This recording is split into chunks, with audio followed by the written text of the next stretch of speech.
to celebrate. I'll be waiting till we make it the day to celebrate. I'll be waiting till we make it. Oh,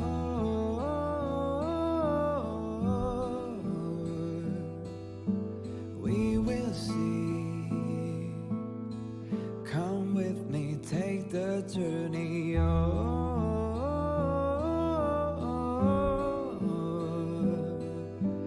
We will see. Come with me, take the journey.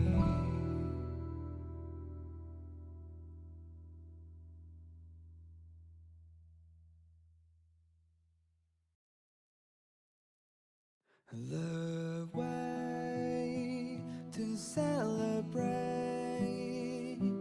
I'll be waiting till we make it the day to celebrate. I'll be waiting till we make it. Oh,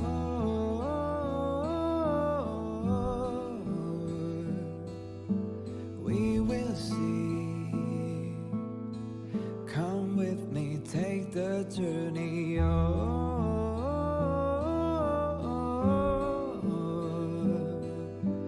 We will see. Come with me, take the journey.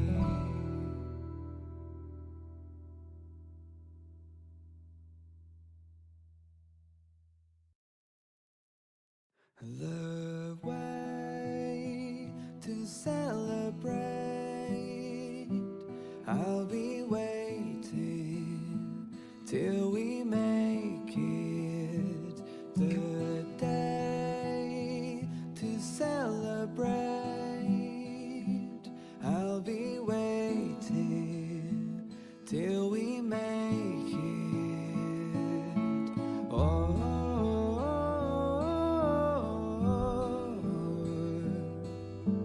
we will see. Come with me, take the journey.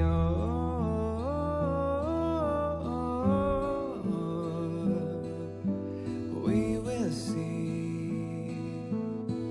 Come with me, take the journey.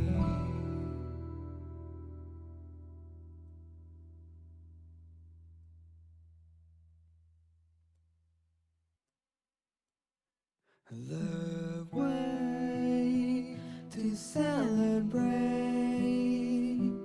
I'll be waiting till we make it the day to celebrate. I'll be waiting till we make it. Oh,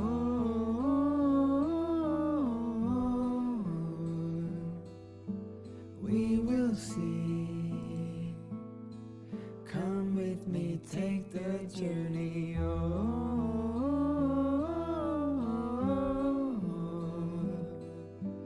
We will see. Come with me, take the journey. Okay. Hello. How are you all doing? I hit the... There we go. That did not function very well, but hello. How are you all doing? We are playing on the Circe for the first time in a hot minute. We're actually playing something other than Genshin and Star Rail. Though I was so tempted to get onto Star Rail. Not Star Rail. Well, I did play Star Rail earlier today, but that's not what I was intending to say. I was so tempted to get onto Genshin today instead. So tempted. But I was like, no, I should play. I could just chat, do something chill. And also it means, just in case, you know, it decides to be laggy. It's also like this is a test, making sure that my computer's not over hot. It should run fine. We should be all good. So, if you're unaware, so CirceSMP had a wave 2 of people that entered. So, and also new mods and new things, and it's great. I changed origins, which is the big thing. We're gonna log on while I'm talking. We'll log on, get ourselves in. But no, I don't actually know why I logged off. I'm gonna be 100% with you. It's taking 5 years to load me in. Oh my god. Come on. Sorry for any sort of lag while it does this.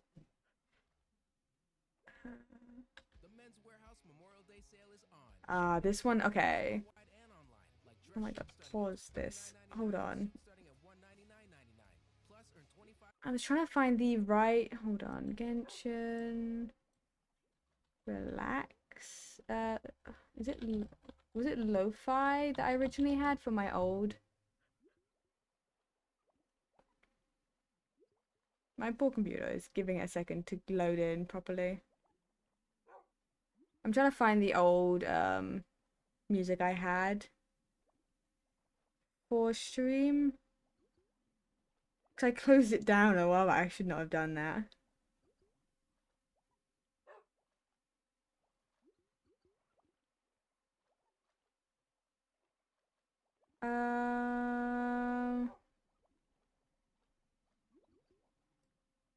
Hold on. Music background. Okay. No, I'm trying to find it's a little bit too much. So I'm trying to find the old set. But either way, I have no particular plans for today. And we may still move to Genshin anyway. Because, you know, why the hell not? It's very fun. I like the game, so we may move to it anyway.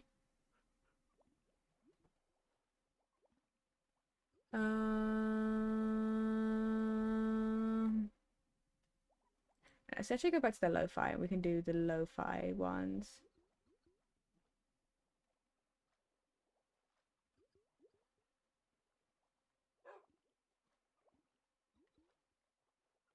Well, let's put this one on and let's see how this goes. Okay, I have no particular plans, right? More than anything, it's literally I want to just cut trees down and show you around a little few things.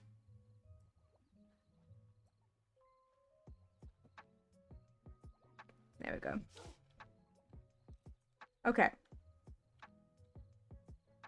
I'm a Vex. That's the biggest difference. I am a Vex now. Instead of being a silverfish, I am in fact a Vex. So I am now half a block tall. I am inchling sized. Which is very fun. But I'm also fast and I can basically create a flight and sink through everything. Except from obsidian. Obsidian is the one thing I can't go through, obviously, as well as bedrock. So, and also if you recognize this skin, no you don't. No one has commented on it yet because no one's seen it outside of me being blue. Actually, they would have if they paid attention. They would have seen it right before I swapped, but I was also small and I was sitting on a tree while swapping. But no one has actually seen the skin properly outside of me being blue. And only occasionally do they see it like this, unless they have show me your skin, which I need to. I'm pretty sure I have it on. Question is what's the keybind for that, so that I can do that instead of having to take my armor off. Okay. God,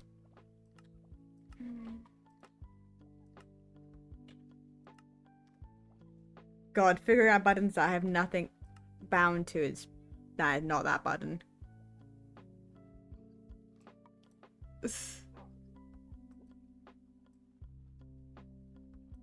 Okay. Actually, let's keep that to K. Question. Toggle shaders is K. Toggle mod is J. So what else is attached to J then? We always love this. J. That's the portable crafting table.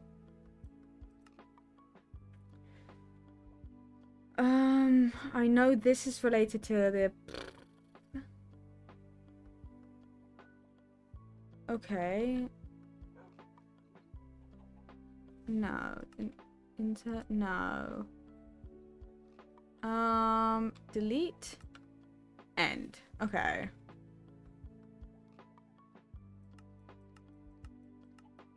There you go. You can see the skin as it is. I'm in Aether's. I'm literally wearing Aether's skin. We don't have to talk about it. But this way. And it's global, which means, woo, I can just turn on off and on.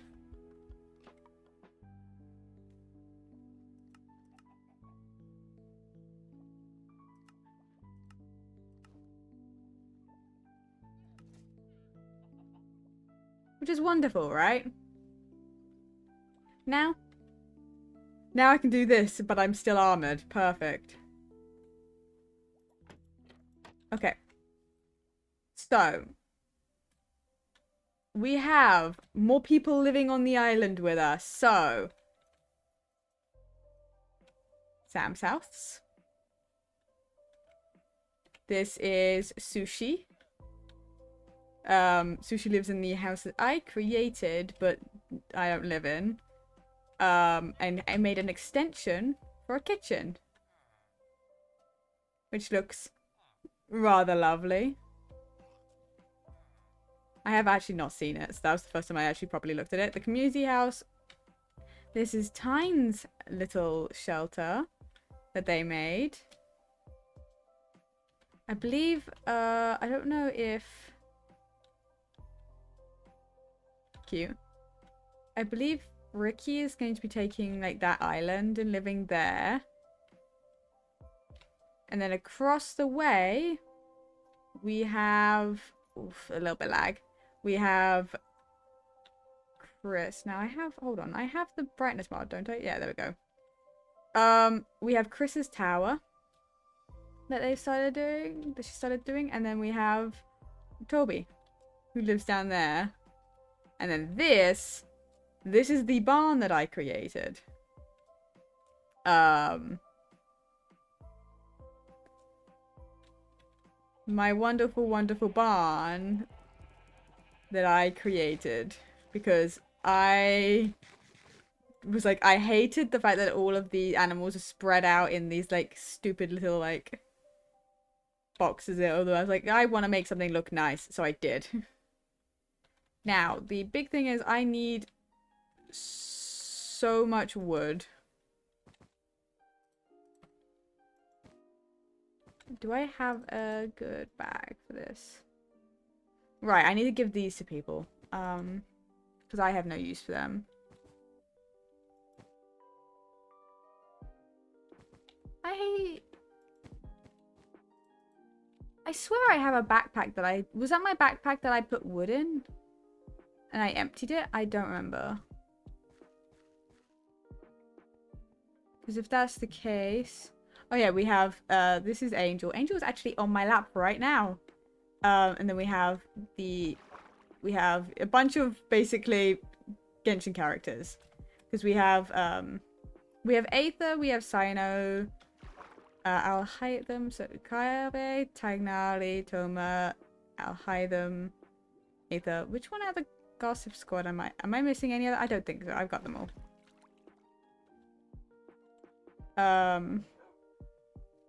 I don't remember. Did I have? I swear I had a backpack specifically.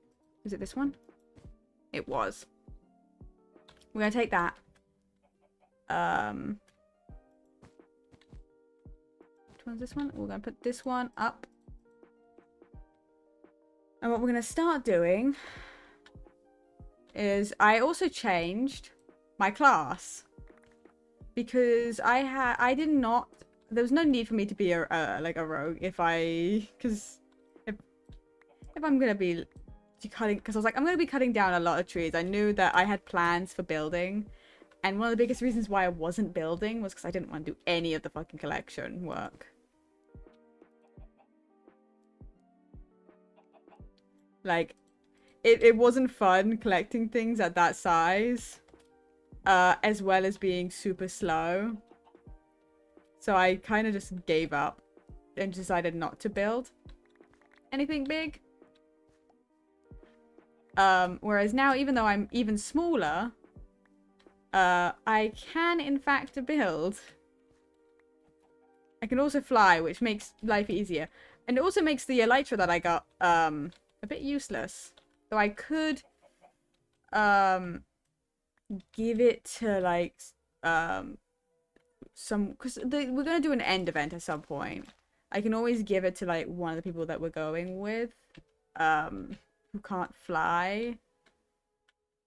I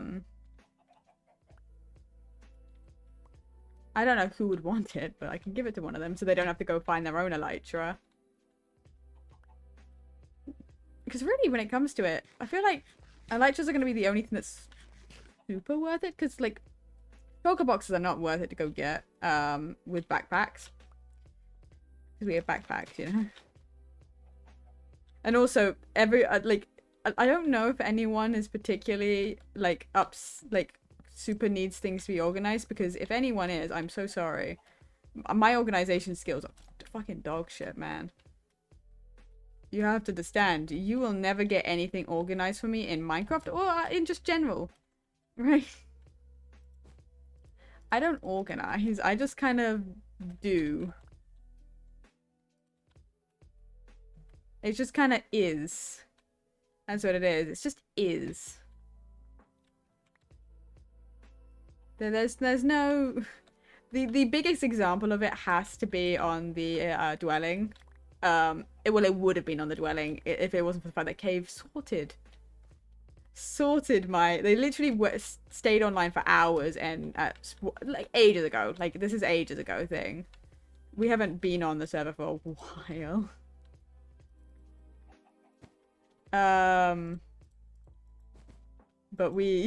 But they sat there and they organized all of it, and I just was like sitting there like, why do I have a wooden shovel? And I was just literally there like, why? It's my shit. Like, I have to deal with the consequences with it not being organized. This isn't like your problem. But they literally went around the whole server and found all my shulker boxes because I had like, I wouldn't even be surprised to say that I have 40 because that seems about right. Honestly. Because I'm already carrying 4 backpacks. And you can make those bigger. Like, these aren't limited. They're not really limited sized. Except from, you know, your GUI having issues with it. And not fully displaying it. But but also... Guys, we're on the final countdown for my debut. I'm so stoked. I'm so nervous, but so stoked because I feel like should I cause global warming? Yeah. Casually, you know. I'm just a little guy. I'm just a little guy. Hold on. Well, that didn't work. There we go. I'm just a little guy.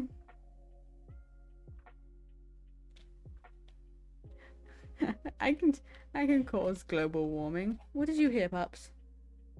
Did Ellie come back? She perked her head up. I didn't hear a single thing because both my headphones are on. But she just perked up like she heard something.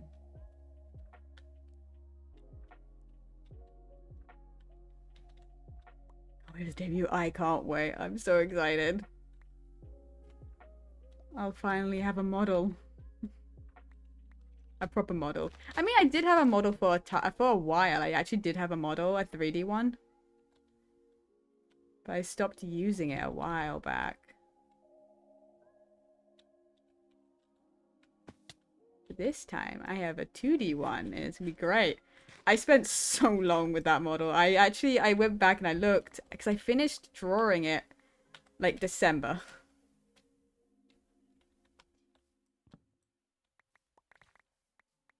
And it was that sort of mental like, oh, it's been that long. Good to know.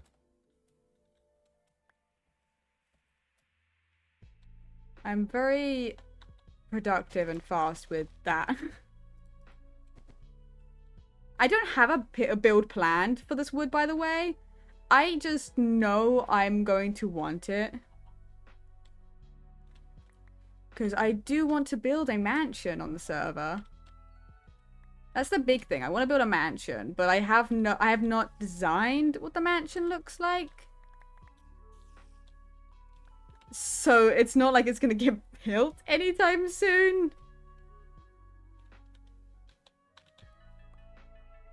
But because I just think it's funny, the idea of being this small and having a mansion. It's also because I'm a Vex, but I just think it's funny. Very amusing, because even like the barn's so much bigger than I am, and yeah, technically it's for everyone. Stop perking up like you're hearing shit. But I just think it's funny that I built that, and I'm small. I'm so small. There we go. I actually don't remember what the other mods I added to this, because I added a couple. Oh yeah, I added the "what the hell am I looking at" mod. I didn't even recognize it that I had it. I've kind of forgot that that wasn't a normal thing. Oops. Because I added it because, like, you know, it's nice knowing what you're looking at and like how much health and things have, you know. But I kind of forgot because it's like such a normal thing I normally have in mod packs naturally, but I just kind of forgot that I added that. I think it was just another, like, and then it's just the other mods were like things that you had to have to get them to work, I think.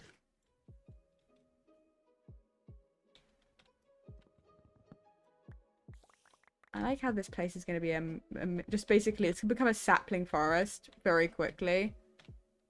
You know, as you do, as you do. As you do. It might end up me having to go find a bigger dark oak to go tear down. So I can just fully tear it down. Come on, there we go.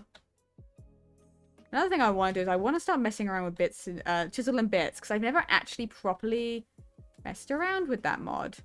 And I want to. It's like, it's good for like adding lots of detail and decoration. And I want that. I want that a lot. I'm gonna have to, like, at some point, take a run around spawn. Maybe not on stream. Maybe on stream, though. But I want to take a run around spawn-ish area and take a look. Because I know, like, a lot of the builders and stuff, like, are, like, loving this. I'm curious to see how many bits and chisel, like, chisel and bits stuff is around.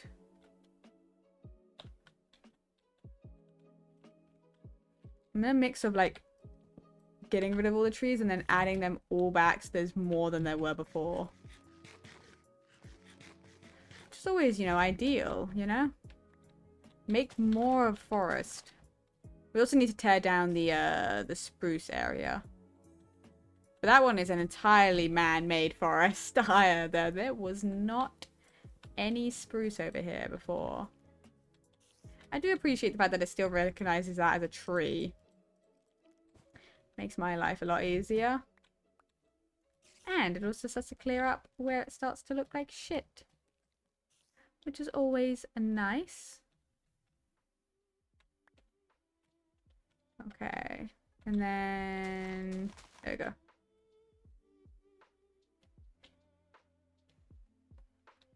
I'm literally just...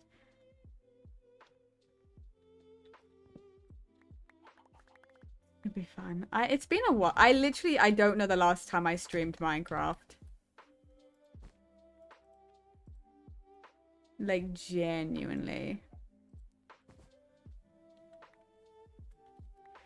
Genuinely, it might have been the catacombs on the originals. Might have been the last time I ever streamed it.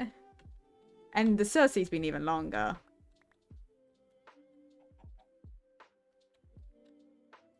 Completely longer.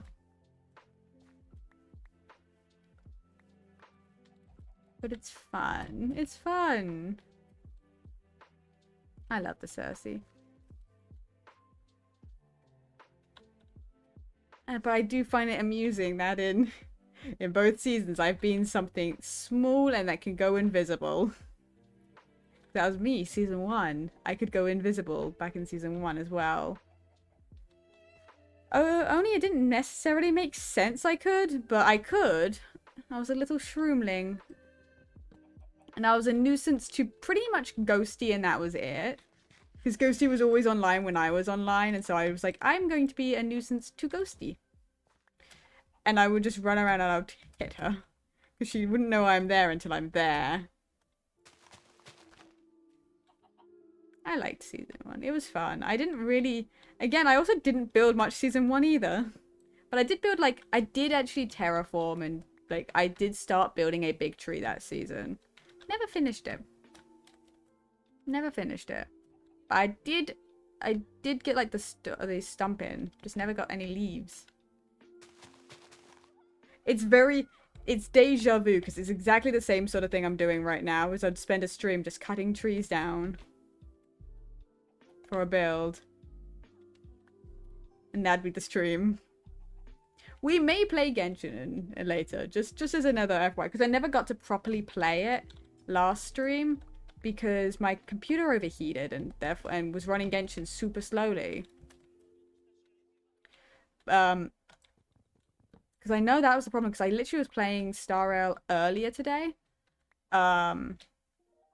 Recording with the intention of trying to basically see if OBS and like one of those games running was going to cause lag and cause my computer to overheat, and it was running fine.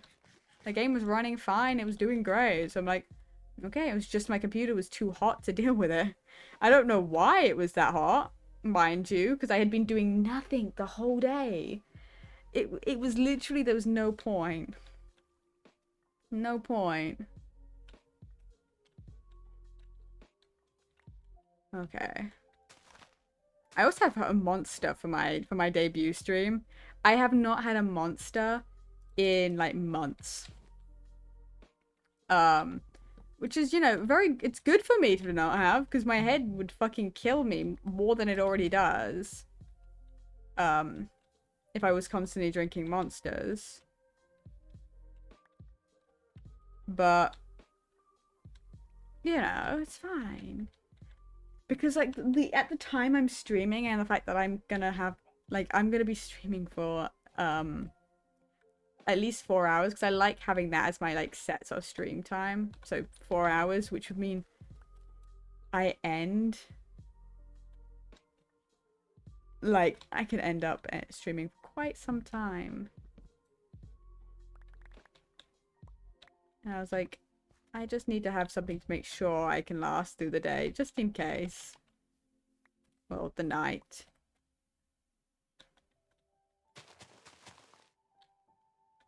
It's funny though, monsters genuinely last me an entire day. Because I have a tendency to sip them.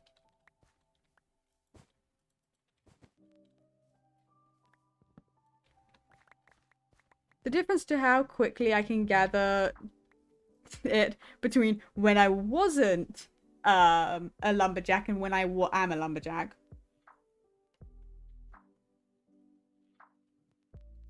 Like, it's been 30 minutes. It's been less than 30 minutes of me doing this. And that's how much I've gathered. This kind of gives a point of, like, how lovely this ability is. I'm so glad I picked it. The rogue isn't that useful as an ability. It's fun if you want to be a nuisance. Like, if your plan is to be a nuisance, it's a great ability. I loved it because I know they didn't know where I was. but I don't. People can't see my name tag when I go invisible, so I was like, "There's no point." The only time I'm gonna be behind a wall and I don't want to be seen is when I'm invisible. So.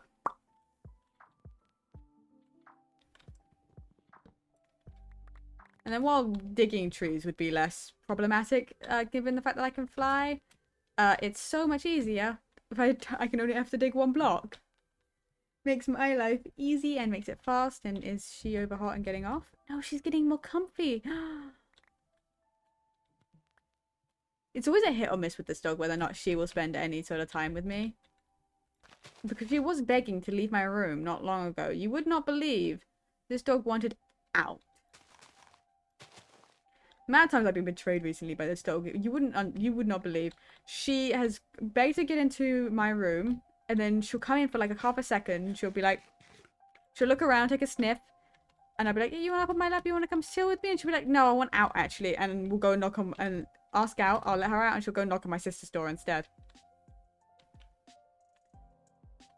To be let in there, and I'm like, this is so rude. What did I do? Like, why do you hate me like this, Angel? She's just like snuggling up, being all cute, and she's like, I didn't do anything. Like, I actually did nothing. I'm innocent here.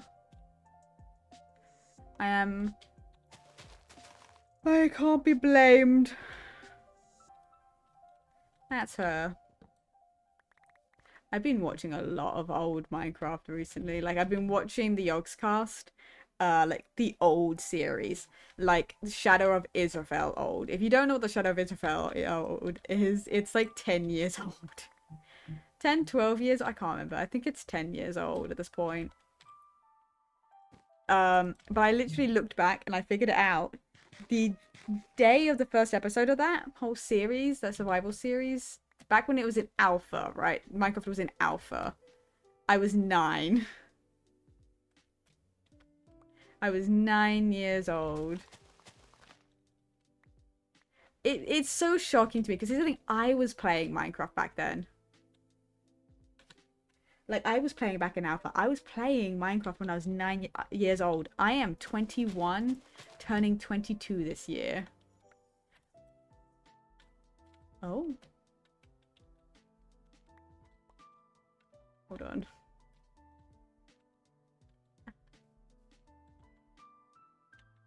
PPA accept.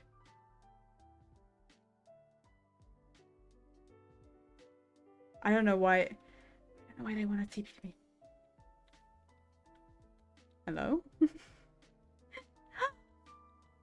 Egg.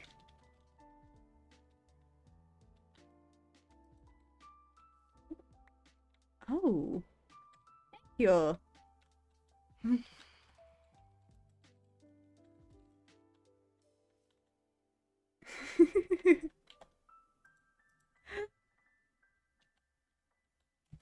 These phantoms are probably my fault a little bit still.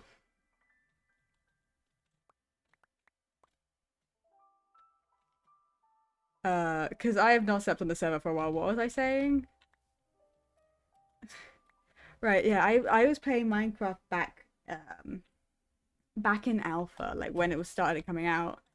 Like I actually played when there was a demo of the game that was like 30 minutes long. You would have 30 minutes to play before it closed down, and my dad found a way. I don't know how he did it. I still don't know. I could probably ask.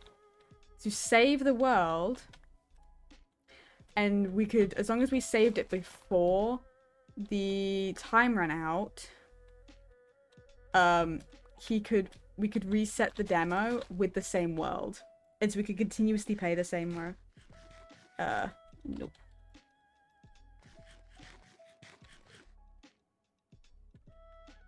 I'm all good for this. So we got to play the demo over and over again. Part of it was because my dad wanted to make sure that we actually liked the game properly. And so he gave us a chance to properly play it because he wants to make sure we would actually play it if he bought it for us. And he bought it for us, and I've been playing it so much I'm still playing it to now. That's insane to me. It's strange to think. Like, I don't know if I would have picked up Minecraft later on. I probably would have eventually picked up Minecraft, but I definitely would not be playing it to the level that I play it nowadays. Right, you know what I mean? Because like I'm pretty good at Minecraft, right? I would say. Like I'm a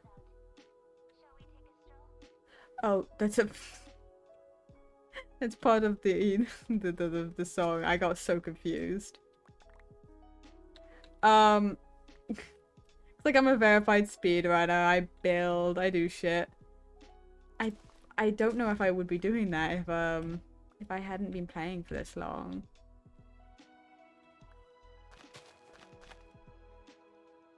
It's just interesting to me. Because Minecraft has shaped a huge amount of my content creation.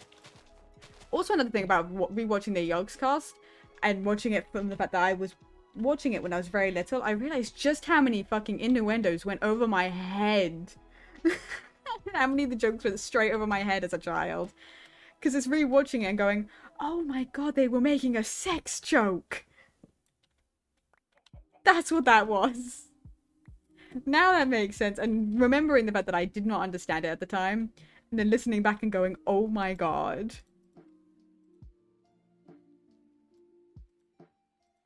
Is so funny to me. Because obviously I wouldn't have understood. I was fucking 9. Like, I watched the Oscars for quite a few years, but like I kind of wasn't watching them as frequently by the time I left the UK, right? I left England, which I left just before I turned 14. So like, you know, it was all in my like pre-teen years, you know, when I was very, very little years.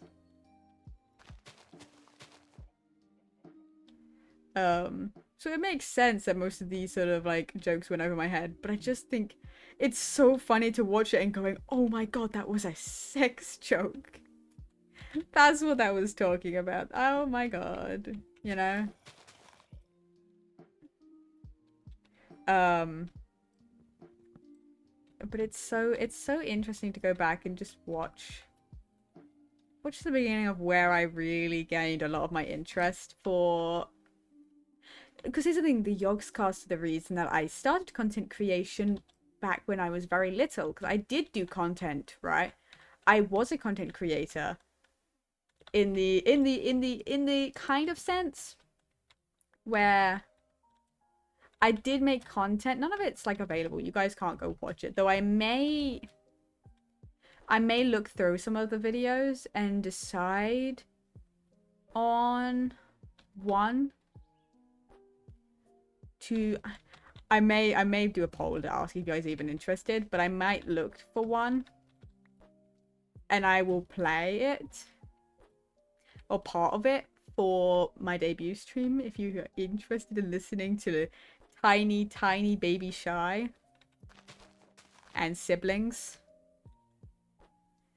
Because here's the thing, the fun thing about that is I fucking doubt a single one of you would be able to tell the difference between any of my siblings and me. Because I can't tell sometimes listening to the old videos. I can't always tell, depending on just how old we are. Because, like, me and my brother have always sounded very, very alike. Until more recently when, you know, hitting puberty and he's gotten a deeper voice. So we no longer sound identical. But for many years, we sounded pretty much identical to the point where even my best friend across the phone, right, couldn't tell that it was my brother speaking and not me. Because we're both awkward individuals, both. So we didn't have like a different way of speaking, right?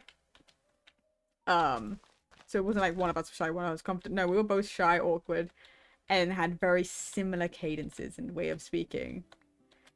So it was so difficult to tell us apart. The only person who you could like tell apart from us was my sister. Is fairly different. Like she had a very specific like tone to her voice that neither me or James had. But I think it'd be interesting to see if anyone could actually tell us all apart, because most of you probably haven't heard either of my siblings. It's not like they haven't shown up in streams, just the likeliness of any of you having heard both of them. Rather unlikely, because they also don't show up that often. I don't do streams with either my siblings that often, and they don't show up in my streams that often. It's occasional. They do it. But most of the time when I'm streaming, James is in bed and Ellie's doing whatever she's doing. Ellie tends to show up the most often simply because, well, she tends to be giving the angel, unless, you know, in this scenario, I already have her. And the other thing is if she comes in to go rant about a friend and I have to mute for like 10 minutes because she wants to talk about something that we can't talk about online because it's like her ranting about like a friend or something, or her job.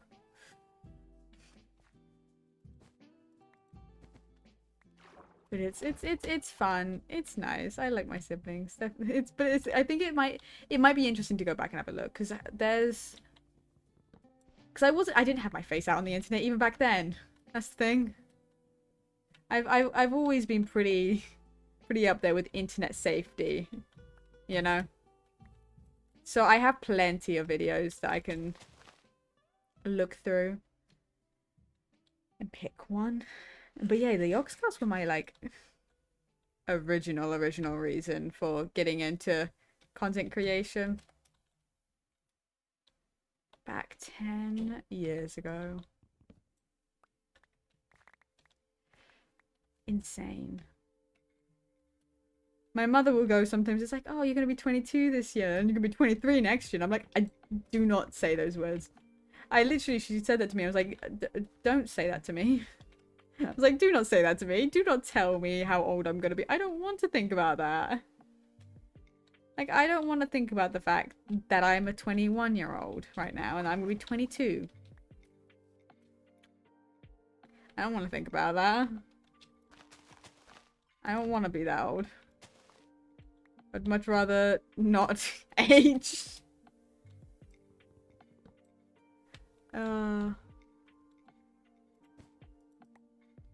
But no,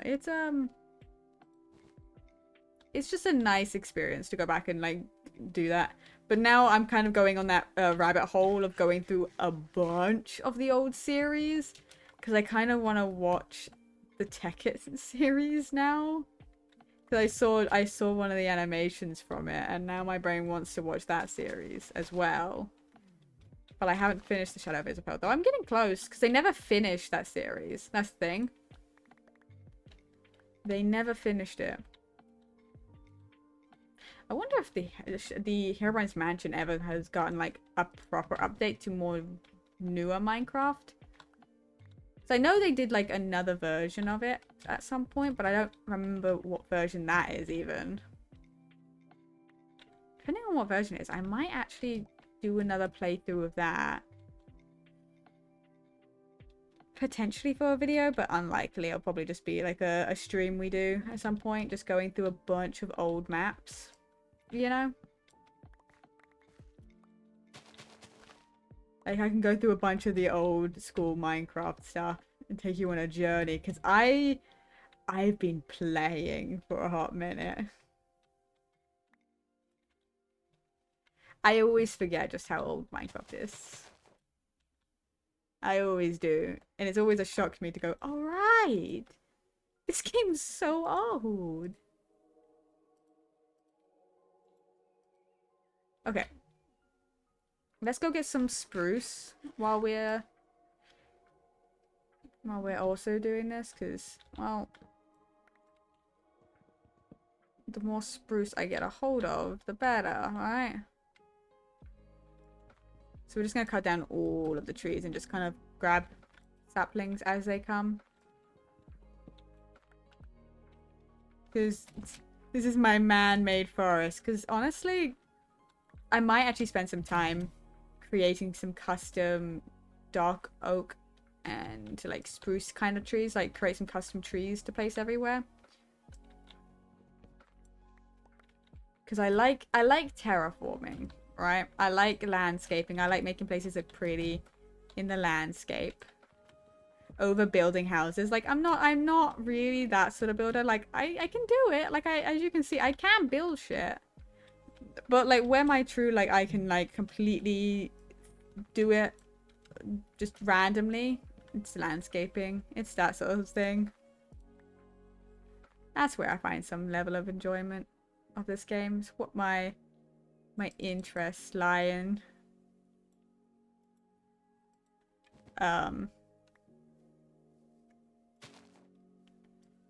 So I need to get the materials and just at some point do that. You'd think more saplings would drop, you know? More than just a few. Wow. But yeah, I'm so excited for my debut. I'm so excited. I've been like I have new emotes, like a full new set of emotes, as well as a couple of ones that like I updated all of the emotes. So all the emotes we currently have that need any change are getting changed and updated. As well as we got a couple of new emotes. And I have some more emotes that I can potentially draw, but it depends on whether or not I'll draw them before the debut itself. And the other thing is, I have merch ideas. I have not drawn any of them because I want to update the merch store. Because technically, a lot of it's out of date in terms of the debut. So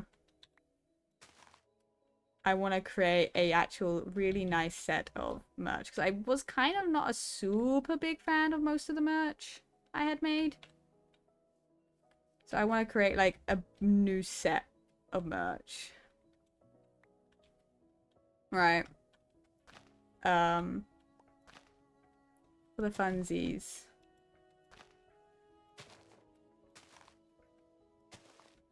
Because this is the problem with merch. It's also something that I kind of want to do just for the funsies of it. Not that I could sell it, because I don't know how the hell I would manage to do that.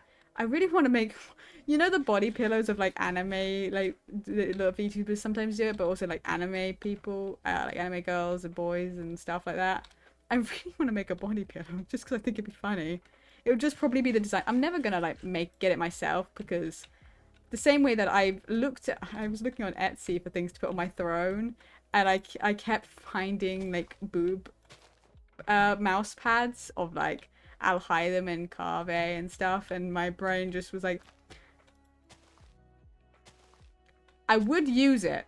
The thing is, if someone like wanted to suggest it on my throne and buy it for me, you know, you could, and then or at least I can be like, oh, yeah, a fan bought it for me. I didn't do that. I didn't even suggest it. They suggested it. Whoa, yeah, strange. To my parents when they ask what the fuck I have on my desk. The problem is there's so many things I would buy, but how would I explain? Because my parents don't get a lot of this shit, right? So like I'm like, I don't know how the fuck I can explain. I don't even know how to explain because I don't know why I want it necessarily. So I can't explain to my parents why I would want it. And why I would use something like that. And why people would want stuff like that. It's like, I can't explain it. So just don't worry about it too much, you know? It's not even that sort of thing. I wouldn't be able to hide it for long either because like I would forget it like one night to move it, or someone would walk into my room randomly. So it's just like a it's still a temptation, and I might. What if I did a poll on Twitter? And ask no one to question me? And then it doesn't matter. It's completely fine. You pick which mouse pad I put on my throne. And we will never speak of it. Because I can go through a bunch of characters and actually look for ones. Because I saw Alhaitham and Kave on it because I was looking at their specific, like, Etsy stuff because I was trying to find like things of like a bunch of my favorite sort of characters because I wanted to put like a bunch of stuff on there. It ended up being a lot of Genshin stuff on my wish list, which makes sense. I just wasn't my intention per se. Just ended up being that way. Yeah, so we don't have as much spruce, but it's simply because there's not that many trees here. Because I just tore down the whole forest and I'm replanting it.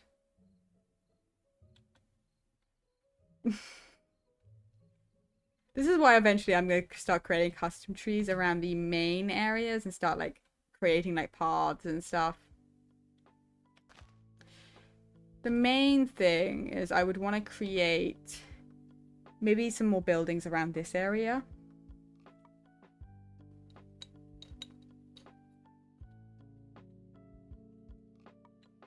Because I don't know how big the mansion's going to be. Because I could probably, because I don't think I'm going to make it mega, right? I have no need for a mega base on this server. I am tiny. I am quite literally, I'm a floating pair of wings, but I'm tiny. I'm not tiny, but I'm tiny.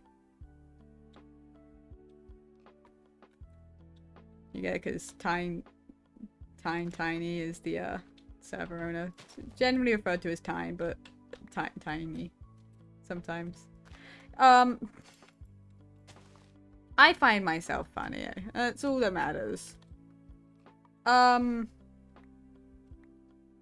no, oh my god. Yeah, because I want to create. I don't know what else I should add around this main area. Like, what's a good building to add? Because here, like this area, I want to turn the back here into like some sort of barn. Like, not barn. This is the barn. Kitchen. I want to make a kitchen area back here because like this, Chris suggested it and I was like, actually that's a good idea because we didn't have enough animals to fill in these sections. So we're going to turn this into a kitchen. I haven't decided how it's going to look yet, so I'm not bothering. Ooh, well, the rain's not going to help my lag with moving around. Oof. I had actually considered not streaming on the server simply because I was watching the chat and people were like, the server's struggling today. And I'm like, oh, maybe I shouldn't stream on it. But then Ghosty streamed on it and I was like, okay, it seems doing fine for her. I'll be fine. Oof. The rain is causing a lag for me specifically. Just a little bit. Okay.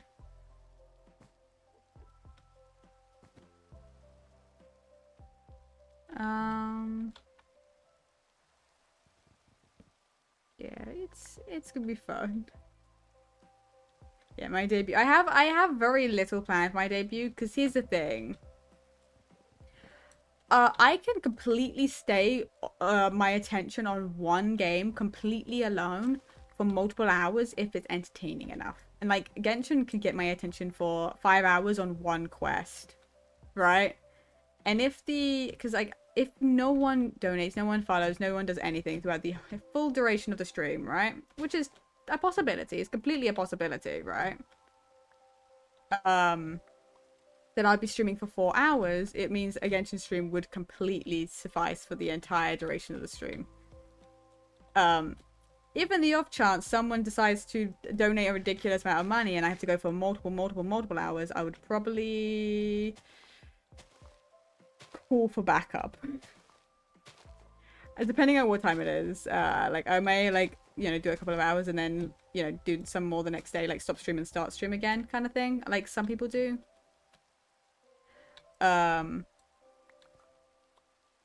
Which honestly I would probably do.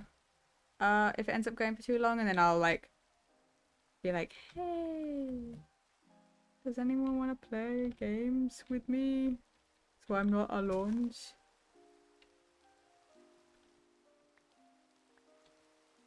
Like I would want to play like Phasmophobia with people because I like Phasmophobia. I just don't like playing it alone.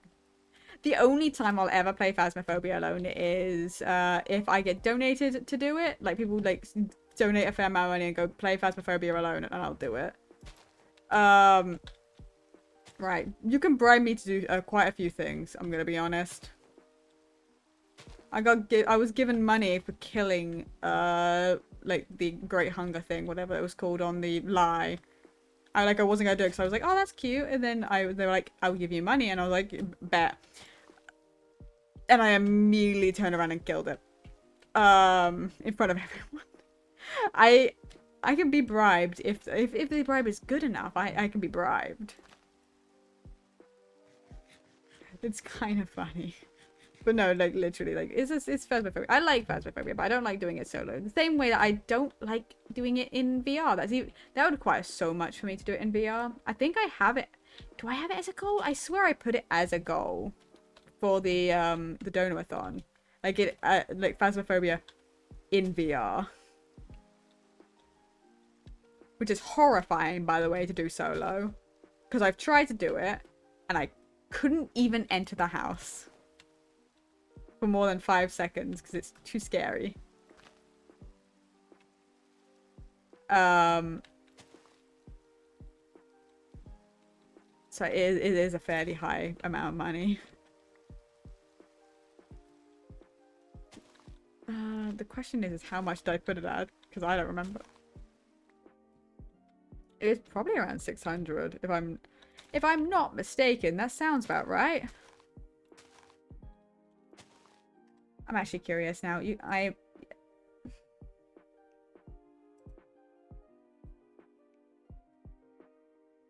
Okay, questions.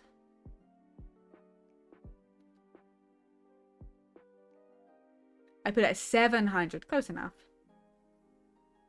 I also have getting over it on there. Because rage stuff, like, genuinely makes my chest hurt. Like, when I get so frustrated, like, my chest hurts and it's not a pleasant feeling. So I'm like, I know for a fact that game would stress me out and frustrate me to the point where I'm like, I would have to be paid to buy it and play that game. Because, God. Because, like, Piku Park is not frustrating unless you, like, it can be frustrating, but, like, it's generally other people's fault. And it's also the fear of being the problem. Not on purpose. But, like, getting over it, it's just like, I just can see myself getting so aggravated with it.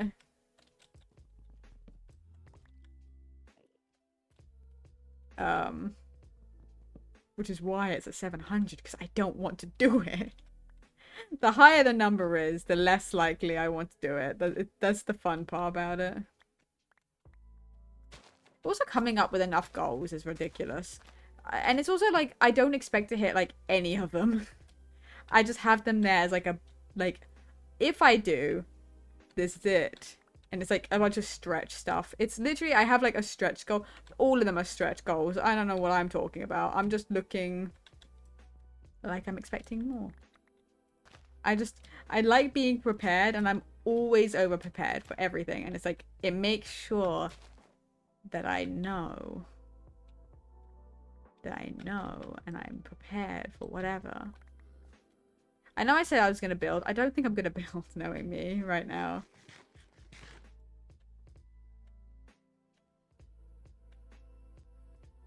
You good, pups?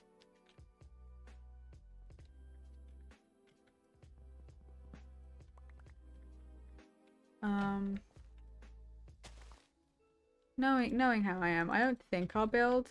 I think it's literally just going to be destroying nature. Over and over again. As you do, you know? The problem is the fact that there's only so many trees.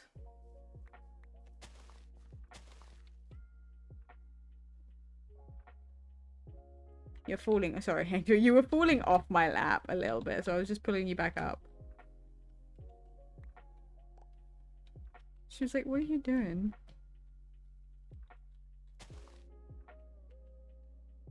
Oh, very cute. We had fish fingers tonight, right?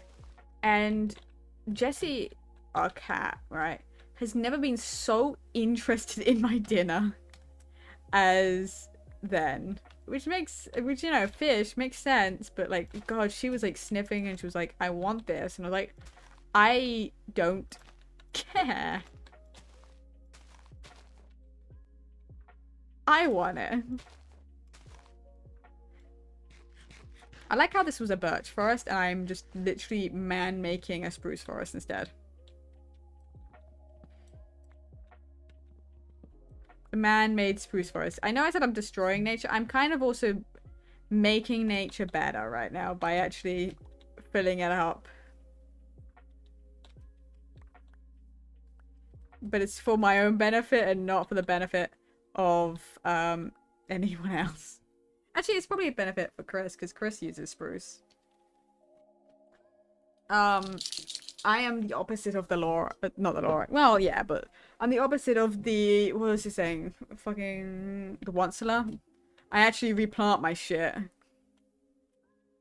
Not my shit, but my trees. You know, this is... I'm feeling it in my throat. Like, the feeling of sickness. And I'm just like, you get the fuck away from me. Like, I feel that, like, kind of, like, slight soreness in my throat. I'm just like, you get the fuck away from me. You're not allowed. Debut day soon. You're not allowed. I will literally debut even if I'm sick. I hope you know that. So even if I get sick, I will just fucking debut anyway. I don't give a shit. I have waited months for this. Nothing will ruin it. And then my internet goes out the day of. I would not be surprised. I literally wouldn't. Nothing would surprise me at this point. You could not surprise me.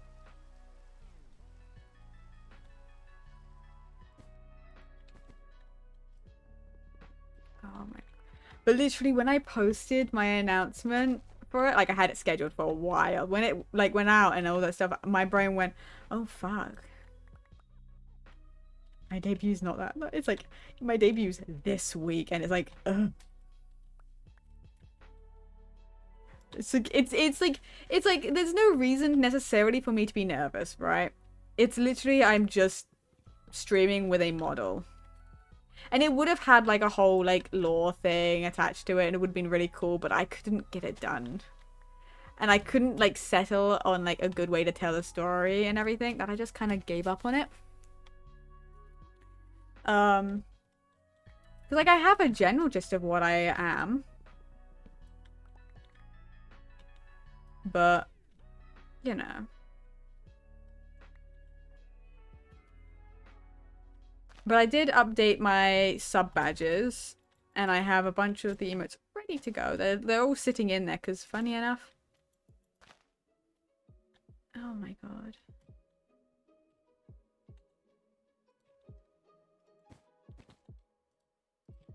We'll be hopping off probably and getting on to Genshin in a bit, because I don't want to build... Because I don't want to figure out shit on the spot right now. I don't have the mental capacity to do that.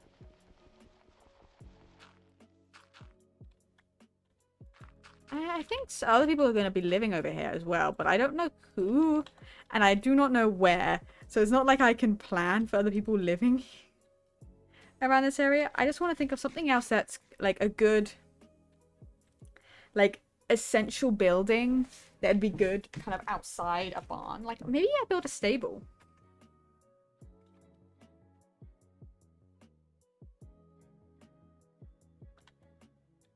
Do I have a sign?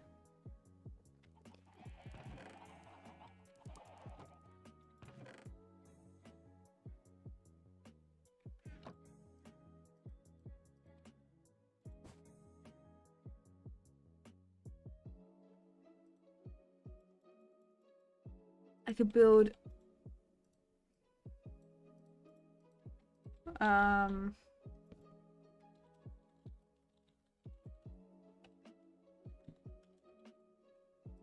There you go. Good note to self. I gotta build a stable. That's a good building to add to this area. I could also build like kind of like a cafe kind of thing where I could like make a bunch of food and place it for like kind of like this kind of group over here. So we can have like our egg storage and everything, you know?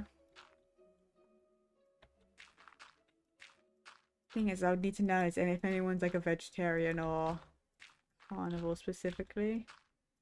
So I can make sure. I know, I think some people are. And the thing is, I only ever carry eggs, right? And a few... Oh, I think sushi? I think sushi might be. Yeah, a carnivore. Possibly? That sounds about right to me. All by myself.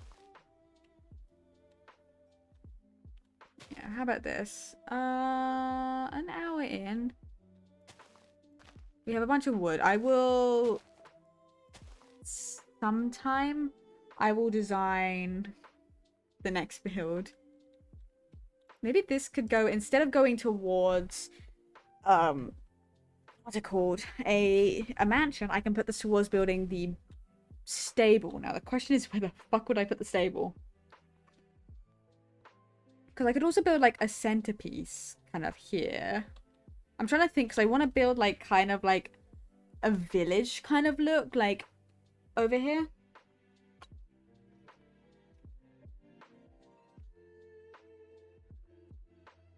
Like, I want it to be, like, kind of like this village, kind of, like, homely, kind of very, like, foresty and homely and wonderful. With paths leading everywhere. So I don't know where a good place to put a stable would be. Unless, like I could build, like, a pathway through here and build the stable in this, like, divotty area here. Or I can make... Because this feels like it's really enclosed. So I feel like that would be great for, like... turning this into, like, a garden kind of thing. To, like, really pretty, overgrown. Like, a nice, like, park, basically. Like, a garden-y park kind of area. You know what I mean? Like, that feels like a great area for, like, a park. What's that? That's not how you say it, but, like, the... It's like, eh? What do you mean, eh? The Paimons. I heard that really quiet back. You guys probably did not hear that. I did, though.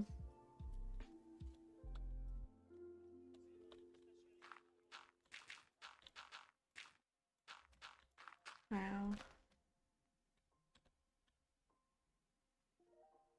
It's really funny that sometimes I realize just how many VTubers I follow as well. There's ash. Why is there ash everywhere? Oh, does this come from, like, burning down trees or something? Because that would make sense, right? Has someone burnt down shit recently?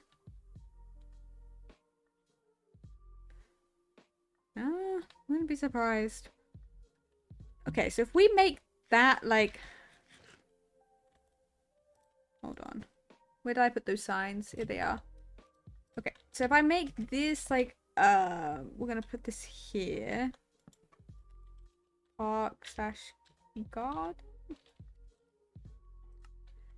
In this, like, kind of, like, valley. Because it's very contained. We can create something really pretty in there. So it's like it could be like a nice, really lit up, really safe kind of area. That could be a kind of like a hangout spot. That's kind of like my thought is, like, this could be like a hangout area where this is the new this is the podcast from the lie, you know? This is one of those sort of areas, you know what I mean? The stable.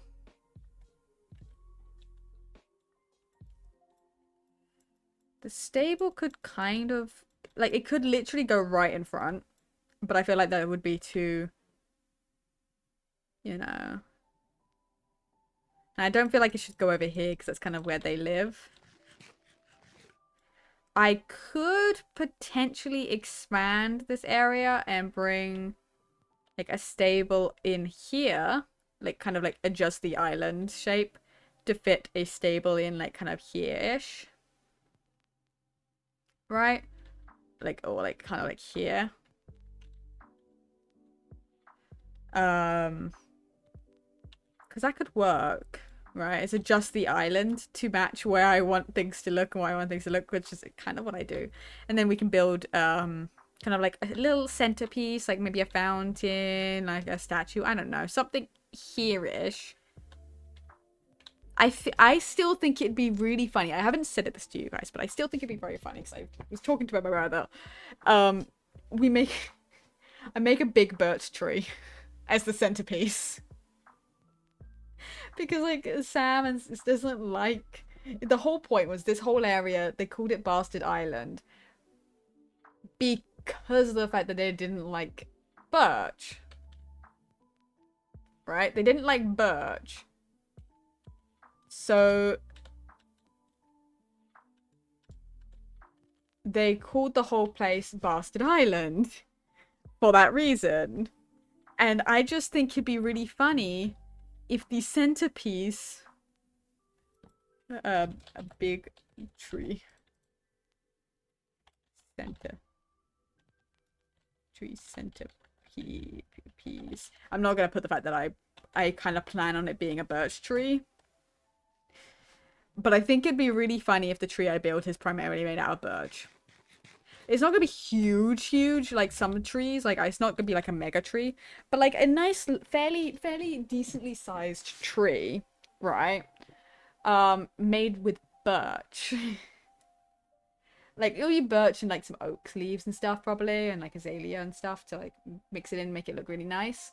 But have the centerpiece be a birch tree just feels really ironic to me, considering the fact that it's called Bastard Island because of birch trees. I just think it'd be ironic and kind of funny. So I want to make that centerpiece. So it would be replacing kind of this little area here. So I think it should I feel like it should line up with the barn. But at the same time, like, should it match up with that? But I feel like because it's gonna be closer to the barn, it should line up with the barn, you know, and be kind of like here, you know. Centerpiece kind of be there because it's not the center, right? But it's kind of like meant to be like one of the things when, because I guess it could be if you consider Bastard Island and our home a little bit different. The same way that I kind of want to. The problem is a lot of this is like we're very close and stuff, and I don't know how to make this area look super nice. I do want to adjust it at some point though. Probably the big thing I want to work on is a path from here all the way through to here and have it look nice. But because this area is big, flat, and doesn't have a lot in it already, I can kind of just grab it by the neck and say, you are mine, I'm dealing with you. And now I think there's some other people who are going to be living over here. Question mark, question mark, question mark. Question mark. I think other people are coming to live on Bastard Island. I don't know whether they're going to or who's coming to build something over here. Because I swear it's not just going to be those two. Like, I feel like other people were going to. Right? So I kind of need to do it before they do it. Just to kind of get these center areas that I really wanted to get, that I want to get done.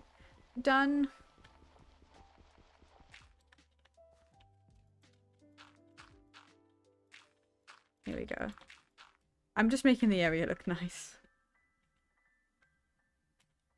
Considering...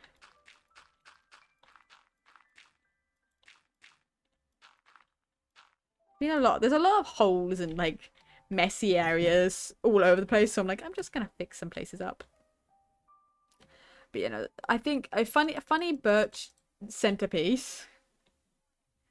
A stable kind of going in this direction, and we can move the llamas into it because we have a bunch of llamas. Because I don't think they've been. Oh, I saw that phantom. Yeah, they're still there, and they're a nuisance, and I want to move them because they're not. They're not sushis, right? They were there before sushi even got on the server ever. So, I want to take them and I want to move them. I want to give them the stable. And that way we can kind of have a bit more thing. I also want to make a better path thing up to Sushi's house. Like how we have up here. I want to build like kind of an offspring up to Sushi's. And then I want to build a path to Tyne's area as well. And a better pathing up here. And pathing properly to Sam's. I kind of want to make basic better pathing around. Now over here. In this area. It's something I'll have to like and make sure that they're okay with me doing. But I do want to build like a few houses in this kind of vicinity, like, or like something over here. Like, it's like I want to make this side the residential area, basically, preferably. Like I want to keep people living on this side of the island, whereas this being like stables, barns, you know, if we want to make some farms, like low, like not like super like heavy duty ones to avoid lag, or things have to be turned on and off, you know, so it's only on when we're there, sort of deal. Over here, but look at all this. Yeah, well, we have a forest being built. But yeah, I want to build like some custom trees, some fun stuff. It's gonna be nice. I'm gonna spend some time probably in my creative world, building and designing some of the stuff so that I can then rebuild it on stream at a later date. Now, what I'm thinking is I'm gonna pop myself in here for safety. But we'll do the proper building of a bunch of this stuff at a later date. Because I don't know what I want to do. I have very little idea of like the design aspect, and I don't like designing on the fly necessarily. Like I like having a thought process. But the reason for these phantoms, by the way, is it's nearly been a full 24 hours of real life time since I've slept. Same sort of time since I last died, funny enough. But I've only played for about 3 days of real life time. Which is actually a rather low amount of time for the time I've spent on servers before. It's not bad. Because I think I spent less time on the originals. I'm gonna be honest. But no, like, the Dwelling SP, I've spent a full month. Like 30 days, over 30 days on that server of real lifetime. Now, not all of it is like active time. Like some of it is literally, I've spent I've literally left the game overnight. Like on. I don't do it that often because I nearly died. Due to starving to death. Because I was, hitting things in the gold farm. So I have AFK'd since as well though, because AFK in areas where I don't need to be doing anything, it's just AFKing. I love looking at the map and just seeing the swarm of mobs there in the barn. Why does it do that? Do you see that? It's rotating. Why? Don't do that. What's the map? Like, making it big. What's the big map button?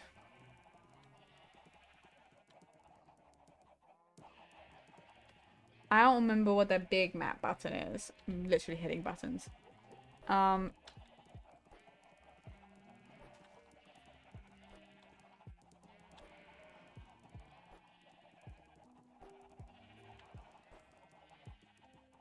That's free cam. Oh, that's my ability. Oops. That's my other ability. That's a zoom. Hold on. Let me go find it. I'm just literally clicking through a bunch of my buttons. What is it?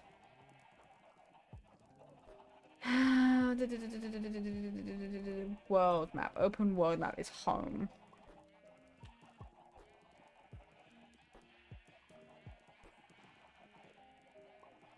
I find that very funny.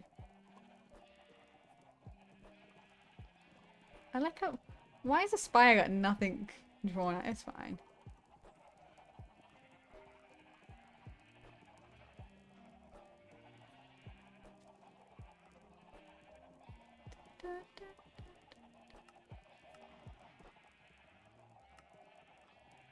Oh. Oh, there we go. That's working better. Now the reason why there's nothing between there is I used a portal to get to the spire. But like, look at spawn. Holy shit. I forgot how fucking huge spawn is now. Oh my god. So this is spawn over here, right? This is spawn. Right? The spawn area. This is the town. This... I'm gonna be honest. Is this the pit?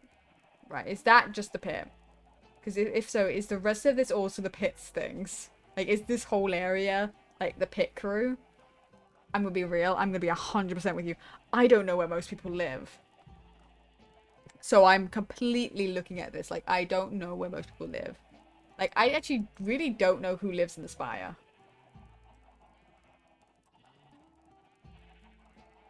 Yeah, because, like, we don't live that far away from spawn. Like, it's a boat ride. Like, I can just get on a boat and ride. Because I might... Because, like, this is another reason why I'm, like, like, it depends on how many people live here. Because that could be fine for a residential if not building massive builds. And we could probably sneak up into this area as long as whoever this is doesn't mind. But if we stay onto like this area and we can kind of like sneak it around and bring more houses around this area, because we're not going to need all of this area for Bastard Island and for the farming stuff. We're not going to need all of this, you know. But like I kind of want to build a secondary dock, right? Because like Sam built one down here, right? I kind of want to build one like here-ish. Up by Toby and Chris, and like on Bastard Island, I want to build like a dock facing towards spawn, right? Facing towards this area, so it's like, it's literally... Also this... Is that... This feels like the area... Was this where the... Who is this? This is gonna be like a thing at some point where I'm gonna have to just go on a trip. On Therapy Shack, right, that's where that is. I never actually saw what that was.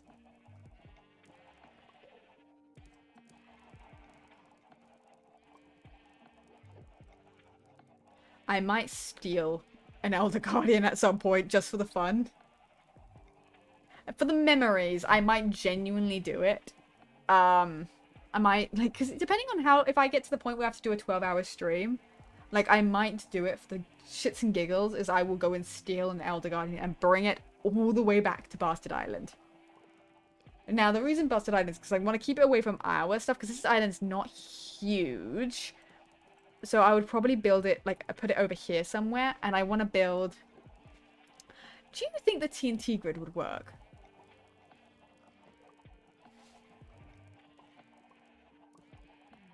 Do you think I could build... Oh my god. What's the likeliness that I could build the World Eater on this server? And that it would work and not completely destroy the server? Because I never finished my World Eater that I was going to build on the dwelling. I never finished it. What's the chances that I would be able to build... Because obviously I would only run it when there's enough people online who would be there to, like, run it with me, right? To make sure the whole thing stays loaded. And obviously when it's very few people online, like only a couple people, and preferably only people who are going to be like doing it with me and coming to be there while I run this, because it's gonna run for a while. Like a World Eater runs for a while, especially considering if I do what I wanted to do on the dwelling, which was if you've seen Hermitcraft and you've seen Doc's like big pit, I can't remember what he called it, if I'm going to be 100% with you. It's been a second. I kind of want to do the same thing. But at the same time, I could just build the TNT grid again. But I really want to just build a world eater. Like, I want to do some trenching. I want to like actually do that. I might do some trenching. Because the trenching. Oh, is that? Ooh, what is that? I need to check out a lot of this stuff at some point to see what the fuck it is. Do you think?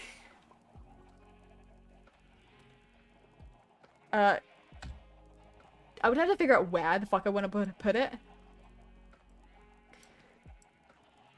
But I could like, I mean, no one probably lives here, right? I would have to do like a thorough check of an area before I go ahead and pick it.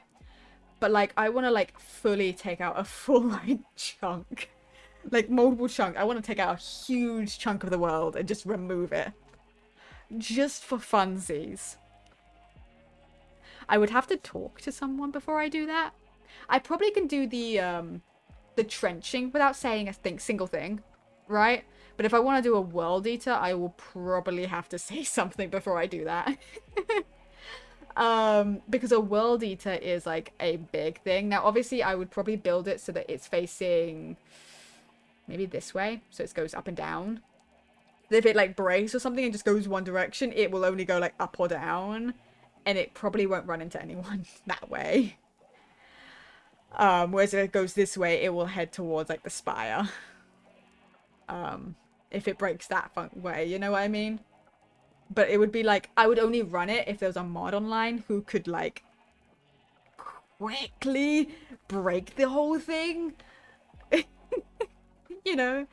And also I would have to ask to make sure that like I can run it, and I would only ever run it as long as it's not going to like crash the server. And also if no one's on, basically I want like no one online but like a couple of people. I might actually do that. I might genuinely start trenching. I'm not going to do that tonight because I have to remember how the fuck to build a trencher. And I have to like scout out the location and actually scout it out. And then mark it. With like, I don't know, we'll figure it out. We'll mark it with something and like just mark out the edge. And just go like, hey, this is mine now. This whole location, mine. I have no plans for what I'm going to do with it once it's blown up. I'll do something with it probably. But it takes so long to build a world eater. To get the materials and then build it, it takes a while. So it's like, I'll worry about that at a later date. The big thing is finding a slime chunk. I need to find a slime chunk. I think I have found a slime chunk at some point. So I have to go make a slime farm at some point. Because I need a shit ton of slime. Okay. Let's move to... Should we move to Genshin? So I didn't get to properly stream it the other day. And because of that, I'm rather upset. And since I have some plans... I have some plans for, you know, for the server. Hold on. Some plans that are going to require a little bit more effort than this. Like, oh my god. Yeah, because I genuinely, like... I want to destroy, basically. That's all I want to do. I want to blow shit up, but in a controlled manner. Controlled destruction. That's what I want to do. I want to do some controlled destruction. So I'm going to have to, on the server, I might do it after stream, I might do it tomorrow. At some point I'll hop on the server and mark out the location I want to use and like make sure no one lives there and leave like a note and saying, hey, this is mine now. I'll figure out what to build in that area once it's kind of destroyed. Like I might do that kind of like foggy glass at the bottom and then like create something coming out of it. I don't know. I'll figure something out for it, but I want to do something with it because it'd be cool. But I'm not that fussed about it right now. What do we do? What do we call this? I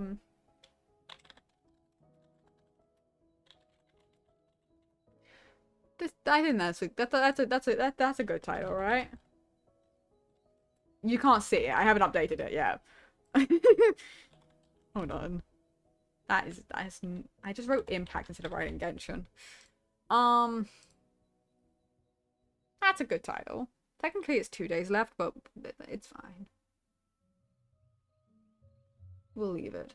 Okay, hold on. I'm gonna go to the BRB screen. I'm gonna turn up the music. I'm gonna go to the BRB screen while I open up Genshin. Because I'm gonna head to the toilet. Now my computer is heating up, so I do not know.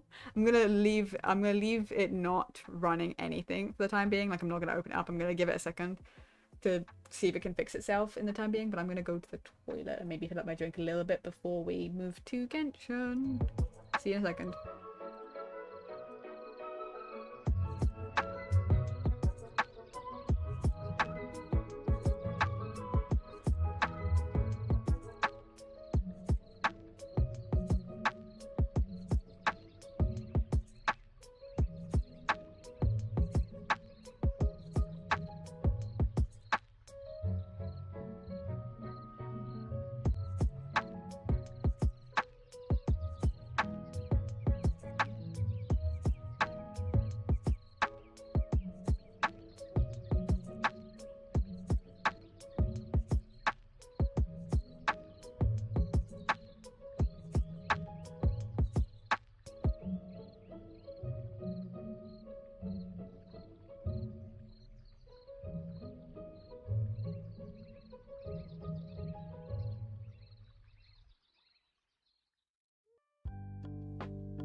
Ghosties! Hi! Hello! I was just streaming. I left the room.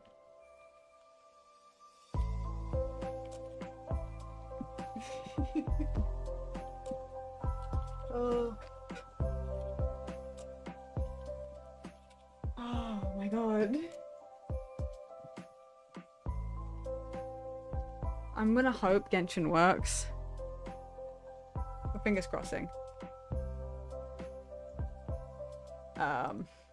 As long as it's not super laggy, we can be good at keeping it.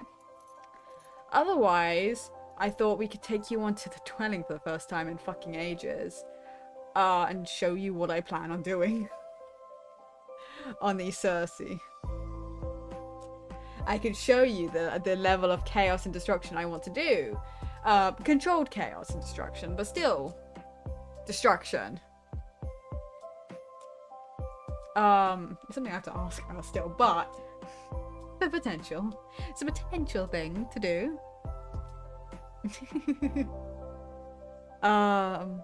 Genshin's gonna take a hot minute to load, so we're gonna chat. We're gonna chill for a minute. Just a little hot minute where we chill, we chat. It's gonna be fun. It's a good time. You're gonna hear a lot of me, but I'm keeping to my schedule. Like, creating a schedule has actually genuinely, it's actually really nice. So I have a really bad habit of, if a friend messages, like I get on with a friend or start playing with a friend or something, and none of them are streaming, right? They're just hanging out. And I tend to just get into this like habit of I'm on with a friend, I'm playing. I'm not going to stop and go stream even if I was planning to stream that day. Right? And the same thing is, even if a friend starts streaming, then I will tend to not. I have this, it's a really bad habit because it means I'm not streaming when I wanted to stream or I was planning on streaming. And then I just end up not streaming for like a week because of it. Whereas now I'm forcing myself into streaming set days, which changes every week. And what I stream each day changes depending on what I feel up to or what is planned for that week. Because I should try and do more collabs with people, but I'm also like genuinely rather fine with just streaming on my own. Like, I like streaming with people, but I'm also completely fine with just rambling to myself, because I don't really get the chance to ramble to you guys if I'm streaming with someone, right? Because I can't just go on like a 50-minute just rampage about a topic. Like, FNAF, you know the movie's coming out on my birthday. October 27th. That's my birthday. I want to watch it like on my birthday. I want to watch it on my birthday because I just think it'd be a fun thing to do. I don't know just how, I have not like actually seen like how horror they want to do this, right? Like, I don't know how horror they're planning on making this, because I have not looked that far into it, because I'm not a horror person. Like, not horror movie, I'm a horror game person for sure. I like horror games. I'll play them. Am I good at them? Do I like them? Do I have fun? Do I get scared? Absolutely. I am terrified of them. Will I play them? Yes, I will. Yes, I will. Yes, I will.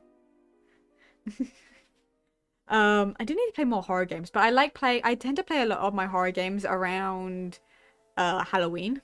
That tends to be when a lot of them happen, which is also funny enough around my birthday.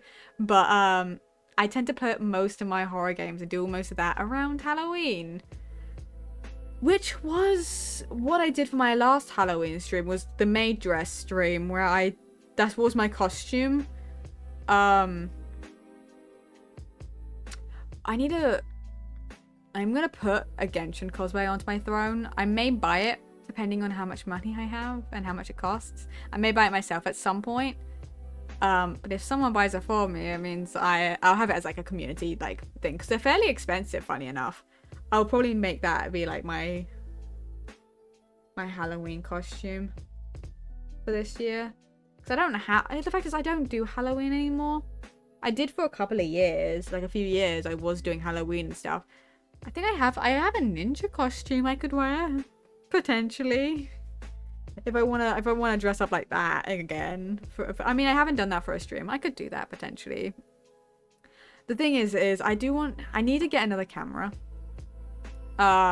Both because my camera quality is shit on the one I have. It's not particularly good.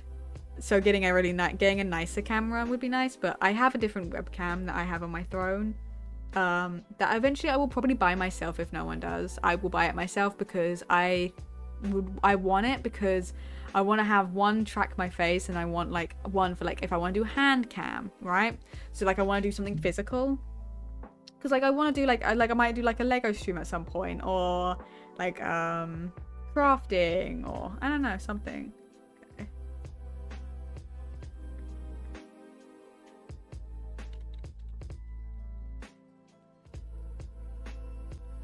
I'm sorry, the game's loaded and I'm just trying to see. It's not responding super well. Is this going to be a problem? Come on. Okay, this seems to be a reoccurring problem that I'm going to have to... I'm going to give it a second. I'm going to give it a second. I think I need to get my computer cleaned out. That's my thing. I think my fan is fucked.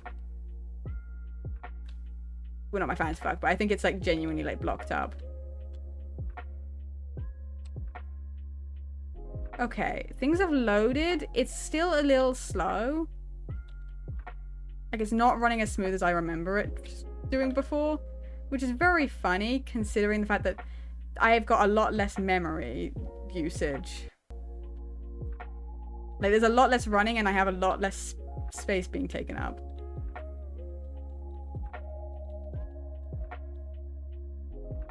Did Marjorie just call me a weirdo? Okay, this might work. We're gonna do a okay, OBS. What's up with you? What has happened?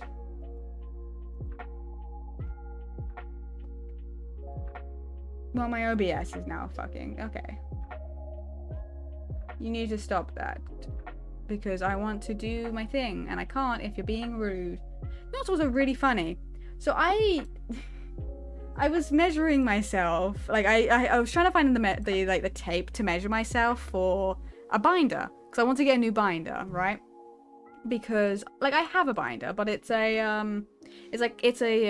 nude one, and I want like a black one because I want to be able to like wear it like as a top, like a crop top or like a full top, like a tank top. Like I want to be able to wear it without having to wear something else over the top and have it look normal.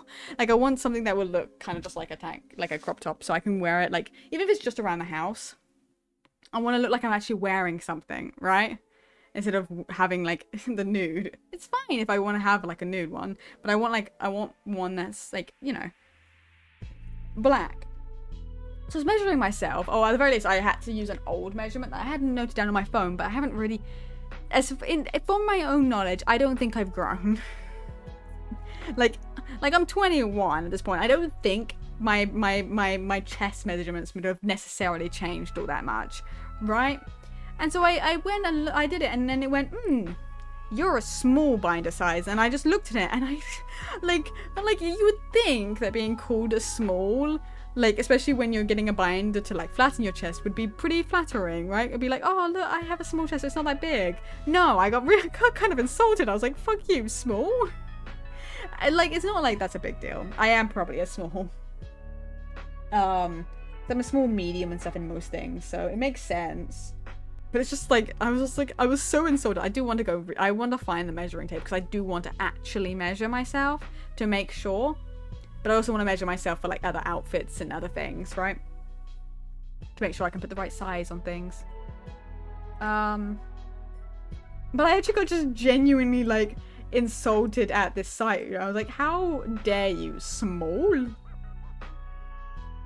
Like, I'm fine with having a small chest, but I got kind of insulted by it still. Okay. So, let's do a world quest.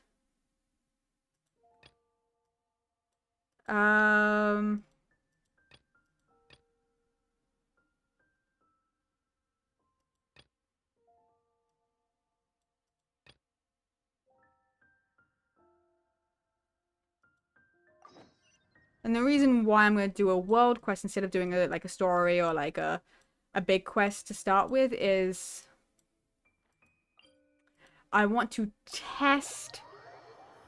I want to test how the game's running right at the moment, because I think I might talk to my dad or my mum or something tomorrow to see if they can clean all like the dust out of my PC, because that should help it with running stuff. Because I want everything to run smoothly for the debut stream, and I want to be able to play Genshin on my debut stream. And if the Genshin can't run with me right now, it's not going to be able to run on the debut. It's certainly not as hot as it was yesterday, and it's running fairly smoothly right now. I just want to make sure, you know? I just want to make sure it'll run fine. And if it's going to run okay and not be super stuttery and it'd be fine, like, this is fine. This is running okay. Like, I'm happy with this. It was not running like this a second ago, but it might be because it was still loading. But this is fine. It was running like, where? And I was not exactly about that. But what we're going to do, we're going to test this, we're going to do this quest, we're going to just test like a section of it, we don't need to finish it. I just need to make sure that NPCs are loading properly and like things are running properly. And then we can go on and do an Archon quest. I'm guessing I feel like you're the priest.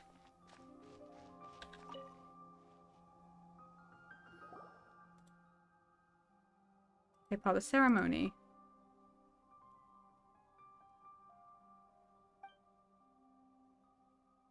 Shouldn't be any issues. Finish making the offerings to the perch over there. But there are 3 more perches. Who knows how the preparations there are going? We can take a look at those. Where are those 3 other perches? Hope that no, the Great Thunderbird will surely be pleased with the ceremony this time. Eh? Tell me about the ceremony. Oh, come on. What is ignoring us? We're here to help too.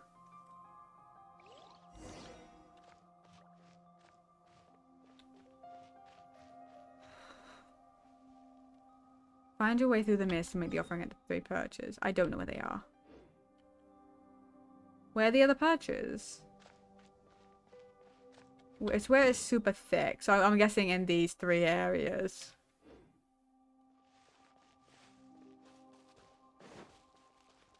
I think it's going to be okay. It's running a little bit on the slower side, but I think it'll be okay. Okay.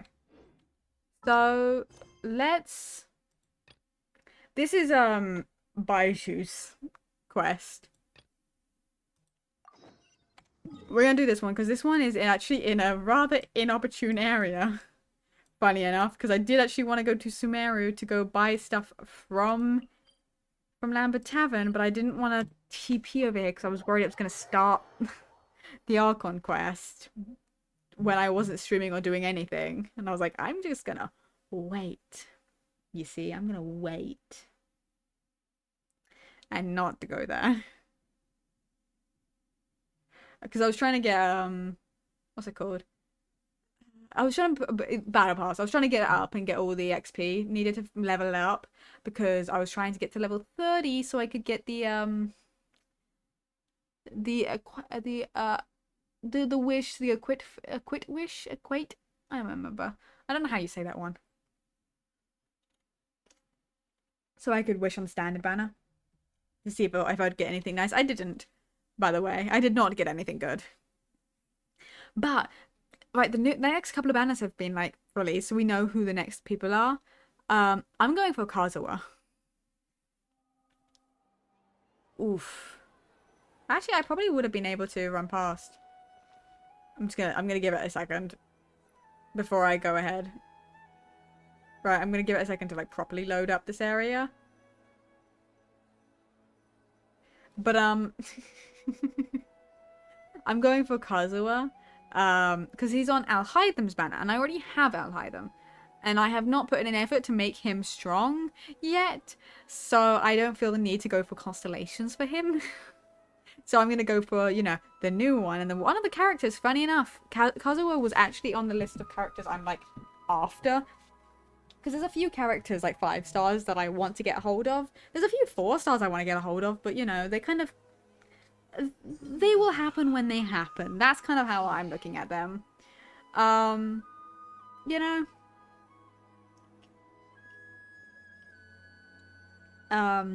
Because I think it's a couple. It's two of the girls. I think are on the first banner.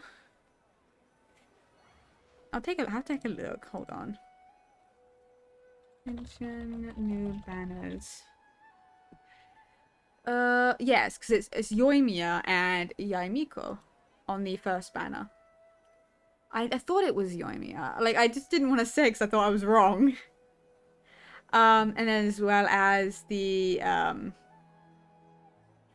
new 4-star. Like the Kyria.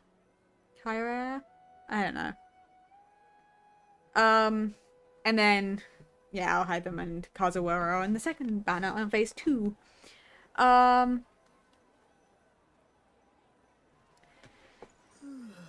And I do actually want to try and wish if I can get Kazuha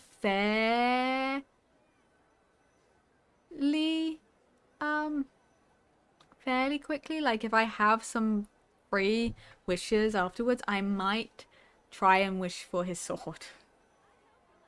Like his weapon. I might not. It depends. I think I'll hold off just in case and leave it. Oof. Okay. Well, let's see how this goes. Let's see if this runs smoothly.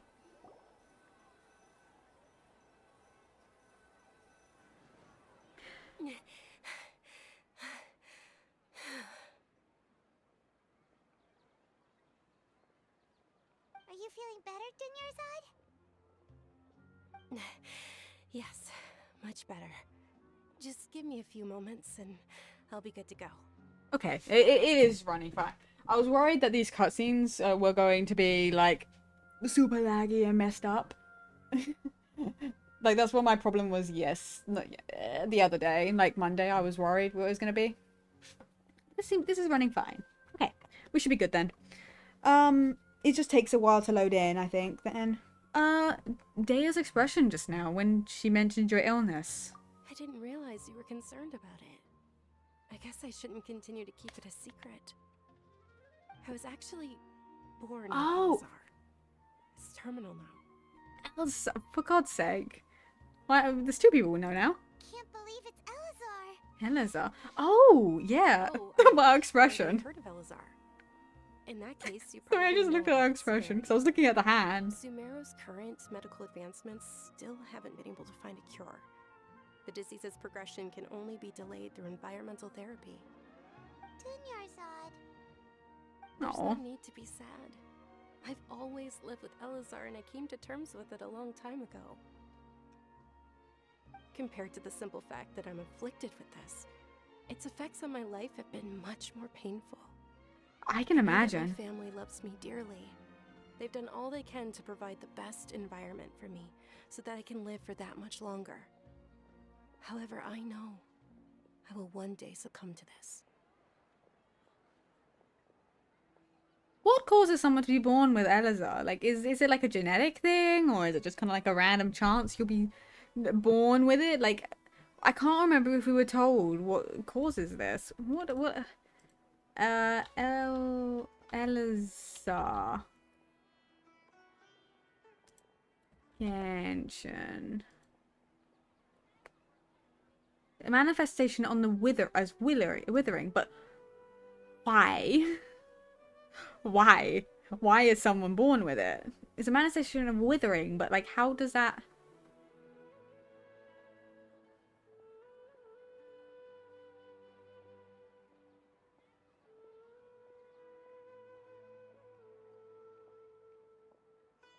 But like, why is someone?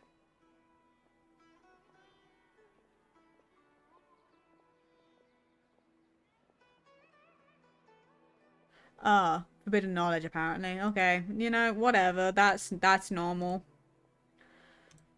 Did you know? Before I ran away from home this time, the world outside of my home didn't even know that I existed. Since I was a child, all I could do was sit on my bed and stare at everything outside of my window. Oh. I'm sure my family's worried and disappointed in me for running away, but I just didn't want to have any regrets. No, that's entirely fucking fair.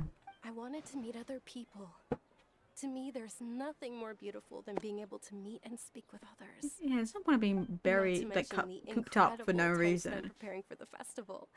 The joy on everyone's faces here, and all the support I've received from friends like Dia. Yeah, because, like, here's the thing. It's like, yeah, sure, being cooped up means you might survive for longer. But is that worth it if your life's not that fulfilling? It's not that fun? It's not enjoyable? You just watch other people live their lives, but you don't get the choice to do that for yourself? That's no fun. There's no way to live life. And yeah, sure, a few years longer doesn't make that much of a difference in the end, does it? You want to live life and not have to die regretting that you didn't do something or weren't able to do something, right? So it's like live life to the fullest, basically. This way, when my final day does arrive, it will be less sorrowful. At the very least, many people will remember that I once existed in this world, right? Yes, I will remember you. As long as you don't forget Paimon, Paimon also won't forget about you. No, even if you forget Paimon, Paimon will still remember you. Thank you two so much. How have I not seen I that? apologize for the depressing conversation. Like, does she wear gloves normally? Like, how did I not see that? For me. To be honest, Lesser Lord Kusanali gave me the courage to do all of this. If it weren't for her encouragement, I wouldn't have taken that first step. You're the one who has remained resolute in the face of your illness. Thanks.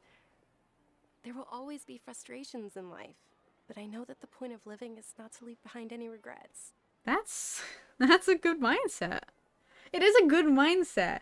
Knowing that there will be frustrations and problems in your life. Things are going to come in your way and stop you from doing things.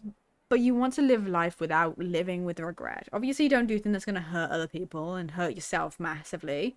But, like, don't live with regret. It's a good mindset. Oh, right. Isn't it almost time? Huh? Almost time for what? Isn't it the dance? Isn't the dance of Sub-Zeros about to begin? It's the part of the festival that I've been looking forward to the most. Nilu will recreate that legendary scene with her Something's gonna fuck up this. I can guarantee and it. the Sub-Zeros festival will conclude amid everyone's applause and blessings. And with that, my wish will also... Then what are we waiting for? Let's go to the stage! Yeah, we should still make it in time. Yeah. Please nothing fuck up the start. They're going to. But I really don't want them to. I want to see this, like, properly see this. Is this the easiest way to get there? I can just, like, imagine, like, this somehow being shut down for some reason. Like, I can see this becoming a problem.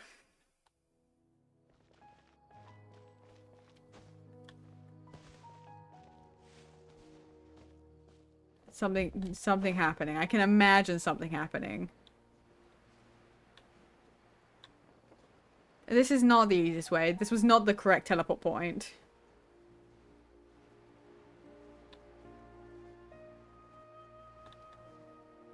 That was it. I did not choose the easiest way to get here, did I? Okay. Let's go to the Grand Bazaar. I kind of forgot that this isn't like a... Ooh, you see this little bit of lag. It's wonderful. Yeah, I think I'm going to talk to my dad about cleaning my PC to get the dust out of it so it runs a little smoother. Because I think that's the problem. It's overheating and it's causing issues. Were you not aware that the law prohibits this type of performance from taking place without prior permission? I knew this Over was... there! Someone's yelling at Nilu! I think I just saw the Academia's Grand Sage. Why is he here in person? But the Dance of Sub-Zeros is one of the key parts of the Sub-Zeros Festival. If we can't perform it... The Sub-Zeros Festival. The law also prohibits the private hosting of large-scale religious festivals. Only the Academia can host such an event. Wow. If you continue to resist, we will have to order an investigation into every single event organizer. Jesus. The Grand Sage has already granted you much leniency. I advise that you exercise tact. How did things turn out like this? The Academia was originally responsible for the Sub-Zero's festival, but they failed this responsibility for many years. Oh, hold I need on. to speak with them. If we force their hand too much, the situation may get ugly. This is a hard pill to swallow, but you're right. Things would only get worse. Art, dance. Aren't you ashamed of pursuing such frivolous and meaningless activities in this land of knowledge and reason? No. No. Our Archon created the utopia that is Sumeru City for all scholars who sought validity, verity, and truth, while people like you wish to defile it. No. I believe that our Archon never rejected the arts. Even the goddess of flowers dedicated a dance to her. With your lack of intellectual credentials, I do not believe you are qualified to debate with There's me. no such thing as being What you should be qualified to doing is finding debate with workers somebody. to tear down this ridiculous eyesore. I think you're a ridiculous eyesore, actually. You're kind of ugly. This is prettier than you'd ever When we be. return, have the scribe draft an ordinance before the next Nyargarbaha Day that prohibits public art performances. We will announce it to the public later via the Akasha. Understood. I will inform him when I return. Didn't the scribe... I'll hide them. The Sub-Zeru's festival. Go celebrate the birth of that god to your heart's content. Nilu, are you okay? Oh, Dunyarzad. You all saw that just now? The Grand Sage ordered us to stop the performance. Yeah. I knew Let's it. go somewhere the Academia can't find us and perform there. But how do we let everyone know? And what about the atmosphere on the stage? Or we could get people to block them off so they can't interrupt the performance. No. They just threatened to investigate the organizers. If we were caught... Nilu, it's all right. Don't worry about it. But you've been looking forward to the Dance of Sub-Zeros so much. And I know how important this festival is to you. I don't want you to have any regrets. It's okay. Seeing you care this much about my feelings is more than enough. They're both so It would be sweet. too risky to continue the Sub-Zero's festival at this point. I don't want to get everyone in trouble. If you say so. But you can sneak out for the next Sub-Zero's festival, right? We'll make sure the next one is a smashing success. The next one. Yes. Okay. It's a promise. It Oh. will be a smashing success. Oh, she wears bandages normally. I can't believe this is how things turned out. Those heartless geezers. Is there... Should we try and think of another... Is there anything else we can do? It really is okay. There's nothing we can do about it. Still, I'd be lying if I said I had no regrets. I would have loved to see Milu's dance.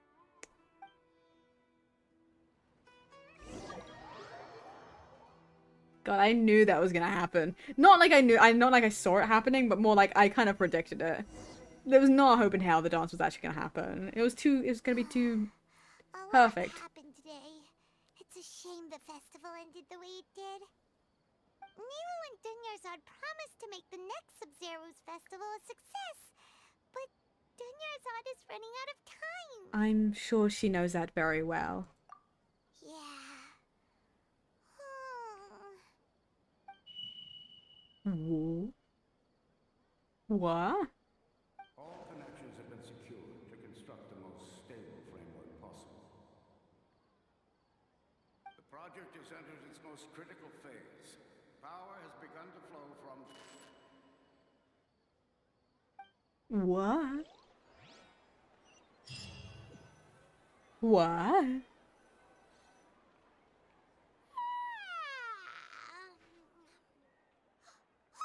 We're gonna be late! It's all because you wouldn't get out of bed! Okay, rude. We should go meet Dunyarzad right away!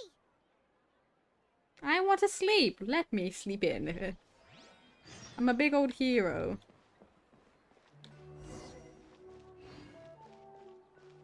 I do a lot of work. You're gonna let me have this. I'm gonna walk it to give it a chance to, like, load everything in this area. Instead of teleporting around and causing me more problems.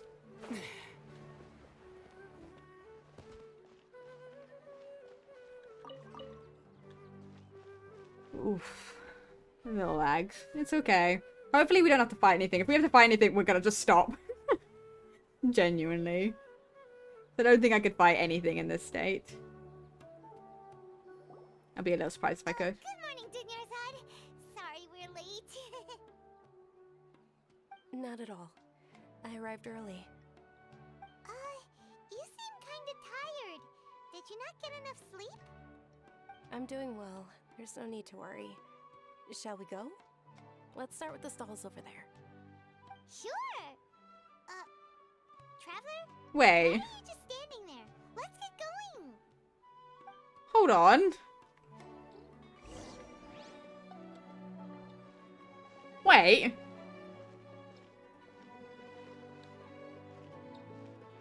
Ooh, they're selling food over that way. Let's go take a look.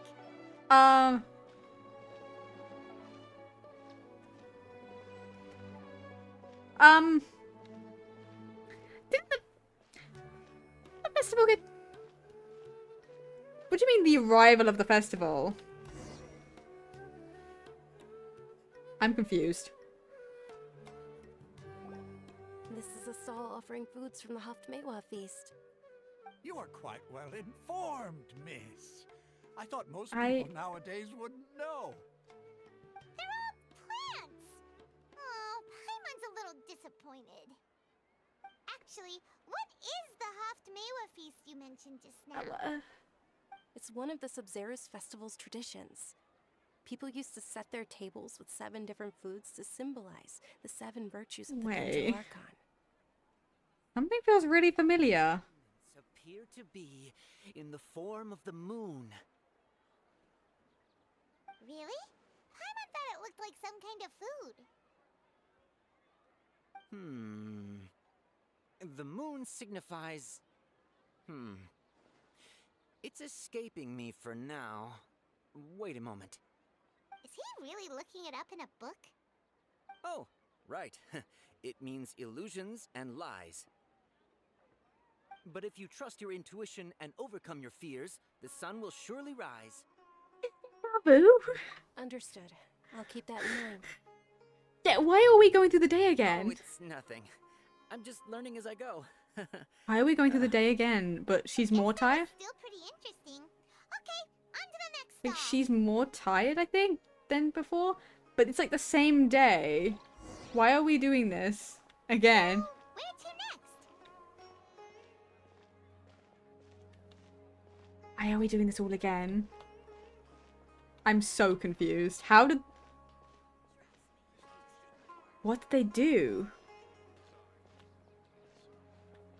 How? How?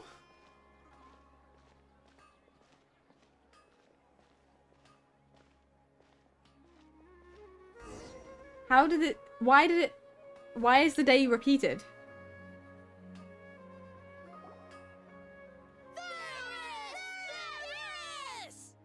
I'm so confused. Soldiers, now that you have your Yalda candies, don't forget your loyalty to Lesser Lord Kusanali.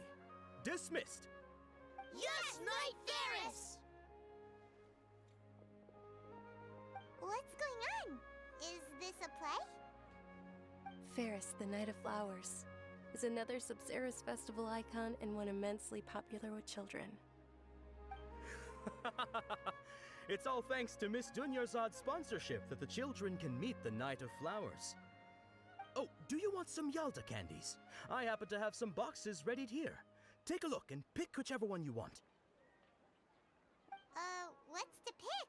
Don't these boxes all look the same? It's not that simple. Each box contains a random flavor. It's up to the luck of the draw. Flavors include lavender melon, hara fruit. Well, I know Sunsettia. Sunsettia is 4. Ooh, how interesting. And there's also Lizard Tail and Oni Kabuto. Ugh. Why do those flavors even exist? Traveler, help Paimon pick one. Paimon wants to eat the Sunsetia flavor. Great! These boxes of candy are Number 1 to 4. 5 from left. It's definitely number 4. Ah, excellently chosen. Number 4 is indeed Sunsetia. I wonder how I knew that. It's almost like I've done this before. Paimon bet you had incredible luck, and Paimon was right. How just now? I don't think that was luck. I don't know why, but I knew it must have been number 4. How's that possible? It's obviously random. Why do I keep having this sense of deja vu? Maybe we didn't sleep very well last night. Or maybe we slept too much. I'm sorry, Daniel, but I need to leave for a moment. Oh, sure. Huh? Where are you going? You're just gonna walk off like that? The day's just fucking repeating. I'm not sitting here going through the full day again. Flavor of deja vu. I'm not a fan of that. Don't do that to me. I'm going to Lambert's Tavern. Why is the day repeating? And is it only me that fucking realizes this? Because that's strange. Don't do that to me.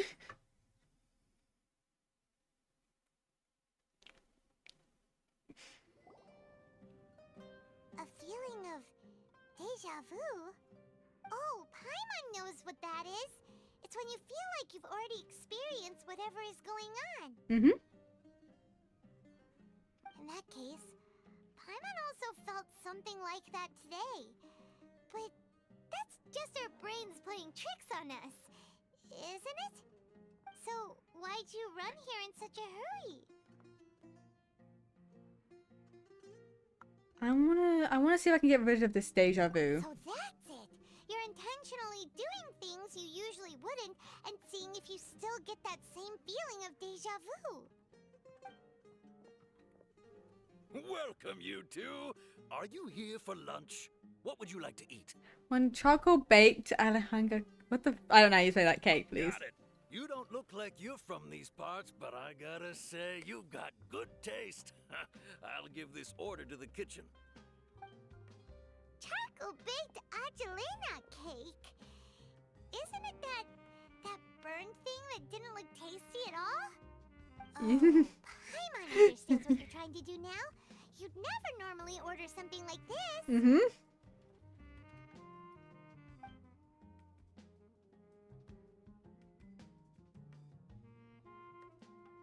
I feel like that might honestly. Thing? Are you really gonna eat it? Isn't this going a bit too far? Here goes. That's really funny because I'm not making any motion to actually. How was it? The look on your face is telling Paimon that it tasted awful. No, it actually tasted really good. Then, you mean... This flavor. I've definitely eaten this before. We were just talking about how gross it looked. So, would this be a case of taste bud deja vu? I couldn't get rid of it after all. Looks like I've tried this before. Also gets the impression that we've been here many times, even though we are regulars. How about we go out again and try something else? Are we? Is it the entire fucking Sumeru repeating? Like, how many times have we actually gone through this then, if that's the case?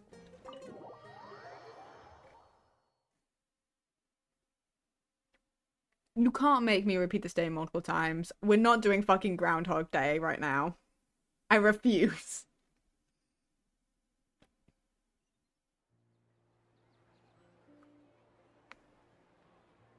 I refuse to do Groundhog Day in Genshin right now. This is great. Oh, there we go.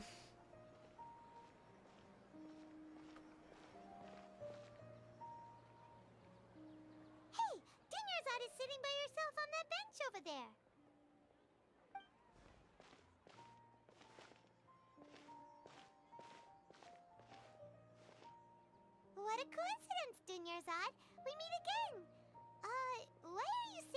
all by yourself? Oh, I ran into some kidnappers just now, but thankfully Dia came to my rescue. I started to feel unwell after that, so I sat down here. Kidnappers? Oh my goodness, are you hurt? Alright, that happened. I'm okay. Dia's arm got scratched, but it isn't serious. So literally nothing changed whether or not we were there or not. Whew. That's a big relief. But, Dunyarzad, you seem a little down today. It's the Sub-Zero's festival, and you've been looking forward to it so much! Not at all. I've always been like this. Excessive physical exertion or strong emotions tend to aggravate my illness. Besides, no matter how amazing today may be, it is but a single day. After however many more days, my time will come to an end. Paimon doesn't quite follow you, and Paimon feels like something's really got you down right now. I'm so sorry for leaving you behind earlier. It really is fine. I don't mind. Have you noticed anything out of the ordinary? Huh? Did something happen? Dunyarzad, have you ever felt deja vu? You know, like when you've already experienced something that's happening right now? Deja vu? No. But my days have been the same for years now. Even if I were feeling deja vu, I suppose I would already be used to it. Oh, Paimon sees. Then, is it only the two of us? It's almost time. Huh? Time for what? For the dance. Nilou's Dance of Sub-Zeros is about to begin. Let's go. Oh, we're gonna watch it get shut down again. I swear to God, if we go to sleep and we wake up and it's the same fucking thing, I'm gonna cry. I will just simply cry.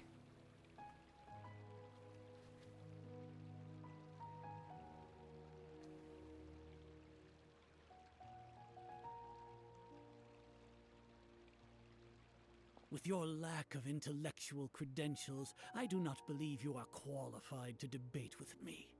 What you should be doing is finding workers to tear down this ridiculous eyesore. When we return, have the scribe draft an ordinance before the next Nyagarbaha Day that prohibits public art performances. What's the We will macabre publicly announce it whatever later day? for the Akasha. Understood. I will inform him when I return. The Sub-Zero's festival. Go celebrate the birth of that god to your heart's content.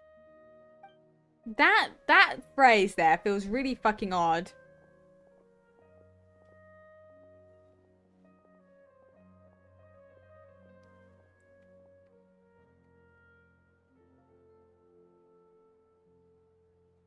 Nilou, are you okay? Oh, Dunyarzad. The Grand Sage ordered us to stop the performance. It's okay. There's nothing we can do about it. But you've been really looking forward to this. I don't want you to have any regrets. It truly is unfortunate, but I don't want to cause trouble for anyone. Didn't the Grand Sage say that he might investigate the organizers? True, but... well, okay. I'll just have to try again next year. The next festival. I probably won't be around by then. Wait, what did you just say? No, nothing.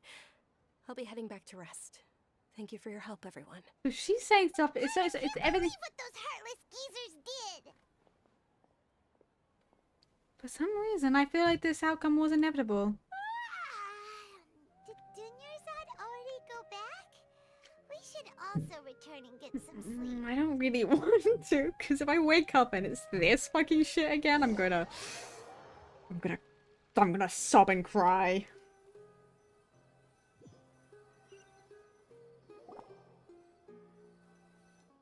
So, in the end, you still couldn't figure out what that deja vu feeling was all about? Maybe it really was because of exhaustion. I hadn't thought about it, but my head does feel very heavy. Same here. That's why Paimon stopped thinking about it halfway through the day. Personally, I would have taken the Akasha thing off. I would have taken the tournament off. Then, how about we settle in and get a good night's sleep? For now, we can chalk things up to exhaustion. I would take the Akasha off. Tomorrow.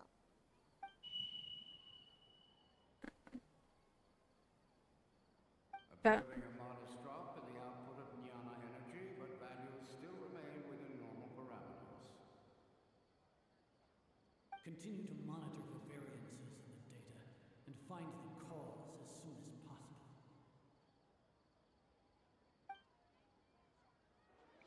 It's like, I will not be surprised if it's fucking linked to that fucking terminal. Why does Paimon feel so tired after so much sleep? Anyway, we should go meet Dunyarzad right away.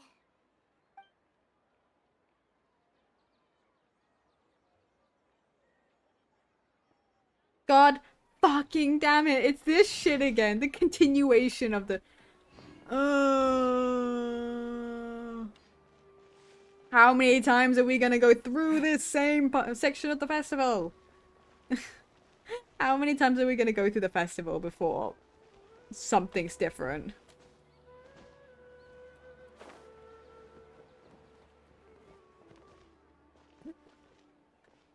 Oh my god.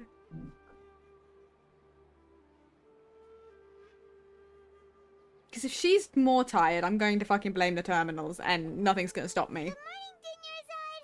Sorry to keep you waiting. Not at all. I arrived early. She sounds worse. Huh? Paimon thinks you sound kinda tired. Did you not get enough sleep? I'm doing well. There's no need to worry. Shall we go? Let's start with the stalls over there. I think it's something up with the fucking terminals. Yeah, let's get going. Traveler?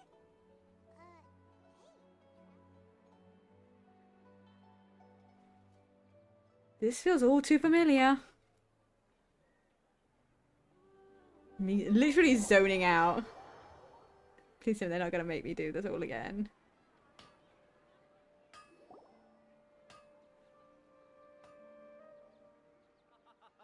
It's all thanks to Miss Dunyarzad's sponsorship that the children can enjoy the Sub-Zero's festival.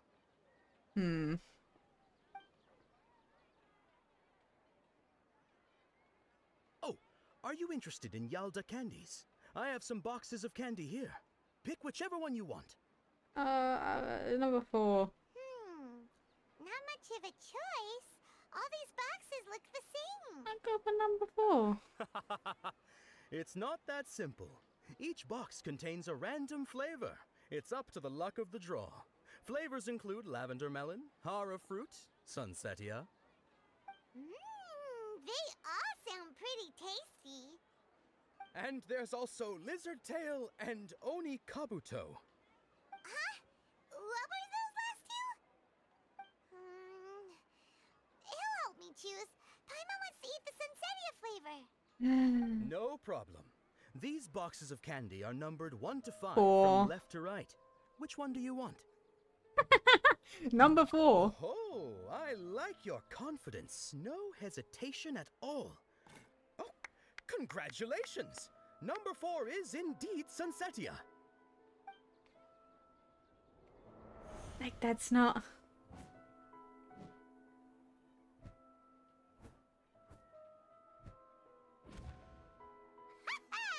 Paimon knew he always had incredible luck. Not luck.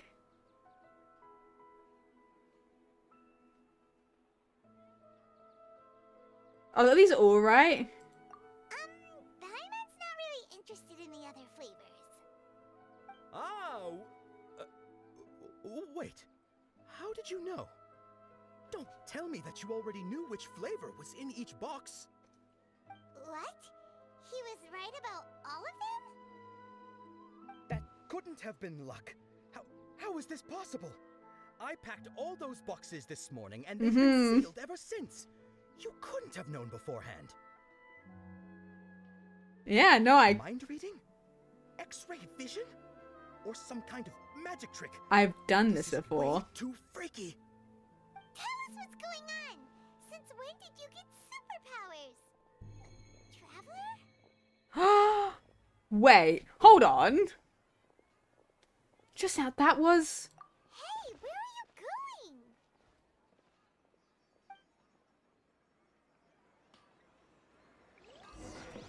Well... What's going on? Did you see something? Yes, I did. Us leaving Dunyarzad without letting her know is kinda rude, you know. It's fine. She'll understand. Probably. Oh. Observe. Observe? Observe.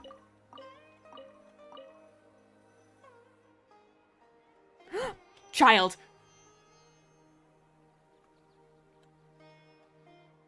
We're heading after. Oh, did I fuck it up somehow? The game's enjoying me doing this. Oh.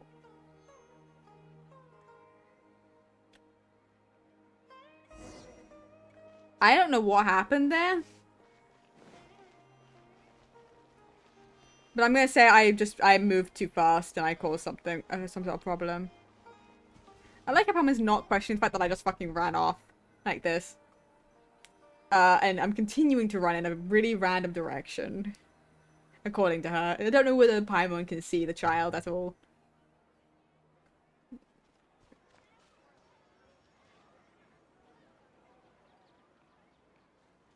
That bird is floating? What are you looking for? Why did we come here? This is not loaded in properly, clearly. Familiar figure, an overwhelming sense of deja vu. Ooh, ooh.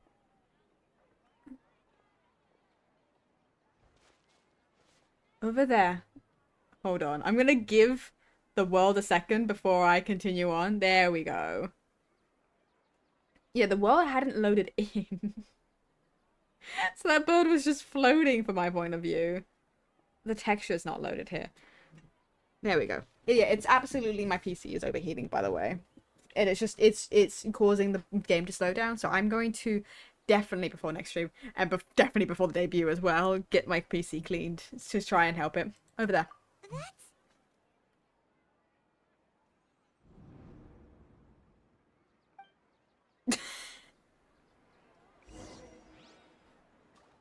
Talk to the mysterious girl. Wait, we can actually talk to her? And now I know who this is. This is Nadia. I knew this. And I know who she is. So this is not like a surprise reveal to me.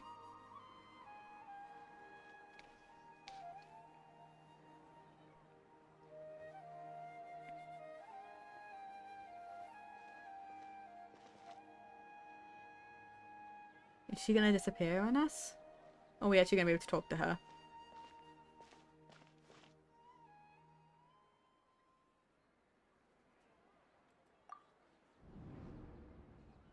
Oh! Isn't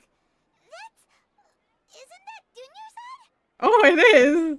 What? What's happening here? Why are there two Dunyarzads? Oh. You already know that this isn't your first Sub-Zero's festival, don't you? I'm sure you already know how to use this. You're handing me nothing. Knowledge capsule? Where did you get it? What's inside? You should use it too, Paimon. You know Paimon? Well, if she knows it's not the first, let's use it together, Paimon.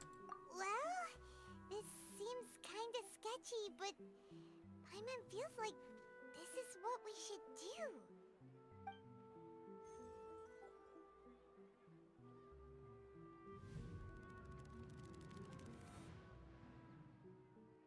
Huh. What the? There's the knowledge of all of them. So many days worth of memories. It's our 20th time at the Sub-Zero's festival? Huh? No. The 30th? 40th? Just how many times have we been to the Sub-Zero's festival! Have we been trapped in a single day? If it weren't for you, we wouldn't have even realized. What the heck was inside that knowledge capsule? Well, clearly our fucking memories, if that wasn't obvious. Your memories are still scrambled? Try your best to remember. This isn't the first time we've met, and I answered that question a long time ago.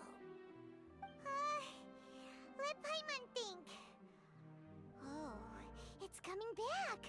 Meeting you was the real catalyst for restoring our memories, and the knowledge capsule was just your means of showing our minds the way. What about everyone else? Why are you only helping the two of us? Your sense of deja vu is stronger than everyone else's, yes? As for an explanation, you two received the blessing of Dendro. And you also have special, sensitive constitutions. Fair enough. It was as if a single sheet of paper was separating those memories from your consciousness. What's wrong with the Dunyazad over there? A familiar question. I think this is the 7th time you asked that. As you can see, she isn't doing well. You probably sensed it too. The Dunyarzad you were just with is different from the first Dunyarzad you met. That first Dunyarzad is in front of you right now, and she doesn't have a lot of time left. Oh no. What I need to do right now is break out of this cycle. Looks like you're almost done sorting out your brain. Oh yeah, I'm Nahida. Nahida, not Nadia. Sorry, Nahida. I know. You've introduced yourself before. Good. You passed the test. Nahida. What's happening? You can awaken our memories, and you seem like you know what's going on. Oh, wait. Please don't tell Paimon even you don't know. Everything in this world runs in a loop. This cycle is called the samsara. Samsara. You, me, and everyone else are all stuck inside the one-day samsara. As for the truth, that's on you to find out. If you were told the truth instead of discovering it yourselves, it would literally blow your minds. I don't know how you'd be after that. I can only give you surface-level help, like bits of information and subtle hints. For the rest of the time, I'll be doing all I can to slow down Dunyarzad's illness. She looks like she isn't doing well at all. Her illness gets worse after each Sub-Zero's festival. Oh. If we can break out of the samsara, I might be able to save her. But as things are right now, she's just a small bird in the sky that's about to lose its last feathers. All I can do is raise a gale to delay her fall. You sure love to use weird analogies. It makes sense, but you know. Analogies are wonderful tools. They let you use existing knowledge to understand unfamiliar things. Okay, so, with what you know so far, what do you think the truth is? Please tell me I don't have to guess. Let me collect my thoughts. Oh. Oh. Oh. That's... I'm coming back to this in a second. I'm going to physically leave the room and then we're going to come back and then mentally figure out this. This shit. Hold on. Give me 5 seconds.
hear it when I open and close my door, but my door is fucking like it's super for some reason like jammed up and not opening properly. Okay, stent of contemplation. Contemplation. You can choose any text entry to interpret it. This interpretation process involves analysis of the text entry and may yield new entries. Once interpreted, you may submit that text as a conclusion. Some text entries can be associated with one another once interpreted. Associate. Trigger associate. Oh my god. One of the texts can be used in conclusion, then select that before you submit conclusion. Okay. Grand Sage's speech. I want to interpret that. The Grand Sage said, "Go celebrate the birth of that god to your heart's content." Did he mean something more? Interpret. What's happening right now seems to have happened before. This feeling has been getting stronger and stronger. We've already experienced the Sub-Zerus festival many times, and the day of the festival seems to be in a perpetual samsara. The moon, illusions, and lies. What do they all mean? My mind feels exhausted, even though I haven't done too much thinking. What is going on? Okay, this, I'm going to associate this with deja vu. It's a time loop. That should be it. The flow of time is endlessly cycling within one single day. Interpret again. The Grand Sage said, "Go celebrate the birth." Is that it? It's a time loop? But we kind of know that. That should be it. The flow of time is endless. Is that it? A time loop. Oh, fuck. Still the wrong answer? Paimon thought that made a lot of sense. It feels like time's just repeating itself. I couldn't. A simple time loop can't explain some of the phenomena. You two are still missing a lot of information. Yeah, because I couldn't make any more associations. I can't give you any more hints.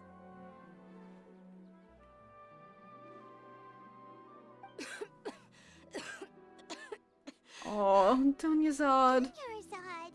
Oh. I swear to God, if she dies, I'm gonna be so upset. The Sub-Zerus festival is happening every day, but that doesn't mean we can waste an infinite amount of them.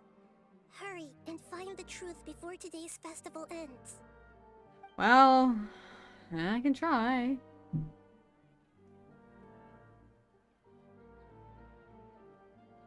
Let's think about our current situation. To save Dunyarzad, we have to escape the samsara of the Sub-Zerus festival. And to do that, we need to figure out what's happening.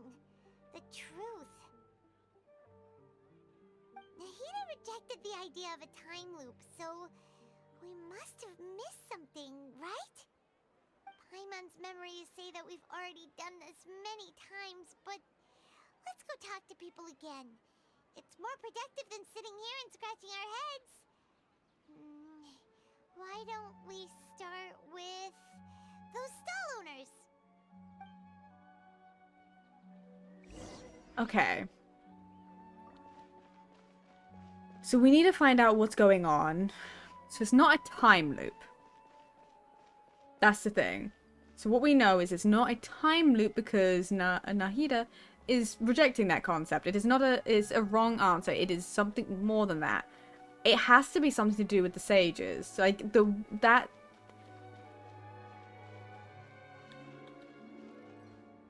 Oh, it's not loaded in. They've not loaded in. Well, we're gonna chill here. How are we all doing? We love when this game decides to run. There we go. Can I talk to you? There we go.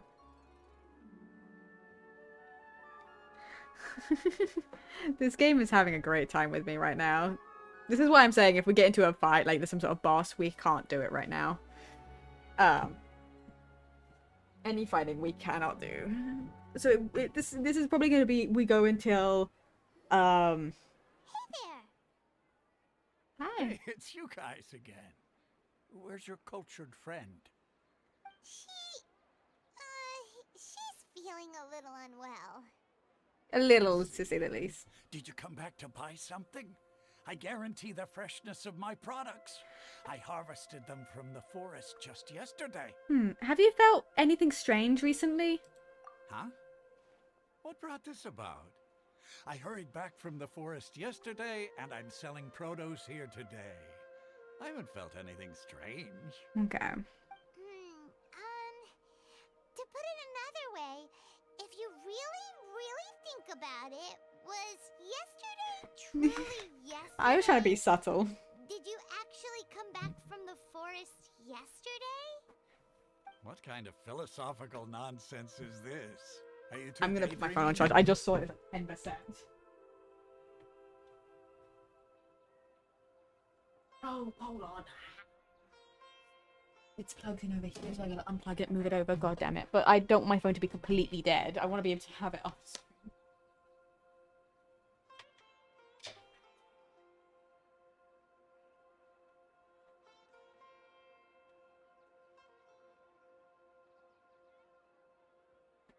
Okay.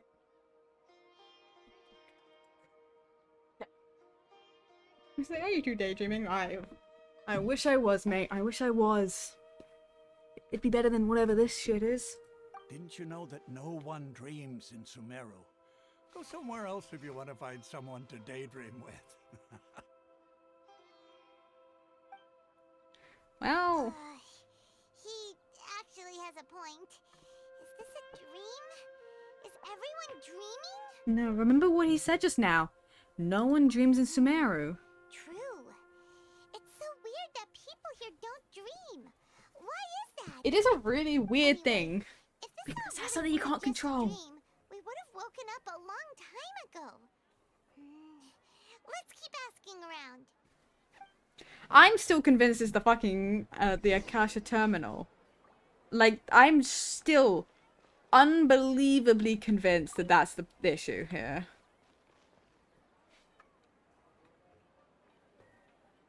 Like, I am convinced. Oh, it's you two. Was my divination so accurate that you felt compelled to compliment me in person? We actually did run into a situation, but I'm not sure if it's related to your divination. Ooh, I knew it! I told you, the god's divination is highly accurate. You just hadn't fully understood its significance yet. I mean... You're really excited about this, huh? That's exactly why we came back. Help us better understand it. Help you better understand it? Well, that isn't exactly what I excel at. Oh my god. So, you're admitting that you don't have a clue? Anyway, what kind of situation did you get into? We're all trapped in the day of the Sub-Zero Festival. Hold on a second. I thought you guys just lost your wallet or fell for a scam. No, we're trapped here. What you just said, are you serious? Does that kind of thing actually happen in real life? I knew you weren't going to believe it. Marvelous. Truly marvelous. I believe you. Recall the interpretation of your divination. The moon, illusions, and lies. It really felt like an omen. When you say it like that, the divination does sound like it's related to what's going on. Can you read any more into it? I believe that the Archon's revelations are never more than vague hints. Anything more specific is beyond the reach of mere mortals. The book only says, if you trust your instincts and overcome your fears, the sun will surely rise. Trust our instincts, overcome... Looks like fortune-telling is just fortune-telling. It's no good for practical problems. Paimon, he's right there. Haven't made any progress. Who else can we talk to? Let's try talking to Dea again. Paimon remembers that we tried talking to her a couple of times, but she always thinks we're playing pranks on her. You think she'll brush us off again? She cares a lot about Dunyazad. Let's try taking her to see the real Dunyazad. Yeah. If we tap into Dia's strong sense of responsibility as a mercenary, then she'll definitely take us seriously. I swear, if she's not there. Time of day, Dia's probably just finished beating up those kidnappers. Let's go find her. If Donyazad is not fucking there when we get there, I'm gonna be so... And we look insane, I swear to God. Okay, well here's the second Donyazad. One that's actually doing okay, kind of. I'm fine, my lady. It's just a scratch. Perfect timing. Both of you are here. Paimon, Traveler, you came at just the right time. Yeah, it's a Listen, kidnapper. There was a dangerous Gang of kidnappers that had just ambushed you. Huh? You saw? Then why didn't you jump in earlier? If someone was protecting Miss Dunyarzad, I could have went all out. Anyway, can you do something for me? Actually, can you do something for us? I want the Traveler to take Dunyarzad somewhere to rest up while you check to see if there's still any kidnappers around. Did Paimon get that right? How did you know what I was going to say? It's not the first time we've done this. Just say something convincing. Please tell me you only give me one option.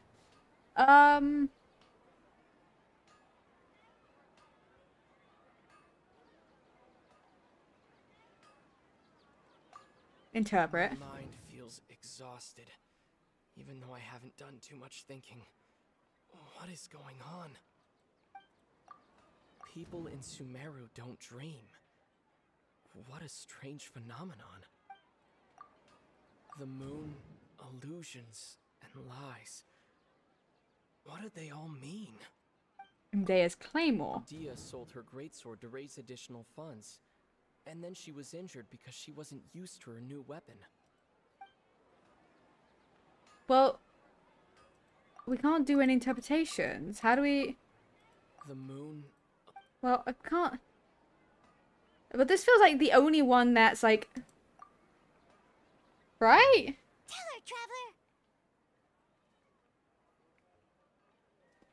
You got injured because you aren't used to your current greatsword. You sold your greatsword to support the festival. I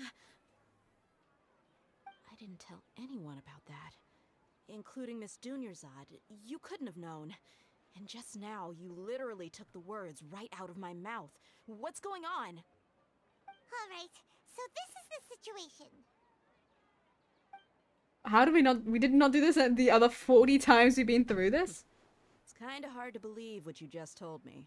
First, let me make something clear. Most of us desert dwellers might not be the scholarly type, but we do have basic common sense. Have you noticed something off about Donyazad? She's quieter than usual. Uninterested in anything and really gloomy. Yeah, she isn't the same as before, but her parents said that this is how she was like at first. At first? Huh? At first? I don't quite understand what you're all talking about. I'll go rest on the bench over there. My lady, are you angry? It's not her. Come with me. I'll show you some evidence. All right, I'll give you the benefit of the doubt since you knew about my greatsword. Let's make this a quick trip. Miss Dunyarzad isn't completely safe here. Okay, because we need her on our side, really. Let's bring her to Nahida. I gotta now re-pronounce Nahida's name, because now I actually know how you say it. Because before, I've been basically mispronouncing her name the whole time, because I've never heard it. So I was just pronouncing it based upon how it looked to me. I'm running through this place because I'm like, if I keep running and loading everything, then I'm hoping that it'll kind of like let everything stay loaded. You know what I mean? And I don't have to, it should reduce lag is my hope. Hold on. We're gonna stand here for a second because there should be shit there. There's nothing there. She's laying on the floor. Is that, I don't think that's meant to be the case. Where are the beds?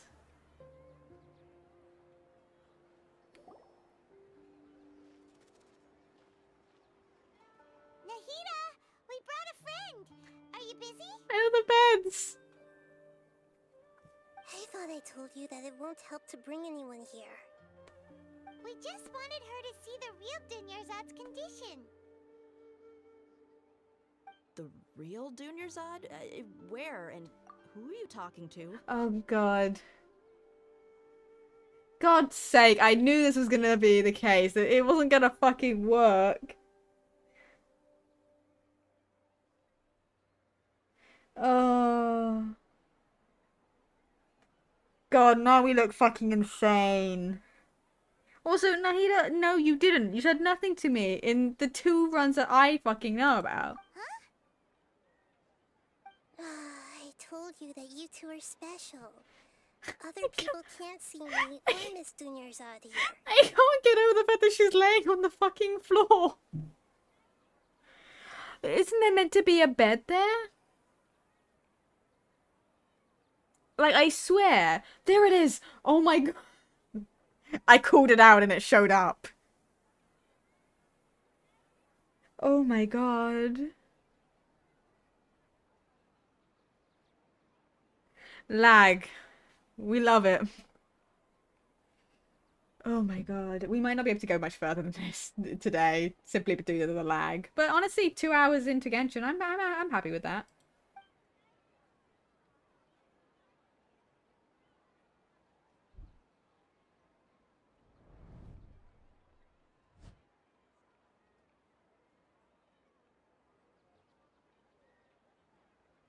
Hold on. Over there.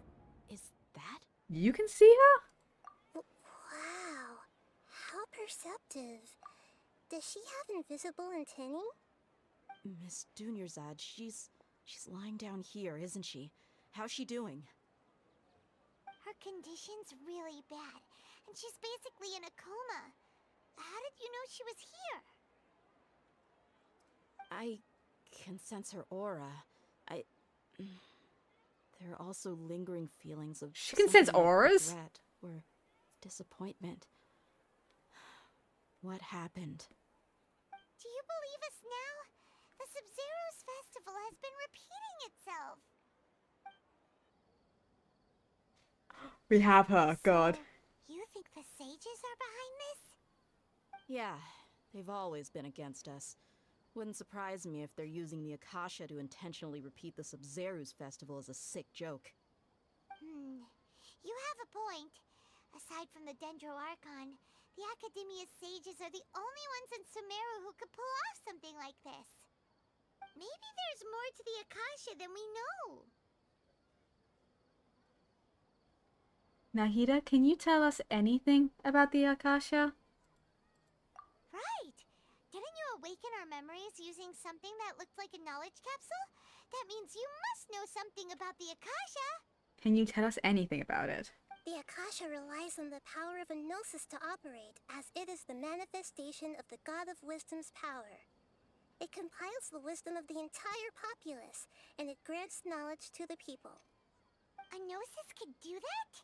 No wonder the Akasha is so magical. It's being powered by the gnosis of Sumeru's Archon. So, this Nahida you mentioned, what did she say? She said, and Paimon quotes, "The Akasha relies on the power of a gnosis to operate, as it is the manifestation of the God of Wisdom's power.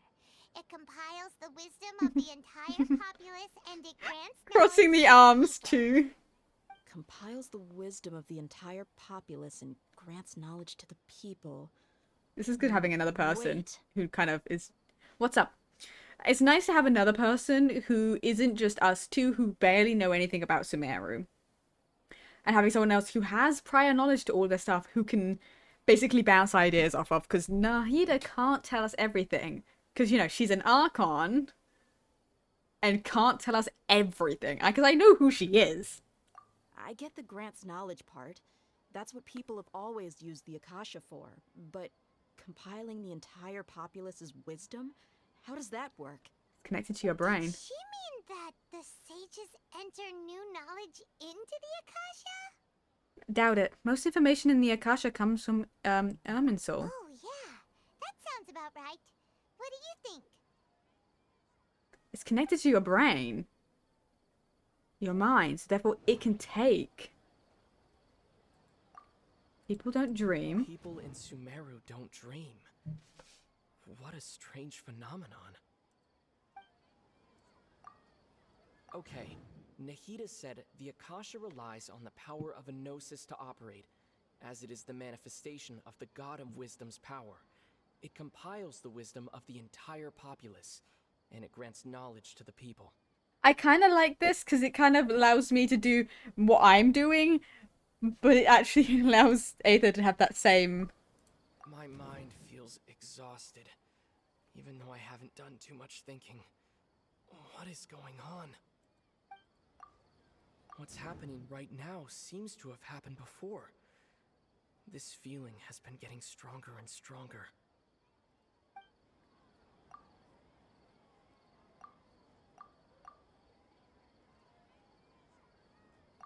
I don't know. I have no idea.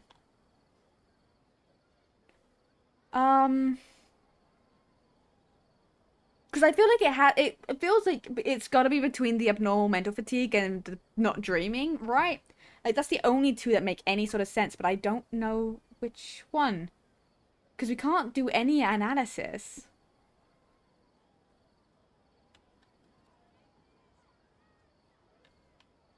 Um...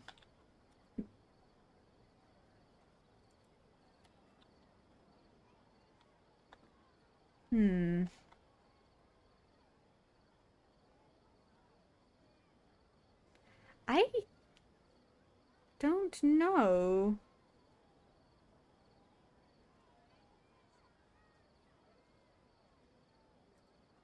Um...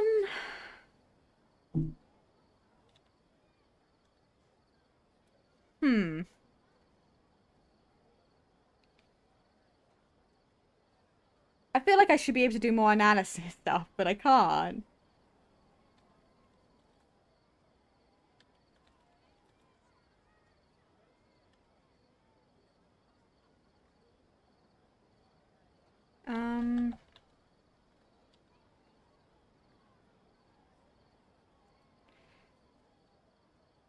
Because, like, not dreaming feels like it could absolutely be it, because,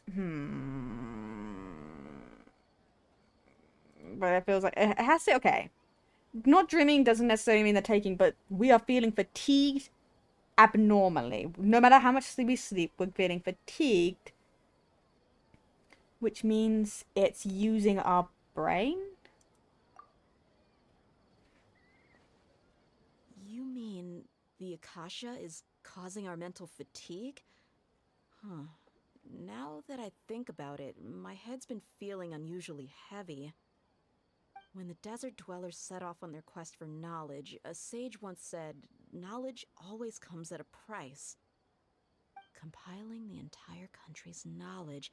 You think the Akasha pulled a 180 and is extracting information from us? But how would it do that? Who knows? The Akasha can put knowledge into our heads, so who's to say that it can't also poke around in there? We don't know any specifics. What's the point of doing something like that? Just think about it. If you could combine the knowledge of every single person in Sumeru, then you can basically turn Sumeru City into a single massive brain. This hive mind could make breakthroughs in problems that even the smartest geniuses can't crack. Yeah, but... Excellent deduction. And the analogy comparing Sumeru City to a massive brain? I love it. In that case, we should take off our Akasha terminals right away. Maybe that'll solve this problem. Somehow, I don't think it'll be that simple. Yeah, I was only wearing this for show in the first place. Didn't expect the sages to cook up such a conspiracy. Mark my words, when this is over, I'm getting evidence and exposing this whole thing to the public. Yeah, we're moving our Akasha terminals. How does everyone feel? Actually, I've noticed something else. Huh? What is it? I feel at the end of every day, there's always the sound of a beep. Oh, that! Paimon knows what you're talking about. It's a single soft beep that sounds like it's coming from the Akasha terminal. The sound of a beep. Could it be a prompt tone for when the Akasha is operating? I heard the same sound in Port Os. I don't remember that.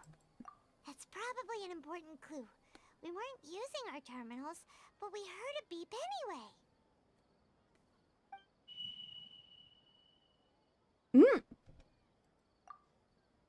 Traveler, did you hear that? Yeah, I did. I heard it too. Our ears aren't messing with us. There was definitely a beep, but it sounded like it was coming from inside my head. We took off our Akasha terminals.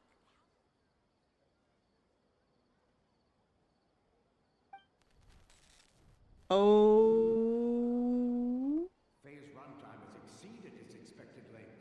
At this rate, there may be casualties. But we cannot lose all of our progress. Fuck your progress.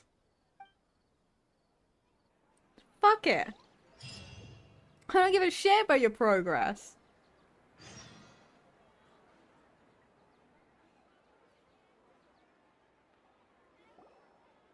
Oh god.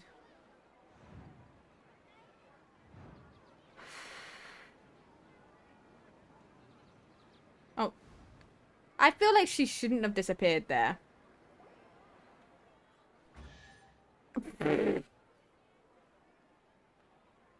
Why did I just hear a chest sound? Paimon remembers everything!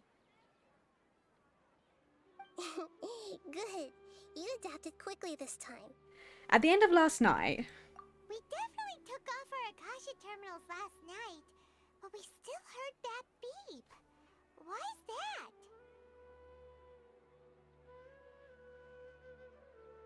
we've been implanted with another form of terminals? Severing our connection? But now we can at least confirm one thing. The Akasha definitely has something to do with whatever's trapping us in this cycle. Oh, Paimon doesn't get it. Why would the Akasha go this far if all it wants is everybody's wisdom? Yeah, one day seems like a really... It's extremely difficult for lab rats in an experiment to understand why they're being treated the way they are. If we're lab rats, then what are you? Nahida, you've never told us anything about yourself. I guess I'm the moon. The moon? Wasn't that the result of our divination? It was. Illusion and lies. Knowing who I am won't help you get closer to the truth, so you should focus on other things. Don't get distracted and miss any clues. Okay then.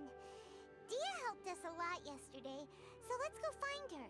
If Paimon's reading the time correctly, those kidnappers should be showing up soon. Okay. That's actually really fun. That's a fun way to do that. I liked that.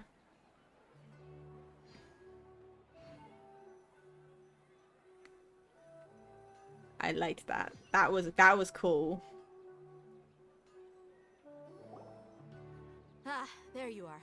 I've already taken care of those kidnappers. My lady, did you get hurt?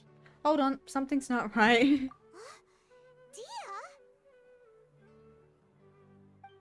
She didn't get What's hurt. wrong? Why are you both gawking at me like that? You didn't get hurt this time. Huh? What do you mean this time? Why are you so surprised that I managed to get out unscathed? Those kids were amateurs.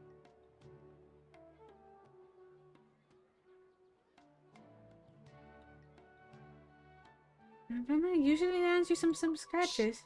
How did you know about my greatsword? I haven't told anyone about it.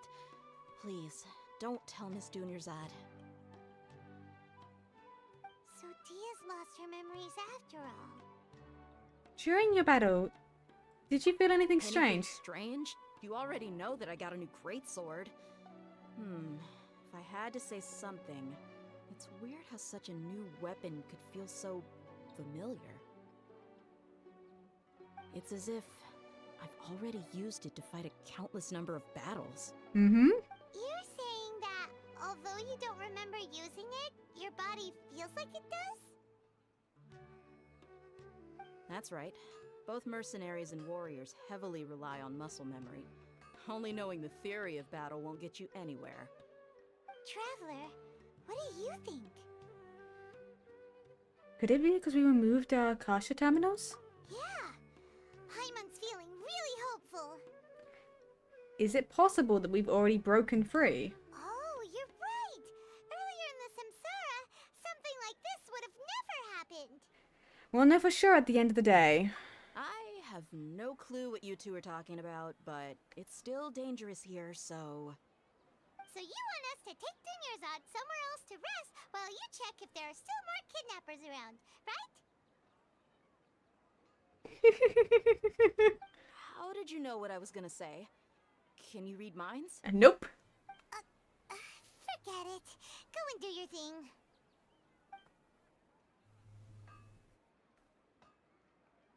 Okay. I like this. This is a nice thing, so I don't have to continuously do it, and it's a nice way of getting a quick thing showing that I went through the day. Well.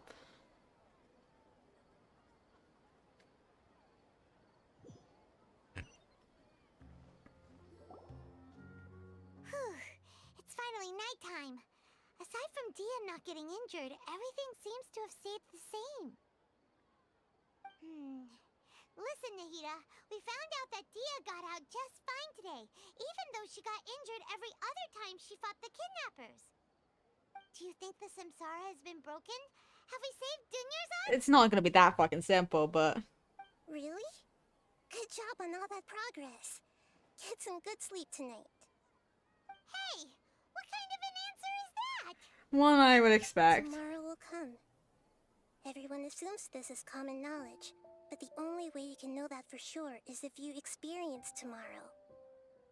How many todays has it been? Is it possible that today will be followed by yesterday? Does tomorrow truly exist as anything beyond a made-up concept? It's even possible that this entire world is a lie, and the history of the whole world has just been one endless Sub-Zero's festival. Okay, no more. Paimon's brain is already shut down. That's why it makes no sense to waste your energy thinking about things you will learn tomorrow. Get some good rest. You know, use the bathroom and flush your anxiety dookie away. Oh, I love her. Anxiety dookie. Huh? People always say they feel a sense of relief after they take a duk-duk. That's why I suggested you could try that. Is that so strange? A little bit, yeah. It's so strange and so against common sense that Paimon's at a loss for words. You were sounding kind of smart just a minute ago. We're gonna go get some rest. Yeah. Even though it's happy and lively at the Sub-Zero's festival every day, it feels like it's been a long time since we've really gotten to relax.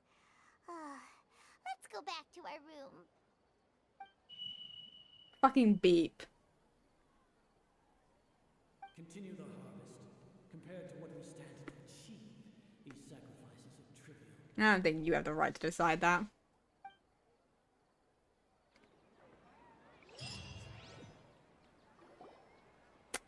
You don't have the right to decide.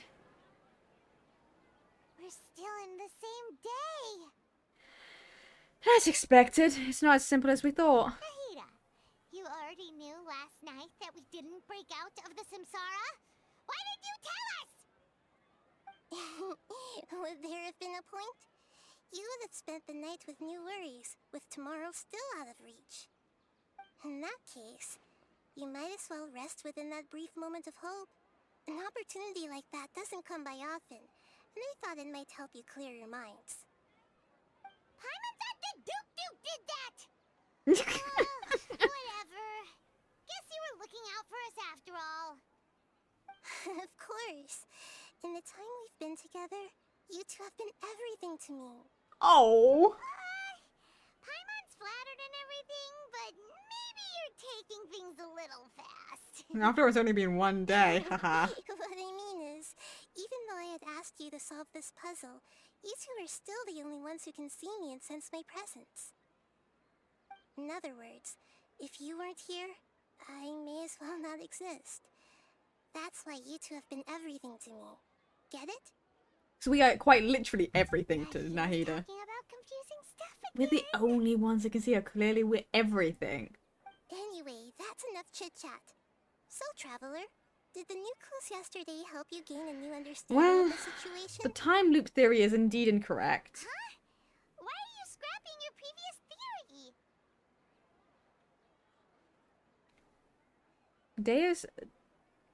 Daya's fighting skills have been improving. Nonya's illness has also gotten worse. Yeah, you're right! Gosh, how did we not notice that? In a simple time loop, people's physical condition should also reset. So, what's your new hypothesis? Well, here we go. The moon, illusions, and lies. What do they all mean? So if Nadia's the moon, keep that in mind. Mercenaries rely heavily on muscle memory, and Dia was able to use her experiences to avoid injury in later samsara cycles. The beep is a prompt tone for Akasha operations. We still hear it every night, even though we removed our Akasha terminals. Well, we still have them on, but whatever.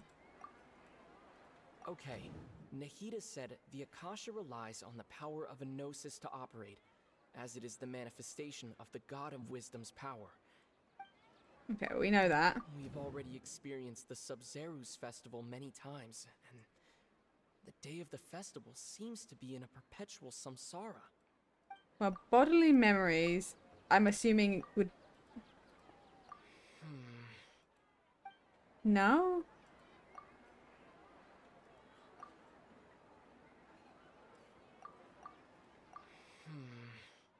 I can't... Memories are deleted every day. Wait! That would make so much fucking sense. Memories are deleted. It's not a loop. It's just your memories are deleted, so therefore you're continuously doing the same day over and over again because you don't think you've done it. Which is why it's a little different each time. If all our memories of a day are erased at the end of that day, then we would unwittingly relive the same day again and again. Especially considering it's the festival.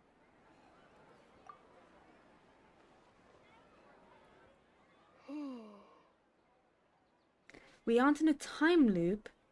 Instead, our memories are being erased at the end of each day. Oh, then the beep we hear every night could just be indicating the deletion of our memories. Or at least the taking of it. That's why when we wake up, everyone thinks the Sub-Zero's festival hasn't happened yet. It's already the next day, but everyone still thinks it's the day before. But muscle memory can't be erased.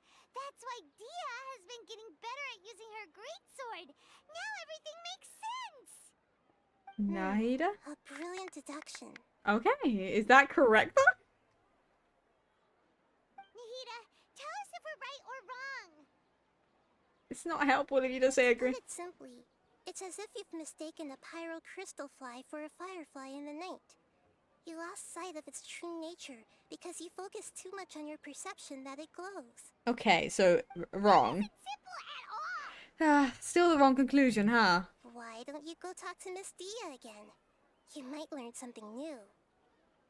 Right! She did help us find our latest clue after all. Let's go! So we're gonna keep going through this and slowly analyzing more and more until we get the clue we need. The casualty. Wait, are we gonna... Is someone... Ooh. Right, because someone's gonna die at some point. Because they're talking about casualties. I don't know how much we're gonna go through of this. But I really want to get to the bottom of this, but at the same time, like, it's a little laggy, and I'm like, I don't know. But I want to get to the bottom.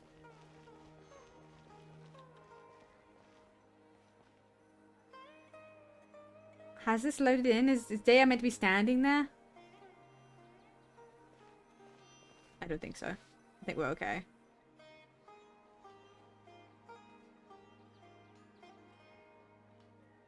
I love the black screen. We might end a little earlier as well, just due to the fact I'm starting to feel very slightly ill. There you are. Really took me a while to find you. Oh? As expected, Dia also didn't get hurt today.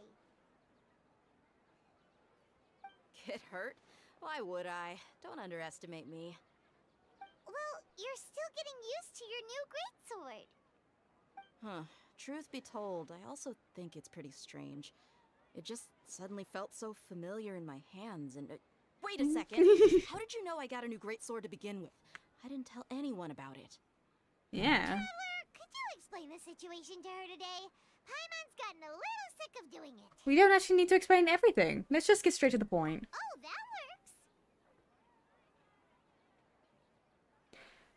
You suddenly became proficient with your greatsword because...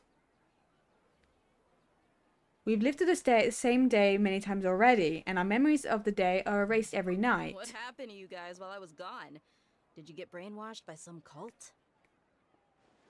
Nope. Don't think too hard about it. Just take what we're saying at face value. Alright then, let me get this straight. You're telling me that my body's already gotten used to this greatsword, but my brain just doesn't remember it? Mm-hmm. Yes, your memory's being erased every day. Then I'd have to disagree. That's impossible. It's not. Oh? Why do you think that? If we've actually been reliving the Sub-Zeru's festival day after day, then what happened to the things we used, the money we spent, the food we ate? Common sense says my wallet should have emptied itself a long time ago. I've thought about There's that no way I too. wouldn't have noticed that. Yeah, because here's the thing. That's what I was thinking about the fresh fruit.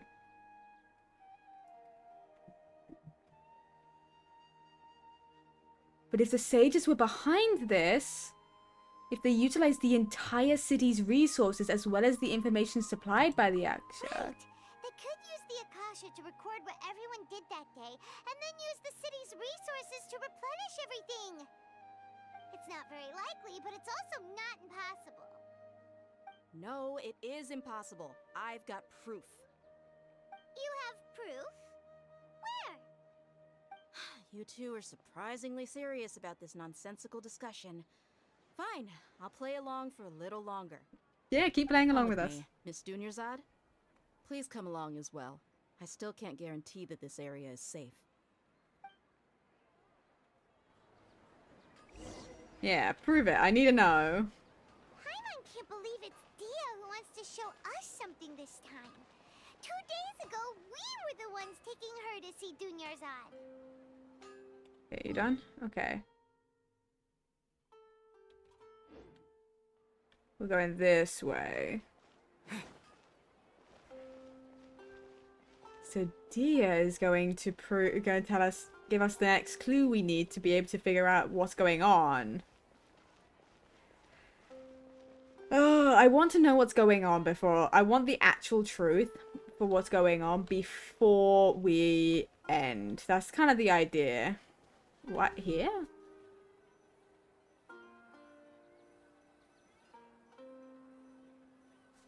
Why here? What's your proof here? This is it. What is that? Huh? This is a wooden training dummy. What about it? See those marks on the dummy? Those are the result of several days' worth of practice. Let's say the sages didn't replace it every day. Shouldn't it be hacked to pieces by now? That's true, but what if they did? Then the sages would have had to reproduce every mark I left during previous training sessions. I'm a professional fighter. My martial school has always emphasized the importance of refined control. The force, angle, and entry point of each strike is calculated and deliberate. That's why I remember every mark on the dummy, as well as my state of mind as I made each strike. It's just as they say, each swordsman has their own unique style, and even the same swordsman can't make the same cut twice. It would be impossible to copy these marks. Is it really impossible? What if they use some fancy machine to carve every single mark? People often say that a camera's photo can never replace an artist's painting because the former has no spirit to it. The same thing applies here. At a mere glance, I can differentiate carved marks from the results of combat training. Yeah, that makes sense. Seems we'll have to abandon this theory. I hope that cleared things up for you. Hey, is this that new brain-exercise game that's been super popular with the scholars lately? It's surprisingly fun. Yeah, Anyway, sure. it's getting late. I should escort Miss Dunyarzad to Nilu's stage. See you later. Mm-hmm. Okay. Back to square one. Is our memory deletion theory also wrong? But at least we've reached some other conclusions in the meantime. What if we're not in the real world? Yep, that's true. So, Not in the real can we world. think of any new ideas right now? Let me think. I suddenly realized something else is strange. Strange? Paimon feels like everything's been strange lately. How come we've never thought about leaving the city? Huh? Leaving the city? You're right! It's really strange how we never thought of such a simple solution! Many things should become clear if we can confirm the flow of time outside of the city. Paimon can't believe it! Did we miss this because we're tunnel visioning too hard on our other theories? Or because we're just too tired? It really is strange. We should have thought of this a long time How ago. about we go back and ask Nahida? Maybe we've forgotten something about leaving the city. I'm betting it's something, some sort of blockage stopping us from thinking about it. That's what my thought is. There's something blocking us from thinking about it. So I can't... Huh.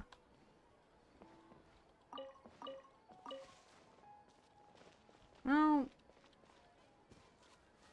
God damn it, it's all not loaded in again. Please. And she's on the floor again. I think that's so funny that it doesn't just like have her floating where she should be, it just puts her on the floor. The bed's not loaded in, she's on the floor. I think that's so fucking funny. Well, the cutscene will run if both of them are there, but I kind of want the beds to load in so it's actually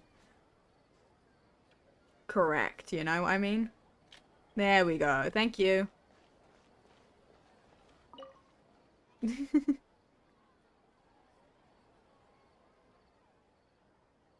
I wanted everything to be loaded in before we actually, or at the very least, the bare necessities beyond just those two. Nahida, we're back! You're back early today. Did you find something new? Mm-hmm. Sort of. We're mostly sure now that we're not in a time loop. And we also aren't in the real world. But at the same time, we have a new question. Have we ever tried leaving the city? Leaving the city. As far as I remember, you've mentioned your plans to do that twice before. We did? But we don't remember anything. What happened after we talked about those plans? What did we say when we got back? Let me think. I don't think you ever actually told me what the outcome was. Oh, it's probably more accurate to say that both times you never came back the whole night. But you two sometimes stay out the entire night anyway, so at the time, I didn't think too much about it. It is true that sometimes we lose track of time during our investigations. Before we know it, it'll already be the next day. But still, neither of us remember anything about leaving town. Really? That's kinda strange. In theory, I should have already awakened all your memories. Maybe this is the key. Yep, something here's definitely fishy. Let's get to the bottom of this tomorrow. I swear to God, if we wake up and we do not remember that we were going to leave, I'm going to be so annoyed. Are we going to try and leave? Our memories are back! Let's go and try and leave the city today. About that. Well, where should Paimon begin? Huh? Paimon, what do you mean? Traveler, aside from your memories that were just restored, I have another message for you. Another message? From who? Listen to it and you'll understand. Can't go back. There are countless spaces here. Our Sub-Zeru's festival in Sumeru City is just one of them. It's from me? Traveler, you should be missing 2 days worth of memories. Paimon will fill you in. Oh my god. Time to carry out our plan from yesterday. Let's go and try and leave the city today. Okay, let's go.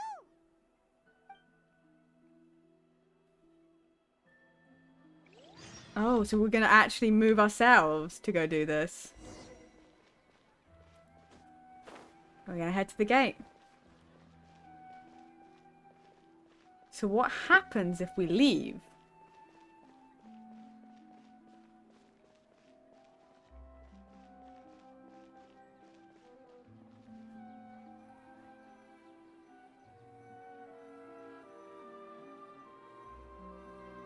This is strange. This is so strange.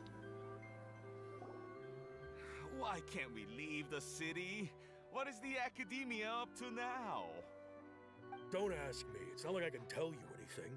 This is a direct order from the Grand Sage. Just wait until tomorrow. I have a real emergency. My goods have already arrived at Port Ormos. If I don't hurry, they'll be stolen. That's your problem. Make sure you make a request in advance next time. But it's not like you can just predict business matters in advance. They're stopping people from leaving? It looks like the Academia already announced a lockdown for Sumeru City today. How completely unsurprising. Let's go and question them. Hello, sir. Why can't we leave the city today? Here we go again. Don't ask me. I don't know either. We just received an order that no one is allowed to enter or exit Sumeru today. They didn't tell us anything else. The Academia doesn't trust you at all. Angering me won't get you anywhere. If I had that kind of insider info, I would have left this stupid post long ago. So... It looks like he really doesn't know. If we can't get anything out of him, let's take matters into our own hands. Why don't we climb over the walls? Those guards can't be everywhere at once. This is a good spot, and the guard hasn't noticed us at all. Let's hurry! Paimon, stay here. Huh? Why? Are you going to leave Paimon behind? Leaving the memory might trigger disruptions to our memories. We need someone to stay and witness events from this side. What if things get really weird out there and you get into some trouble? Then Paimon won't be able to help you. Oh, Paimon knows that Paimon can't do much, but we've always been together, haven't we? Oh, so this is why my memories are fucked, but Paimon's isn't, is because I left Paimon here. Paimon watched it happen. Whereas my memories got fucked with because I left. If we leave together, it'll just be the same as before. Okay. Paimon will wait for you. Promise Paimon that you'll come back as soon as possible. Just a quick look. Okay, okay. And please, be careful. Okay, so what is on the other side?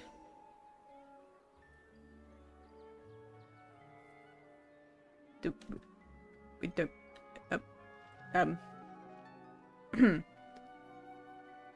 I don't think we get to know. The game is having a good time here.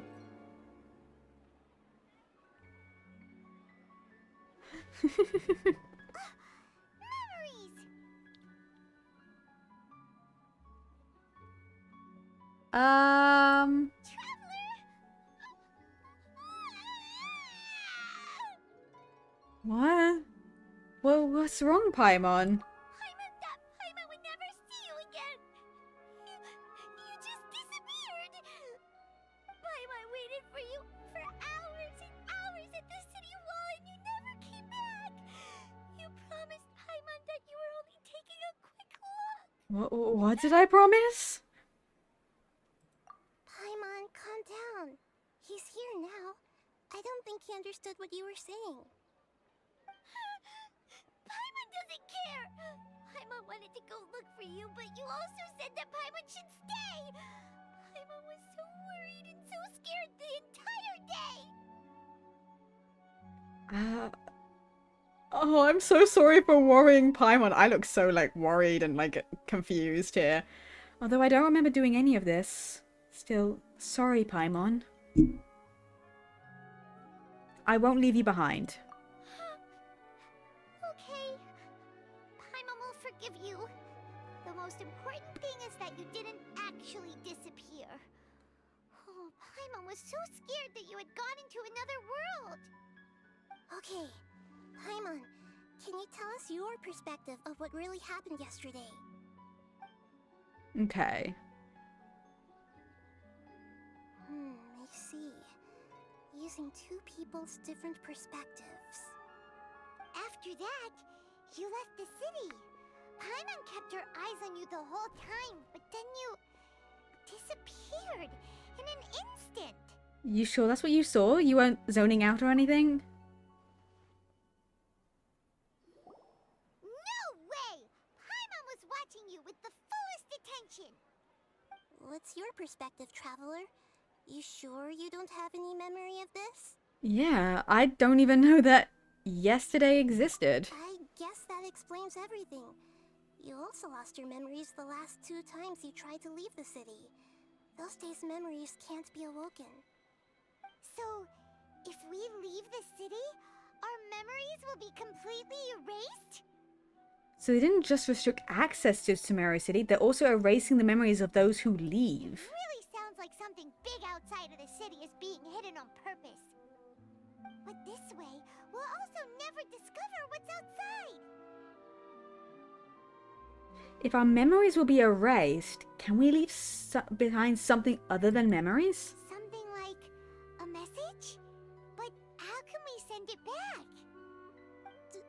Don't look at me like that. I'm not used to being stared at. Nahida? Well, okay. You want something that can pass on messages, right? Give me some time and take care of Dunyarzad for me. Oh, so that's what happened. She gave me something that could pass on messages, and while I was outside the wall, I passed on a message to myself, basically.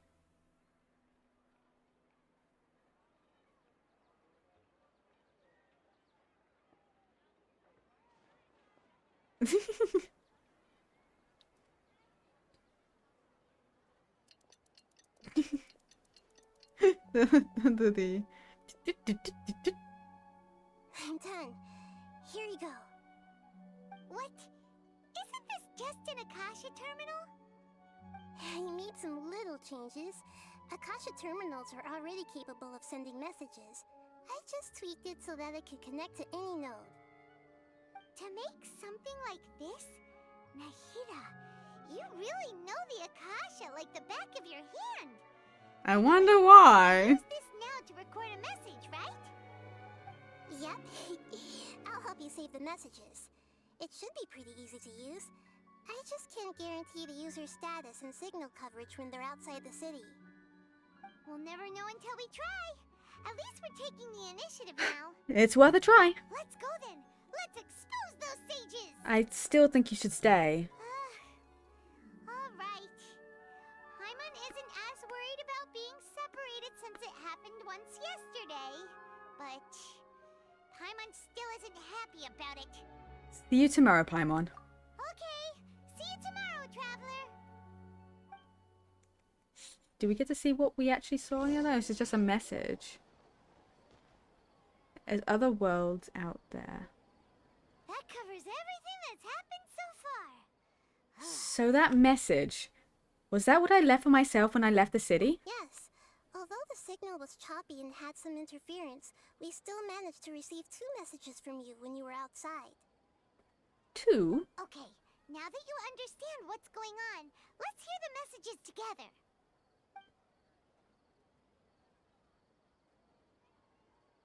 Okay. Can't go back. There are countless spaces here. Our Sub-Zeru's festival in Sumeru City is just one of them. I've entered another space. Before me are flowing sandstone and howling fish. Impossible and surreal sights. All these spaces are empty except for the occasional ones that contain mute puppets rather than people. I can't sense any human presence. Oh.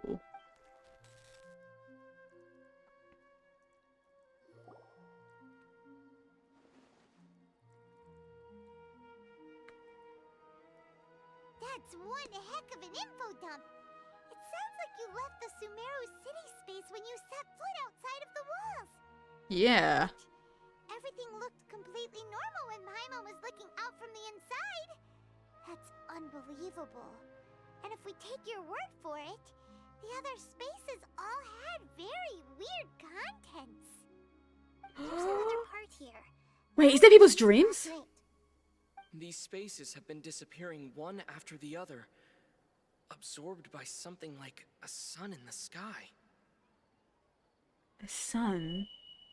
And now, even the final space has also disappeared. We have green Akasha Behind me, terminals. a lot of spaces just appeared again from thin air. I get it now. Those spaces are actually... They're dreams. I think they're dreams.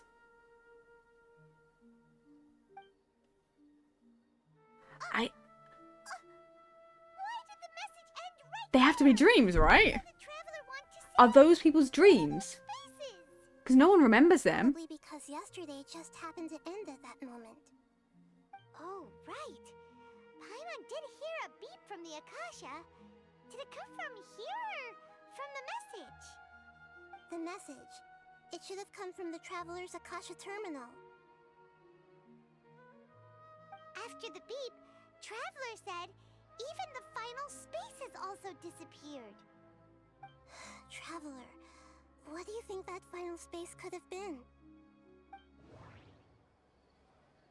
Spaces without human All the presence. bizarre spaces I saw outside the city had one thing in common. A lack of human presence. Was that space actually the real world? But wouldn't a real space just randomly disappearing like that be catastrophic? My impression is that each day in this samsara only ends at the sound of that beep from the Akasha.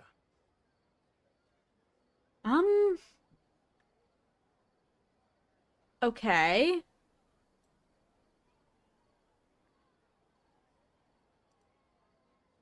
Well, the space where we were yesterday, there's no people there. It's not the real world, but the space where we were yesterday. Meaning every day we're swapping spaces, which is why things can be the exact same. It's because it's a new space. Which is how that thing could be the same. That? Oh, so that's what it is! After the sound of the beep, the final space, the Sub-Zero's festival, also disappears, and we're taken to the next day. Later on, Traveler also mentioned a bunch of new spaces materializing behind them. Do lots of new spaces appear every day? Paimon's head is spinning. Just what are these spaces? I'm still convinced those ones are dreams. They're all dreams. Well, consider this. For all the horrors of the Archon War, at its heart, it was just a game where a bunch of gods fought over 7 seats. So no matter how strange or spooky things may look on the surface, maybe all they point to in the end is a small and simple secret. I'm convinced this is dreams. The Archon War, huh? That's an analogy and a half. A secret, huh?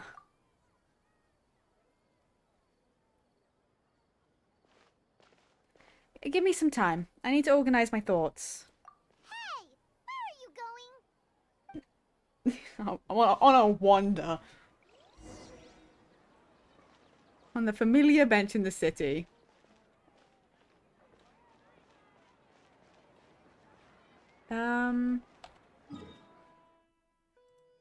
Yeah. I want to get the truth. That's the thing. I want to get the truth of this all. Because, you know. But I don't think it's gonna be anytime soon, you know? Do you want some alone time to think? Alright then, Paimon won't disturb you.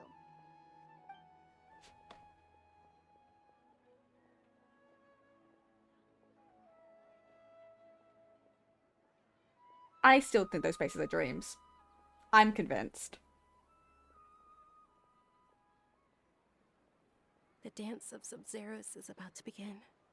I'm going to go watch it. Sorry, the way she went. The Dance of Sabaris. It's that time already. Okay. Why don't you go ahead, Dunyarzad? We still have some other stuff to do first. Okay then. See you later. She's getting more and more time. Have you figured it out yet, Traveler? Time is ticking away. I think I know the answer now. Awesome! What is it? Paimon wants to know. Oh, wait, no. Let's meet up with Nahida first. You can tell us both together. This time, we're gonna get to the truth. I'm convinced those spaces are dreams. I'm convinced. Right. I have my thought, and that's my thought. I feel like I could have solved this quicker than Nathan. I would have sat there and I've gone, well, I think the word I was gonna say was dreams. Because it feels like that makes the most sense to me, right? Because dreams are a big deal. People keep talking about dreams, the fact that the people in Sumeru don't dream. And you're talking about a bunch of spaces with fucking floating fish. That sounds like something you're in a dream. So. You're back. I've been waiting forever for you two.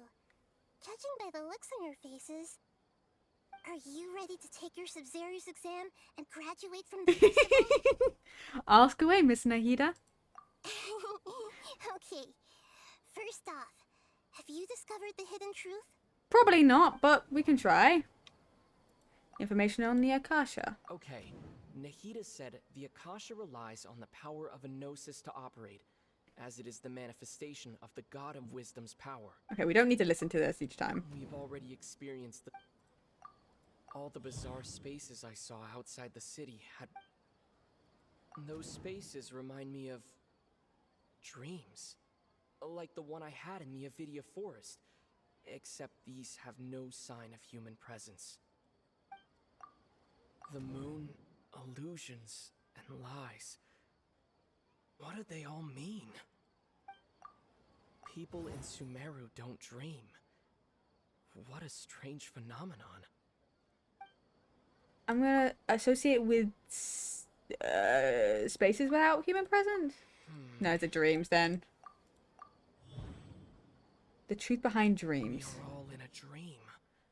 It isn't that the people of Sumeru don't dream. Rather, the Akasha is taking their dreams from them. People in Sumeru think they don't dream, but the truth is the Akasha steals their dreams without them knowing it. And those spaces with no human presence are stolen dreams without their host.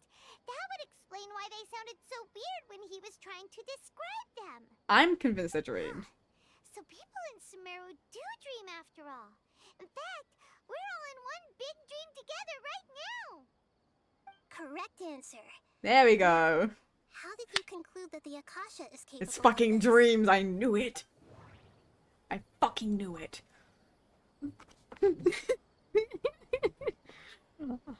I'm smart. Okay. The Akasha relies on the power of a gnosis to operate. It is the manifestation of the God of Wisdom's power. It compiles the knowledge, right? It compiles the wisdom of the entire populace. That makes no sense. And it grants knowledge to the people. Compiles the wisdom of the entire populace. Right? Well, okay. How did you conclude that the capable... It's capable of doing it. That's why it does it and how it does it. It's capable of it. It's capable of it. Because it requires a gnosis. Like, that's the only... Right? Like, a normal terminal would not be able to... That just gives you information. Like, the internet is not capable of taking your fucking dreams from you. Right? Like, the internet... Like, the Akasha terminal is very similar to the internet. Like, you have a phone, right? It's very similar. In a lot of ways. Except for the fact that it cannot fucking take your dreams out of your head. Right? So it requires a gnosis. It's a manifestation of the god of wisdom power. Power? Oh, okay. Those dream-controlling creatures in the forest also get their power from the Dendro Archon, right? Yes. That would explain why the Akasha has the ability to control people's dreams, too. But is stealing everyone's dreams really how the Akasha compiles their wisdom? Isn't there anything more to it than that? Dreams are fantastical, complex, and full of imagination. People's brains are the most active when they're dreaming. Yeah. In other words, dreams are rich bundles of human wisdom. So in other words, the complete opposite of how Hypatia understood it. Paima remembers her saying that the sages think dreams are foolish delusions, and the fact that no one dreams is a blessing from Greater Lord Rukkhadevata. Rukkhadevata. I'm gonna never get that right. So all a dirty trick? The real story is that the sages from the academia are using the Akasha to steal people's dreams for their own use, huh? Yeah, and they don't intend to stop there. Oh? By the sounds of it, you understand the current situation pretty well. So then, what about the Samsara? The Akasha's sound. It's something about that fucking speech. The beep is a prompt tone for Akasha operations. We still hear it every night, even though we removed our Akasha terminals. It's gonna be something about her, right? Those spaces kept disappearing before my eyes. But as soon as that beep sounded, many more spaces materialized. Those dreamscapes kept vanishing, but as soon as that beep sounded, more new spaces appeared.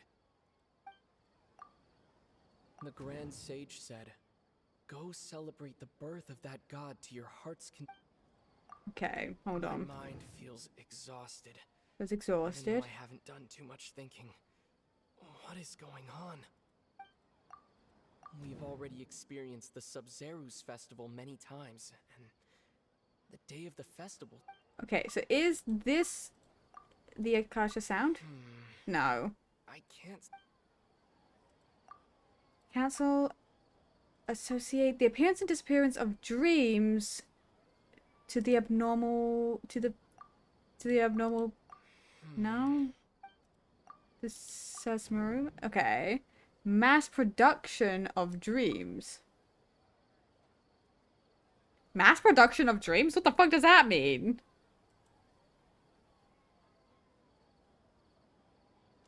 What the fuck does mass production of dreams mean? Correct. The Akasha is keeping each person's brain in a constant dream state, but also separating their consciousness from their own dream. Ah. Disembodied consciousness is placed inside the collective dream of the Sub-Zerus festival along with everyone else's, while their now vacant dreams are harvested by the Akasha. Oh. No one is any the wiser as another day passes in the dream, and so begins another We're all in a samsara fucking cycle. dream. Wonderful. People wake up to yet another dream about the Sub-Zerus festival. The dreams that belong to them are once again harvested by the Akasha, and so it continues. So, this is like a dream factory, and the Akasha is a dream harvesting machine. Did Paimon get that analogy right? Yes, I'm Paima. So the reason why the taking off the Akasha terminals didn't work and why we can still hear it is because we're fucking asleep right now. We're in a dream, which means we're still wearing them in the real world. Right? Which is why we can still hear it even if we take it off in the dream, because we're still wearing it in the real world. We can't take it off because we can't wake up. Huh. Well, we'd have never gotten stuck here. What would have happened? Actually, think about it this way. What's going on in the real world? Right? If the entirety of Sumeru's city currently is asleep, right? Due to the fact that we're all in a dream state, what is happening actually to the real world? Very good, Paimon. Using analogies well is an excellent habit to get into. Okay, so that beep we keep hearing is actually from our real-life Akasha terminals. Taking off our terminals in this dream doesn't do anything. Alright, last question. Who am I? You said you were the moon. You were the moon. They say that alchemical divination is the Dendro Archon's divine revelation. So then, if Nahida has referred to herself as the moon... Well, we're gonna interpret everything, but... Now that I think about it, wasn't illusions a hint that we're all dreaming? Now that I think about it, wasn't illusions hinting at the sage's deception of Sumeru's people? It was literally correct. Well, she's the moon. So you noticed. You are Lesser Lord Kusanani. I thought that one would be the hardest question. That's why I put it last.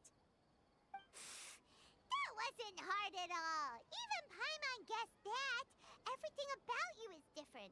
We just didn't want to expose you is all. Now that you mention it, Nahida, you've been hinting to us since the very beginning. It's funny. Thinking back to when we were asking all over the place for info about Lesser Lord Kusanali. Paimon didn't expect to meet you like this. I have a lot of questions for you, but this doesn't seem like a good time. Yes, those can wait until we're back in real life. On the other hand, I'd be happy to answer any more questions you have about here and now. Why couldn't you tell us simply the truth? You asked me this question before. My answer was, it would literally blow your minds. Okay. Now that you know this is all a dream, this answer should hopefully make more sense. Okay, I was wondering if she'd give us a different answer about that. Have you heard the saying, don't wake a sleepwalker? Likewise, if someone suddenly had told you all this instead of you learning it on your own, your notion of reality and dream would be thrown into irreversible confusion. I couldn't expose you to that kind of risk. That's why I could only give you very subtle hints and some suggestions. Long story short, I'm really sorry I had to keep you guessing. It's fine, Nahida. How do the sages manage to keep people from noticing this? Firstly, this dream we're in is completely based on reality. People have already experienced this Sub-Zero's festival, so it would be very difficult for them to find anything that strikes them as surreal. Secondly, you're probably wondering why people don't have any memories from earlier samsara, right? That's because people don't remember their dreams most of the time anyway. And in any case, their actual dreams are being taken away from them by the Akasha. So whenever they wake up in this dream of the Sub-Zero's festival, they don't remember anything from their previous identical dream. That reminds Paimon. Traveler had a dream when we were in the Avidia Forest, but couldn't see what it was about after waking up. Is that an example of what you mean? Yes. Only after receiving the blessing of Dendro can a person gain the Dendro element's dream-enhancing power. That explains the feelings of deja vu. I don't like the lurking camera point of view. Everyone else has no idea that they are in the Sub-Zero's festival samsara, while their dreams are stolen from them over and over again. Okay. About the side effects of a mass-produced dream. Can humans really keep dreaming forever like this? Will it ever end? And if so, when? We might say your mental fatigue has already answered this question. Eventually, there's only so much that people can tolerate. Especially those whose health is compromised to begin with, like Dunyarzad. This relentless exploitation takes an even harder toll on them. People's lives are at stake here, and nobody knows a thing! We've got to put a stop to this! Of course we do. So basically, the entire Sumeru city is asleep right now. And I'm guessing, like, the sages have barred people from entering and leaving, so no one knows any different. Why is the dream about the Sumeru festival? I know, right? Why did they have to base this dream on my birthday? Could it really just be a coincidence? Even you don't know the reason? Wow, now that's strange. The Academia sages are determined to harvest lots of dreams in a short time, no matter the cost. They have to be up to no good. It's gonna be to do with the Tui, isn't it? I don't know anything about it. Anytime. Do you have any information? Are we doing this again? The Grand Sage said, "Go celebrate the birth of that god to your heart's content." I think it's that. Did he? Okay. Nahida said the Akasha relies on the power of a gnosis to operate, as it is the manifestation of the. Yeah, it's not that. Those spaces remind me. Well, here's the thing. It's fucking. It's the speech, right? His little thing he said. Celebrate the birth of that god? Could it mean? Okay, I don't have any more questions. Deceiving the people of Sumeru with no regard for their safety. No matter what they're trying to do. Since I play, I've never seen any of this before. This is fun. Entertaining. Samsara, we have to look into them. This is all Sumeru stuff. This is new to me. But this is specifically... This is ridiculous! In the end, I'm just the moon. The real sun is long gone. A sun and a moon? Oh, he's talking about the greater Lord Ukudavada.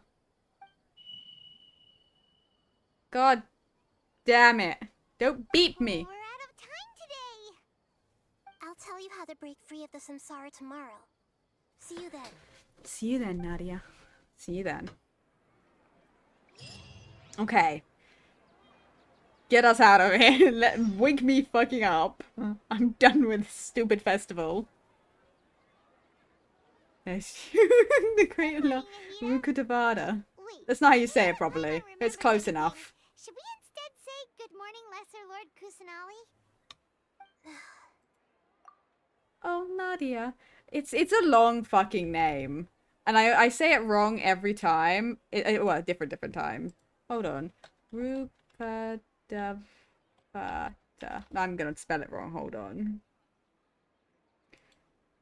How the fuck do you... Okay, hold on. You're casting a cast... No. No, sorry, me being... Sumeru words, pronunciation guide. I say it... Love that song. It's wonderful, thanks.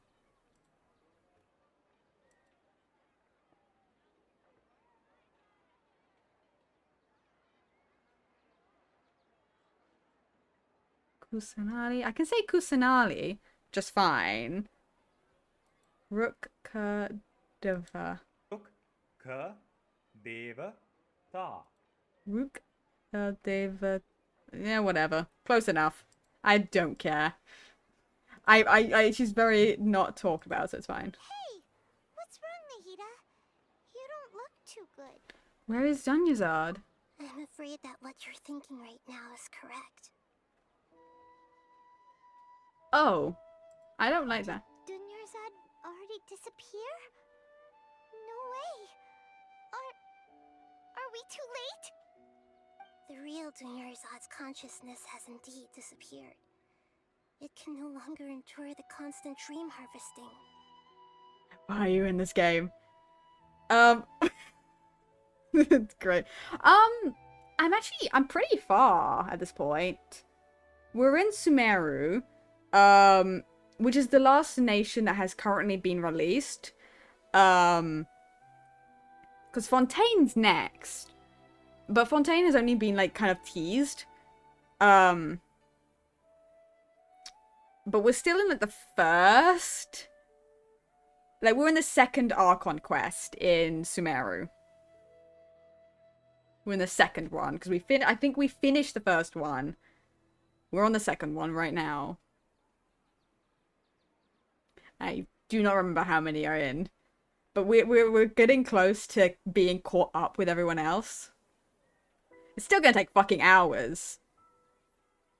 Yeah, I've never heard of anything you just said. Yeah, the next nation is Fontaine. It's the new nation for the Hydro Archon. And seemingly we're gonna be able to swim underwater for that one, because the water's different in Fontaine. But yeah, no, it's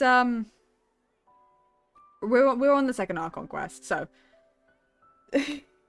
most of this is new to me. Because I haven't been spoiled for most things that have happened in Sumeru.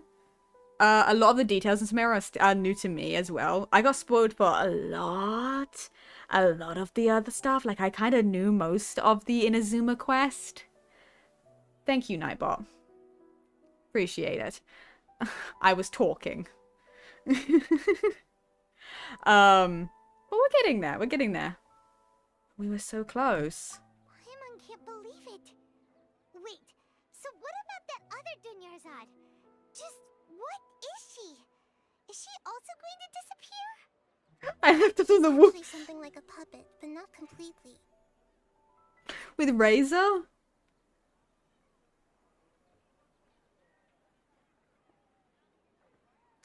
The question is Razor in the main storyline?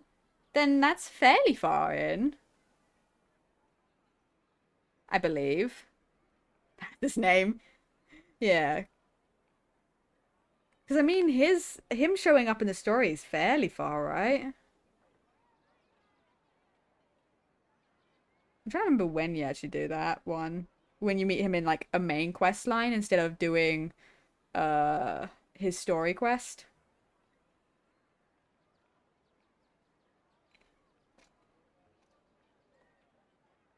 I don't remember. It's been a while. Fuck. It's probably something to do with Liyue, honestly, if I'm gonna be honest. Because it feels like it's Mondstadt, but it feels like it wasn't a Mondstadt thing. Fuck it, I'm looking up. You beat the Wind Dragon thing, yeah. How did you beat Dvalin? So it's right after Mondstadt then. It's after Mondstadt. So yeah, it's a Liyue quest. So it's probably like an interlude thing in between. It's like a puppet. It makes sense because she really didn't seem to have much emotion. And was acting very odd.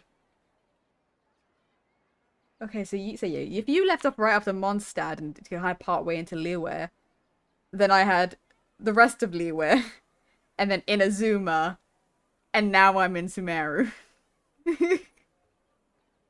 I've played a lot of this game. And I'm nearly at the adventure rank 60, so I'm nearly maxed out on that. I've still got a while to go.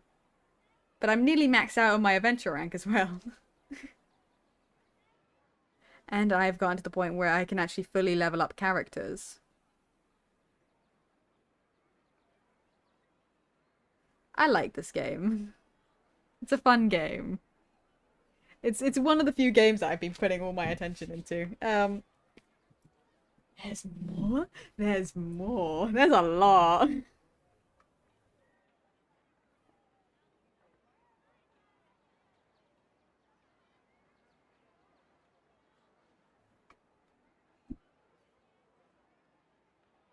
Yeah, I don't know when Fontaine's coming out, but I really want to catch up before Fontaine comes out.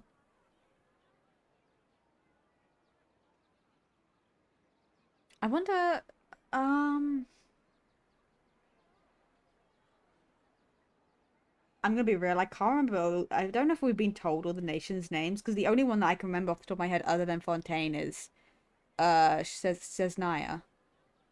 Which, I'm going to be real, they're still adding more 5 stars. Mm-hmm. Yeah, they are.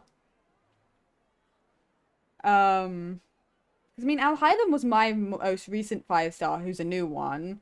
They're also adding more 4 stars, because there's a new one coming out in the next banner, as well as I just got Kave. And I'm going for... Kazuha's not new, but I'm gonna try and go for him. Oh, Baiju's also new. After the dragon guy. After Zhongli? Is that... That's the only dragon guy. No, no, no, they didn't.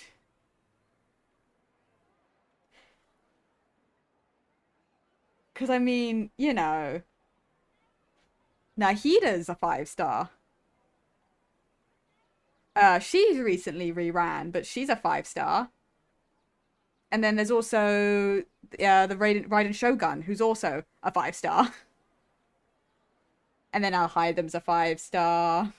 Then it would have been Kazuha's also a 5-star who's new since Zhongli. There's so many fucking 5 stars, man. What 5 stars? I have currently got, obviously I've got Aether, who you start with.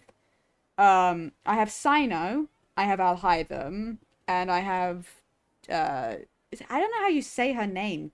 Chising, not Chising.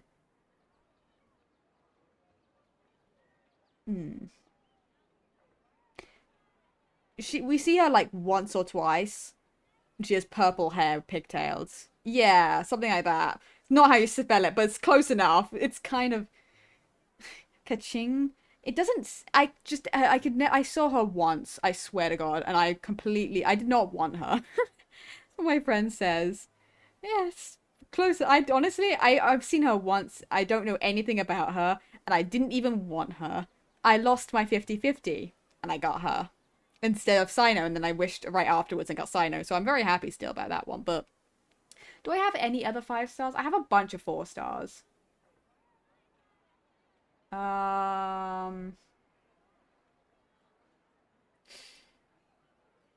don't think I have any others. I think I only have 4. I might have one more that I'm forgetting, but I don't think so. I have mostly 4 stars. There's 2 is better than 1. Yeah. I have 4. I have 4 5 stars, I believe. And then the rest of mine are all 4 stars. My entire team, except from Aether, is a 4-star team. Aether is my only 5-star. He's also my only C6. But, you know, you kind of get given all of them. The real Dunyarzad's consciousness could no longer keep playing her role in this dream. I'm going to be going for another 5-star, hopefully, in the next set of banners, like phase 2. The next update. The grass and the trees, that Dunyarzad is just a building block of the dream that helps to keep it going. But personality-wise, she's nothing like the real Dunyarzad. Puppets are stiff and can't copy a living person's vitality. After all, I want Kazuha. You know, That's the one I'm after. I'm after Kazuha. Too different from a puppet. Kanahana Kazuha. I truly believe that she met you within her consciousness, and it was you who inspired her. I want Kazuha. So you do remember her after all.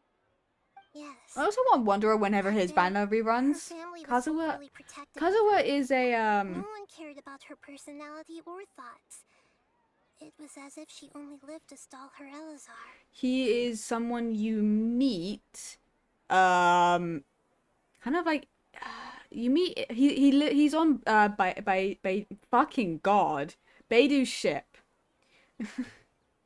In Leeway, you meet him kind of like in Leeway briefly, but he's from Inazuma. He's the anime character that saves you in Inazuma. He is Wind. He's Animo.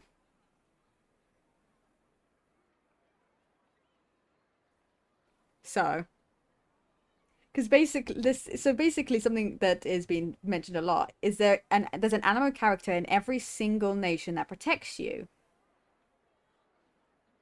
You know, Venti's like, you know, may the wind protect you, bless you, whatever, you know? May the winds guide you. And then in every single nation, anytime we've gone into any sort of... I just unplugged my headphones.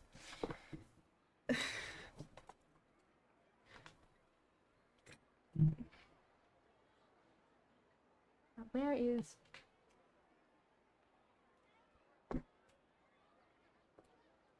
Venti funny. I like Venti. He's a fun dude. He's got, you know, I like Venti. He's, other than Nadia, he's the only other Archon that's actually been helpful in telling us anything, really. And not, right? Like, he's, I feel like he's one of the more helpful ones other than Nadia, who's kind of just giving us a bunch of information about whenever she can.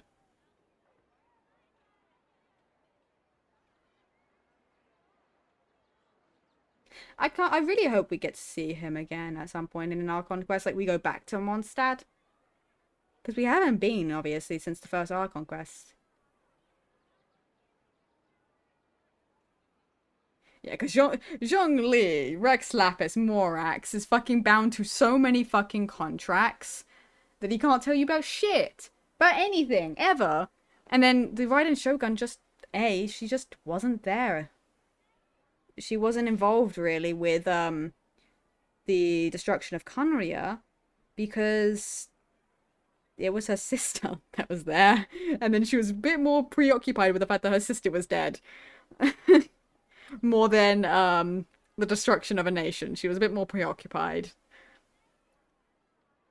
So, we didn't get much from her in that aspect, but, you know, it's a little bit more understandable. It's a little more understandable as to why. She was dealing with other things. Oh, honey! Hello! How was your stream? Hello! Hello! Go into attack. Hello. How was your stream? What were you up to? Hello, hello. Hello everyone. Raiders. We're playing Genshin. We're working through the main storyline currently. The main Archon quest. We are currently in a dream. And we're stuck currently. And it's great. It's wonderful. Good times. Play up and some valor. Ooh.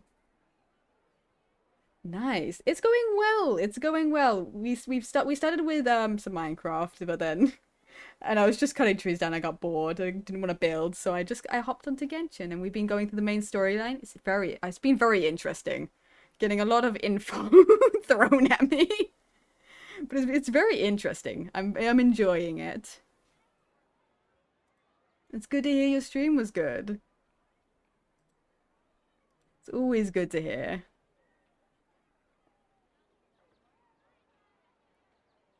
Right. I've never played again. It gets so much fun. I've played this game too much. I've played a lot of Genshin. Everyone loves it though. I love Genshin. It's so fun. I've played so much of it. I've spent too much time in the game. Too many hours just on Genshin. It's great though. I love it. I love the storyline. I find it very intriguing.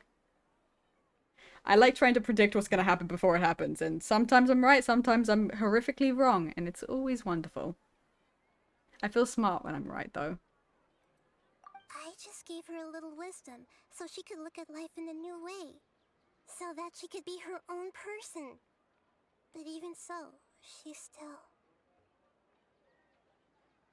It still meant a lot to her. Far from it. You're a kind Archon. I'm still a long way off from being a real Archon. I couldn't even save her. If I were a competent Archon, I wouldn't have let my most faithful follower die at the Sub-Zerus festival with so many regrets. She actually did? Please don't beat yourself up over it, Nahida. It's the sage's fault, and theirs alone. Mm-hmm. I'm not beating myself up. All I did was to rationally observe the distance between myself and a real Archon. I don't know. Don't be like that, Nahida. Even real Archons are still allowed to be sad. Yeah, and also they can fail to save people. I would know. One tried to murder me multiple times. To prevent more tragedies like this, we must end the samsara as soon as possible. Great, but how do we do that? Although the Sub-Zerus festival dream is under the Akasha's control, only humans can dream. Even the Akasha is unable to create them. That means this dream belongs to a host who created it. Oh. Damn, oh my god, how did I never... So, how should we find that person? Yeah, whose dream is it? Well, if this is someone's dream, then everything here must come from deep within their consciousness. Which means, with the power of imagination, they can change anything in this dream. Imagination? Oh. What do you mean, Paimon? It's clear. Imagination means breaking through what you perceive as normal. So whose dream is this? Like when the server at a tavern brings a plate to you, you'd naturally assume that food is on it. However, if you're the dream's host and you become aware that you're dreaming, when you imagine gold and more on the plate, the dream will respond in kind, and the server really will bring you gold and mora. But right now, our host is unaware that this is a dream. No matter how many times they're served, it will always be food. So we find the host and then what? Find some way to make that person realize that they're dreaming. How do we find the host? Usually, once that happens, the person will wake up and the dream samsara will be broken. How are we going to find them, though? If it could be anyone, it'd be like looking for a needle in a haystack. I mean, there's only so many people in Sumeru City. Even if we did find them, how are we supposed to make them realize they're dreaming? Still a lot of searching. After all, like you said, don't wake a sleepwalker. It's extremely difficult, yes. But the only ones who can do it are you two. Remember, everything you've achieved up to this point has all been for the sake of finding the host and ending the samsara. As for me, during this time, I'll be out of town. Out of town? Are you going to that place full of dreams where the traveler went? Yes. I want to try something. There must still be a small wisp of possibility. Hurry and go. Dreams are supposed to be fantastical, romantic, and full of pleasant surprises. Unnecessary things like this samsara need to end. This would be, the Raiden Shogun's perfect world. Eternity. Well, there's nothing saying that she's dead. She was such a good person, with such a simple wish. But fate was against her. There's nothing saying she's dead. It's just her consciousness is not awake enough to dream here anymore. Doesn't mean she's dead. She just could be basically completely knocked out to the point where she can't dream. Right? It's not saying she's dead. She's probably very close to being dead, and that's not great, and so we should probably hurry up instead of standing around being sad and mourning. We can do that once we're not risking other people's lives. I just feel so demoralized. Yeah. Saving Dunyarzad is what kept us going this whole time. But we mustn't lose hope, Traveler. Dunyarzad would definitely want to see us save everyone else. So let's break the samsara for her sake. Paimon's wondering, do you think the sages would get one of their own to be the host of this stream? Feels like it would be easier to control it that way, no? No, that's unlikely, because that person would be more aware of the fact that that's going to happen and it'll be a dream. So it's more likely to break.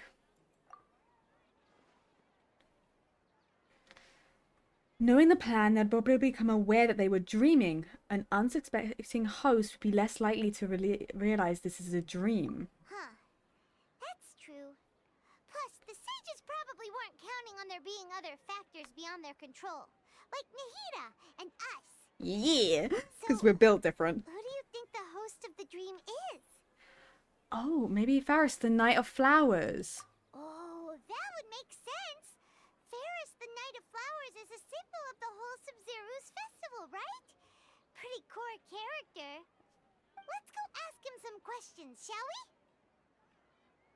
Can we just ask random people to imagine something? Like, I feel like that would be a really good way to determine whether or not they are in fact the person that's dreaming. We just go, hey, you, imagine that this plate is full of mora. And if it does, we're like, ah, you're dreaming. Well, obviously not like that, but you know what I mean. Because we're not allowed to wake a sleepwalker. But also, I feel like people in dreams tell you to wake up sometimes. People in real life tell you to wake up, so it's not like that's a big shock.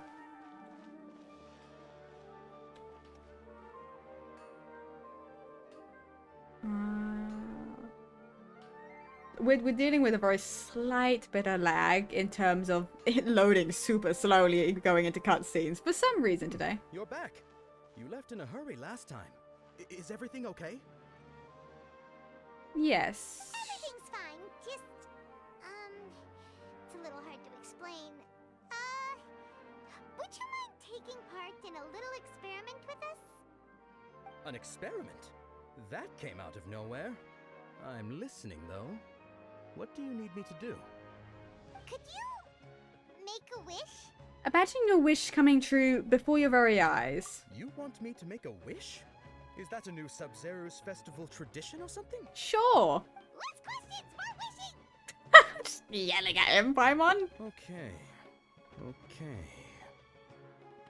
My wish. Okay. I'm a little nervous saying this out loud, but I want Miss Dunyarzad to be happy. Oh, that's so cute, though. That's so cute. I noticed earlier that she looked a bit down, and she wasn't really talking to anyone. She just doesn't seem like herself. She's always so gentle and kind, and all the kids love her. Oh. You're gonna make me sad. I also wondered if the reason she asked me to be fairest Knight of Flowers is because I'm special to her, or something. I'm gonna... Don't. Stop. I can't think about this knowing the fact that she might be dead. You have a crush on Dunyarzad? You're gonna make me cry. She might be fucking dead. Guess it is.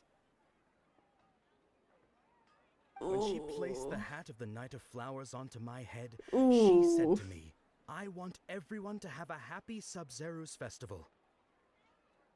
Ooh. What she didn't realize was that I'm not that interested in how everyone else feels. In that moment, I just wanted to be her Knight of Flowers for the rest of my life. 50 years, 100 years, I'll serve her till the end of time. Well. Ooh. Well, when I said wish, I was hoping something a little bit more tangible than that. And also, he might be on for a bit of a shock when we wake up from this. Okay, yeah, that was a bit much. Felt like the right moment to get it off my chest, but that was pretty embarrassing. Okay, I'm ready to make my wish. I would like Miss Dunyarzad to appear in front of me right now with a smile on her face. Here goes. Please come true. Please come true. I'm gonna open my eyes. Oh, you're... Is she... What? The wide eyes. Sorry, but only one portion of Yalda candies per person. Back home you go.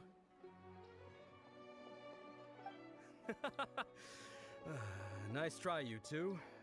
Anyway, never mind. I don't need to see her appear right in front of me. As long as she's happy. Oh. Guess he isn't the host of this stream after all. Should have expected it wouldn't be this. What about him?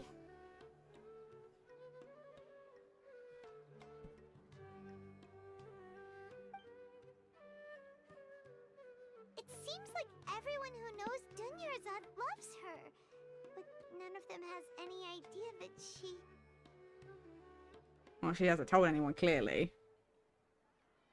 My lady, step back. That sounds like Tia! Oh, right. This is when Dunyarzad bumps into the kidnappers. I'll teach them a lesson they won't forget. Huh? But Tia can handle them. Hey, Traveler! Oh, are we fighting them this time? Return to the accommodation. Never mind.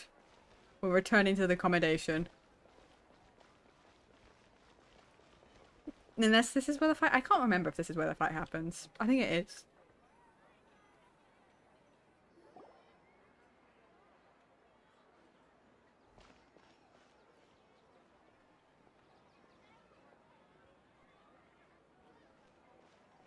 Oh, it's you. Great timing.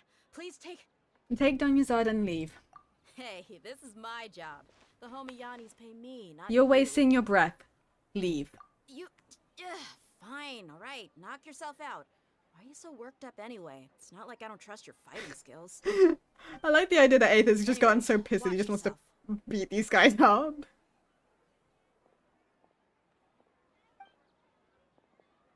Are we checking if any of these guys? So you got yourself some backup. Suit yourself.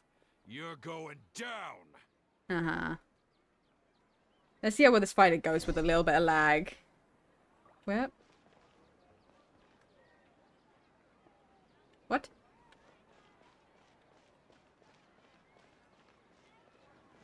We love this lag that we're... God damn it. There they are. This moment will be frozen. This is what I mean when there's just a little bit of lag that causes just a bit of issue here. Such as... Oh my god. This is why I didn't want to do fighting in this today. I need to clean my PC. My computer is just struggling. It's out of nowhere as well, that's the thing.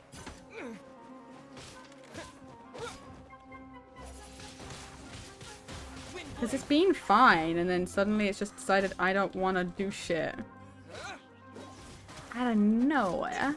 It's quite rude, in fact. Bonk. Is there gonna be more? Well, okay, there is gonna be more. I just gotta wait. There they are.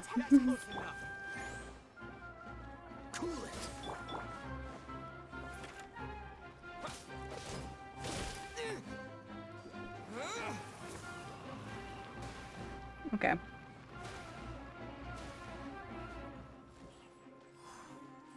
Doing good there, pal?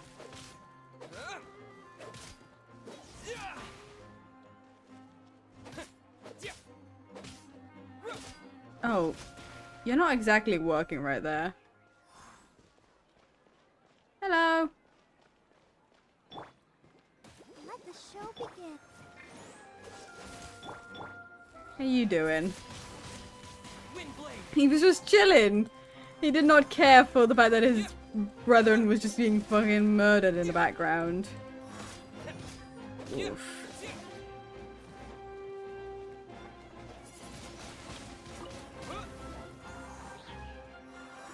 Come on. Come on. Come on. There we go. Okay. I'm gonna imagine if we go ask these fucking treasure hoarders. Hey, can you make a wish for me after I just beat you up? Traveler, were you just taking your anger out on those guys? It's literally, I was like, me going, oh, I'd like to imagine that it was him just beating up these guys because he needs to take his anger out on someone. The answer was, yes. Yes, I was. I'm fine. You and Nahida both. Dunyarzad wouldn't want to see you two like this. Oh, and speaking of her, Paimon just remembered something. Remember how during the first Sub-Zero's festival, before the Samsara started, we came here with Dunyarzad because she wanted to pick something up? She said it was because she had forgotten something. Oh yeah, I've forgotten all about that. So Paimon's memory is working so far. Anyway, Paimon also remembers that she is staying somewhere around here. She pointed it out to us the night before the Sub-Zero's festival. Maybe I'll give us some clues. Yeah, even if it's only a tiny clue, it'll probably still help us more than this needle in a haystack search.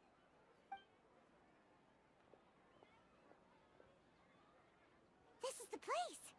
It's rude to enter other people's spaces without permission, but She might be dead, so for desperate measures. it's fine, I guess.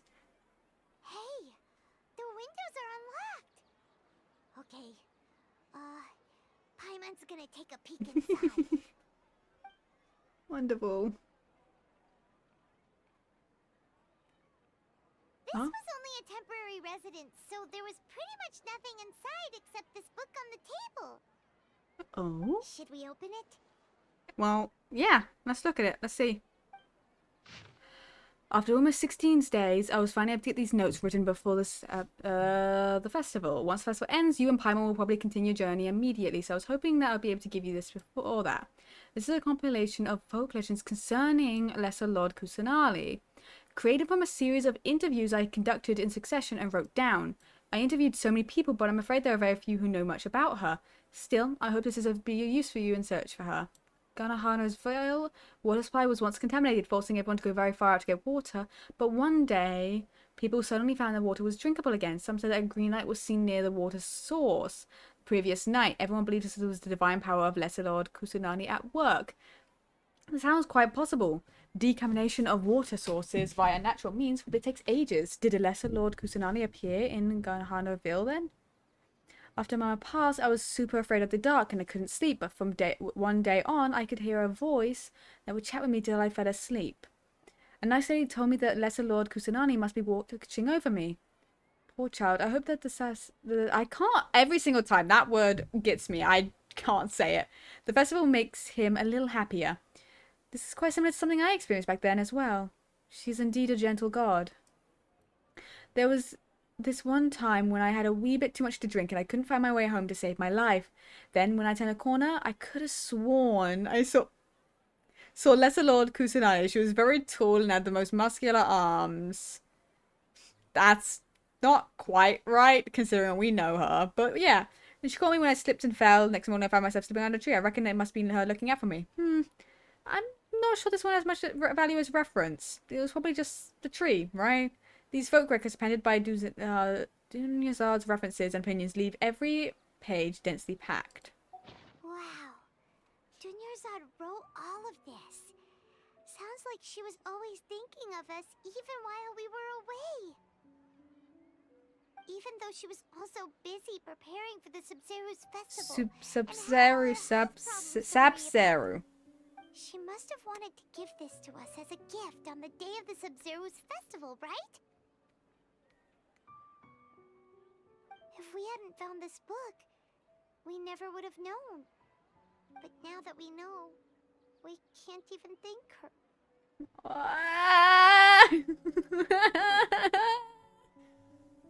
Yes, I feel she can't be dead. She actually can't. You can't have just killed her like that.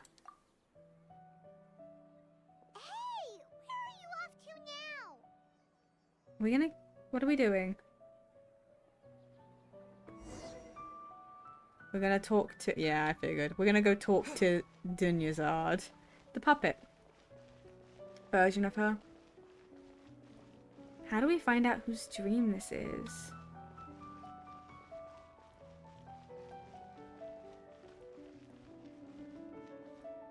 Like, how do you figure that out?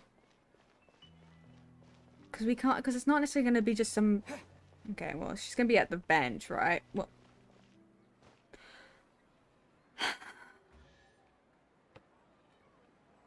okay, I'm sorry. Did I just hear a chest sound? Why did I just hear a chest?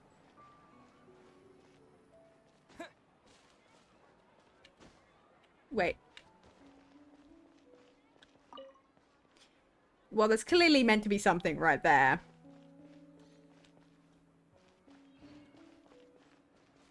I'm pretty sure there's meant to be a bench right there. It's fine. It's fine. She wasn't sitting on it, so it's fine. Hello? Hello?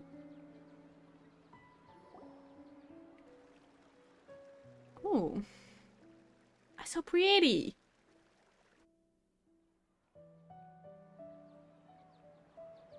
It's Dunyazad's puppet. I guess I'll feel better if I say this out loud.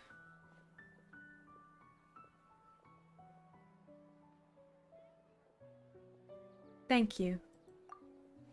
Traveler? Oh. You must be exhausted. I'm... Come to think of it, we've been stuck in this place for a really, really long were chatting happily with Dunyarzad feels like an eternity ago. I'm gonna let it catch up before we do anything.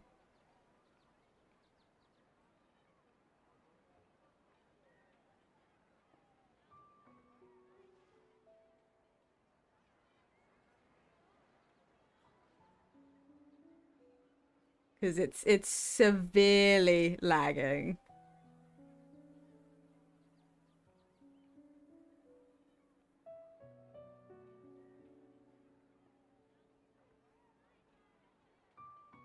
Paimon still remembers when Why am I gone? and the way her eyes sparkled when she talked about Nilu's Dance of Sub-Zerus. Why am I gone? Out of all of the people to not be physically in the scene, I'm a very strange one to not be there. I want my expressions. Bring me back. I can barely recall it now. The lag. Yeah, we might end after this. Not long after this, I think. If it's gonna do this to me.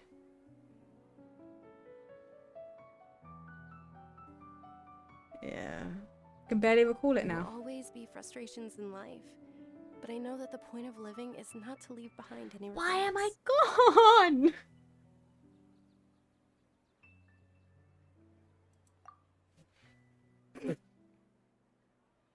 And she's gone. God, this scene is fucked.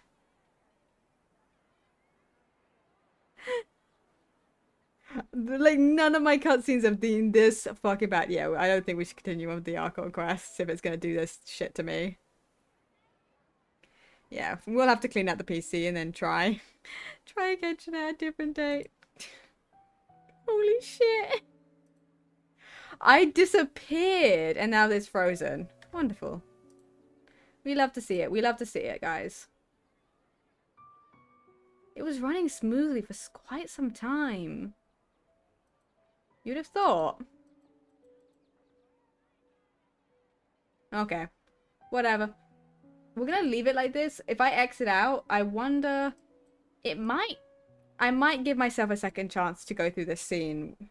At least somewhat. With it being less broken. We could...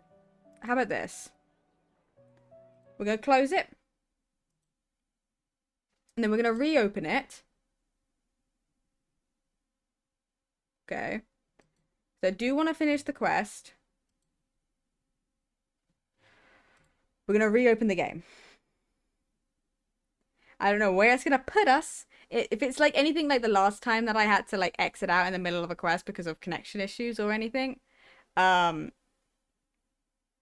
will put me right where we left.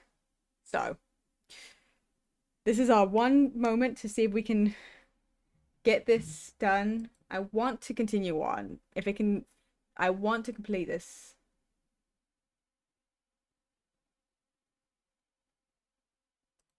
So we are going to try. So while this opens up, I'm going to move to the BRB. I'll be 5 seconds. Because I'm going to go fill my drink up. I'm going to take this opportunity to physically leave the room for a minute. We're going to try and complete this. Please successfully. Are you going to open? I wanted to start opening before I leave. Because it seems a little silly to... There we go. I want to get it running so it's going to open up. Because the way it paused made it look like I was meant to talk. Right, that was the thing. It looked like it was leaving me on a thing. Okay, hold on. Yeah. Well, if it continues, okay, once I'm gonna get it going, then I'll leave you guys.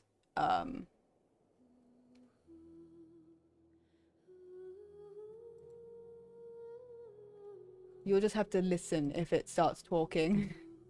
I'm hoping if it's what I think it is, it should basically be paused in whatever moment I left it. So it should be fine. And hopefully I'll actually be in the scene this time. I'm waiting for the okay, I'll be back. You're gonna be in silence for a little bit. I'm so sorry.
Oh my god, that's perfect timing. The cutscene started over. Hold on. And I'm in it. Dunyarzad's puppet. Fully. Let's hope that I don't leave.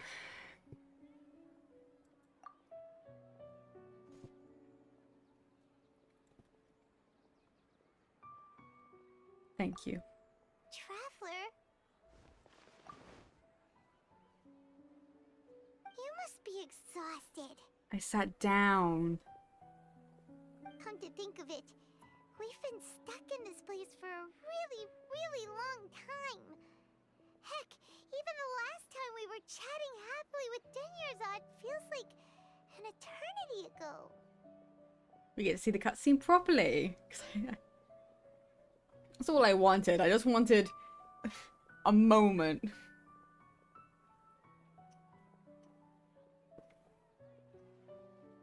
To see it properly.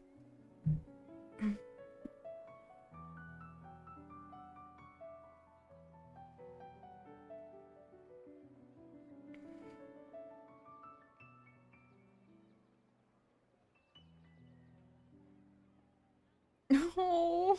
Paimon still remembers when we were sitting here, and the way her eyes sparkled when she talked about Nilu's Dance of Sub-Zerus. I can barely recall it now.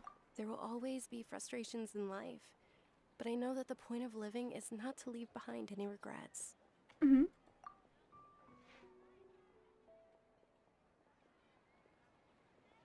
That was what the real Dunyarzad said, wasn't it? Does that mean... Dunyarzad? Yes, Traveler. What is it? Oh, so she's still just a puppet. But just now, how come... Not leave behind any regrets. What? Let's go. Where are we going this time? To watch the dance of let's go watch the dance. Sab. Are we gonna force it to happen? What are we doing? Well, let's take a run. How are we gonna do this?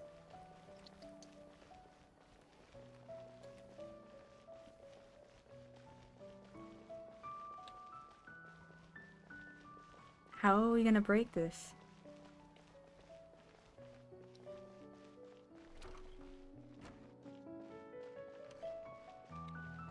Let's go up. We're gonna have to get her to do it anyway.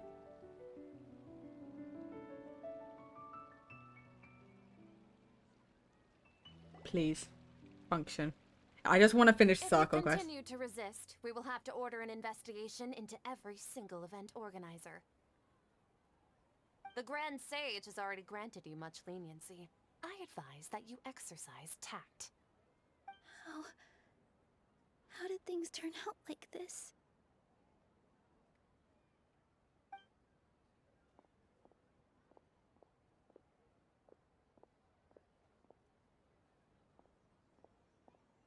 What are we doing? Traveler? You don't have to get involved. What is lost with this He's a pose? sage from the academia. I don't want to drag you into this. Traveler. Hi. Traveler, what the heck are you doing? If you get arrested by the academia, that's another day gone to waste.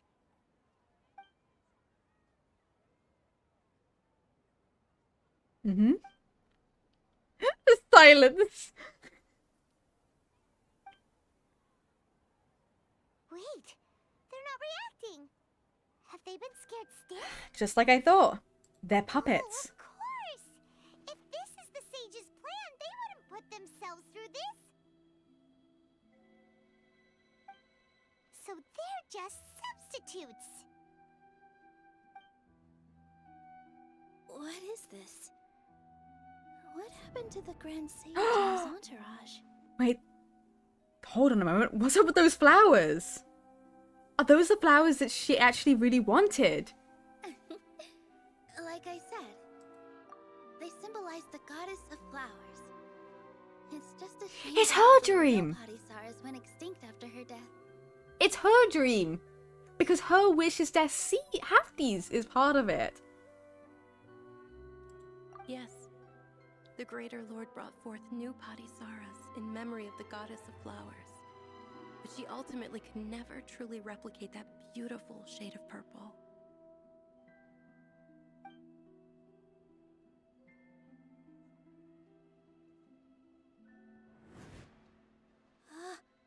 That beautiful shade of purple. Aren't these flowers real Padisaras? Just like the ones from the legend? I didn't even notice. Dunyarzad, did you find these? She's not here. Didn't you just say all the real flowers went extinct after the goddess of flowers passed away? So, how? Yeah. What's going on here? Nilu, close your eyes. Huh? Imagine the Grand Sage and his entourage are not here in front of you. You guys are acting weird. But okay, I'll try.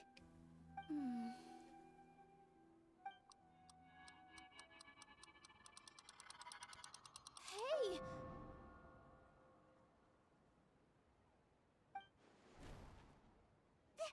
They disappeared! So Nilu's the host! What a surprise! Nilu's the host. Purple Padisaras don't exist in the real world anymore. But in Nilu's subconscious, they can appear as decorations on the stage. It's just like the example Nahida told us. People assumed there will be food on a plate, and Nilu assumed there would be real Padisaras in the flower pots. So when you saw the flowers, you instantly knew it was Nilu? Correct. But if we want to end the samsara, we need the host to be. You're literally yelling this in front of her. How should we make Nilu realize that? Am I dreaming? I don't think we need to do anything because she just... How did you come to that conclusion? So I'm right. Is this Lesser Lord Kusanali responding to our celebration of the Sub-Zeru's festival? Not... Wrong guess, but you aren't completely wrong either. The point is, what made you think this is a dream? As far as you know, people in Sumeru don't dream, right? Yeah, but have you heard the tale of the first sage? To prevent a calamity, he went on a journey to find the Dendro Archon. Ooh, sounds familiar. Dunyarzad told us a story like that when we first arrived in Sumeru City. So it was about the first sage, huh? Yep, but in the part you heard, he hadn't become the first sage yet. There's more to the story. His piety and wisdom were acknowledged by the Dendro Archon, and she finally gave her blessing to him. All kinds of spectacular scenes appeared in front of the first sage, as if all the knowledge in the world was being painted onto a canvas right before him. He was captivated.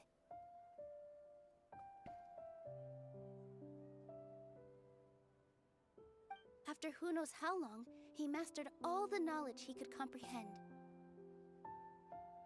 Afterward, he said to the Dendro Archon, "I miss my parents, my wife, and my children. I've been away from home for far too long. They must be worried." The Dendro Archon smiled. The next second, the sage found himself lying in his bed, as if he had just woken up from a dream. His wife, lying next to him, said, "You're off to search for the Dendro Archon today, aren't you? Have a safe journey, my love." In the end, the first sage took care of many disasters in Sumeru City and founded the Academia. What a happy ending. So, the first sage was dreaming ever since the beginning of the story? He never went on his journey? Well, he did in a dream, I guess. Yes, but his faith and determination were conveyed to the Dendro Archon, so she blessed him in the form of a dream. Paimon understands where you're coming from now. That's a really interesting connection. But we really gotta wake up soon, like the sage in the story. Now that Nilu is aware of it. I see. Well, it just so happens that today's Sub-Zero's festival is almost over too. Do we actually get to see the dance?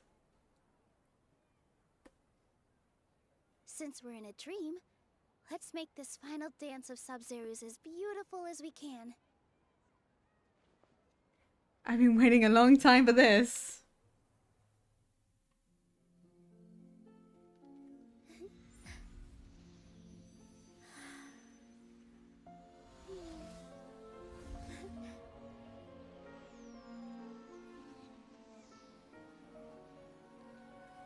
The wait is over, everyone.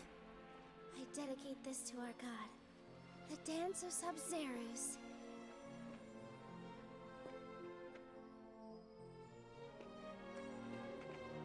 And because she's in a dream, she can literally make this as magical as she wants.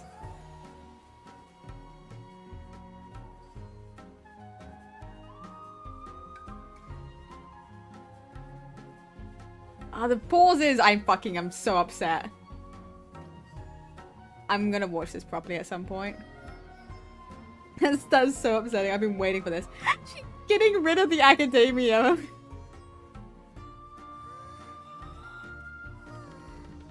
Are you kidding? I'm so upset.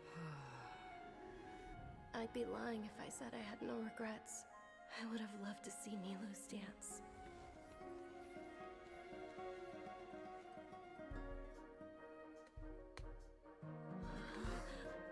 Oh.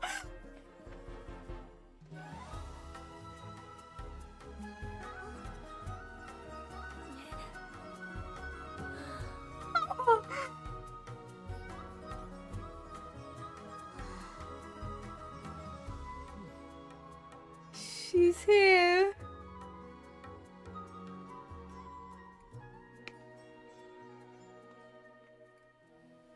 I don't know if she's getting rid of it, but it's kind of like, it's going. Oh.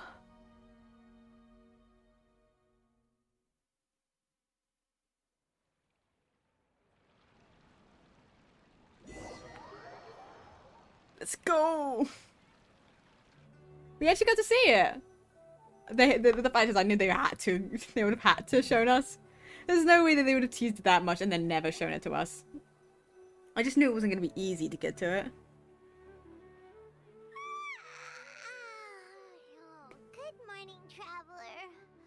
Oh, Paimon feels like she's been asleep for the longest time. My head hurts. Yeah, that's me. Paimon's head feels super heavy. Did we oversleep? Do you even remember going to sleep last night? Paimon thinks it was after the Sub-Zero's festival. Please tell me you guys remember. Sub-Zero's festival!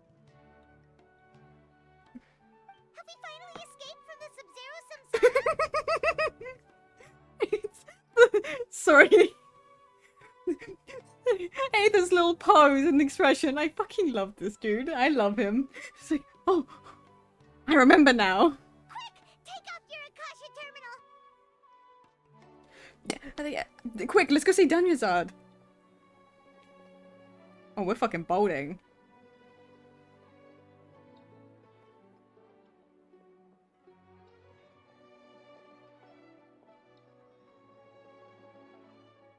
She's not in her room. What happened? Let's go to the usual spot. Huh? What usual spot? What do you mean, usual spot? Paimon, we did this like a million times.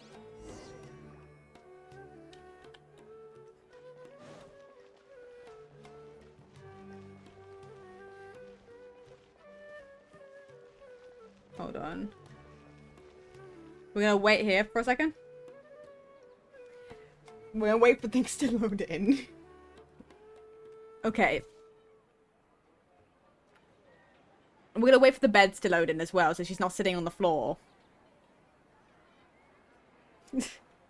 I think this Archon quest is very much nearly done. Once it's done, we'll end off. Well done, Traveler and Paimon. And thank you, Dunyarzad, for organizing the Sub-Zero's festival for me. That is... I'm sorry, who are... Think about it. You're okay! Oh, don't scare us like Dunyazad. that! Oh, Traveler Paimon, I have something amazing to tell you. I just had a dream, and I saw Nilu performing the dance of Sub-Zero's.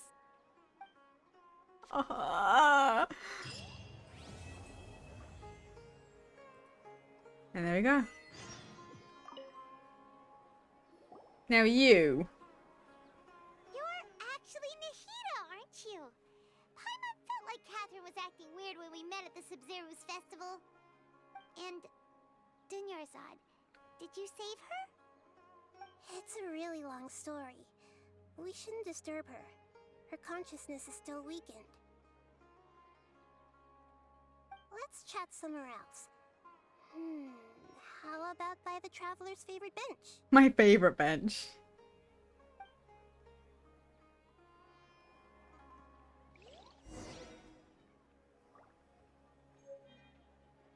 Oh, and we got a Dendro one. Hello. I want to speak to you. What's going on? Why are you two so excited to see me? Hasn't it only been a night? It's actually been much longer than that. Oh? Strange. Was I really asleep that long? No wonder I have such a headache. There we go. And then we're gonna go talk to Nadia. Nahida. Let's go talk. I'm so glad she's okay. I would have cried if she was actually dead. Oh, we're free. We're not in a dream. We're gonna talk to Nahida. Is this like something that you don't necessarily end up doing, or do you have to talk to? Because I did not like. Did I just start a new quest by?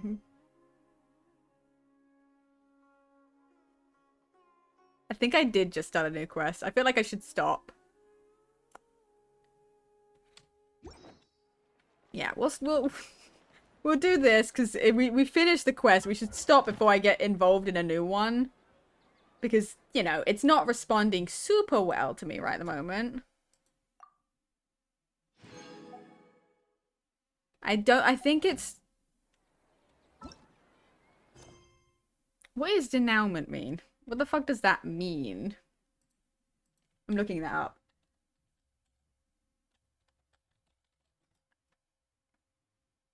The final part. Okay. We'll do this because that's the final. That's actually an extra bit to this Archon quest that we just finished. Because I just, it's the same. It's the same title and everything. So we'll do this because it's the last little section.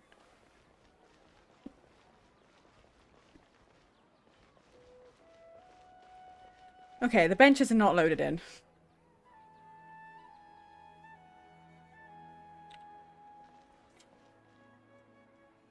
God's sake. You see what I mean when I'm saying this is why I don't want to do it. I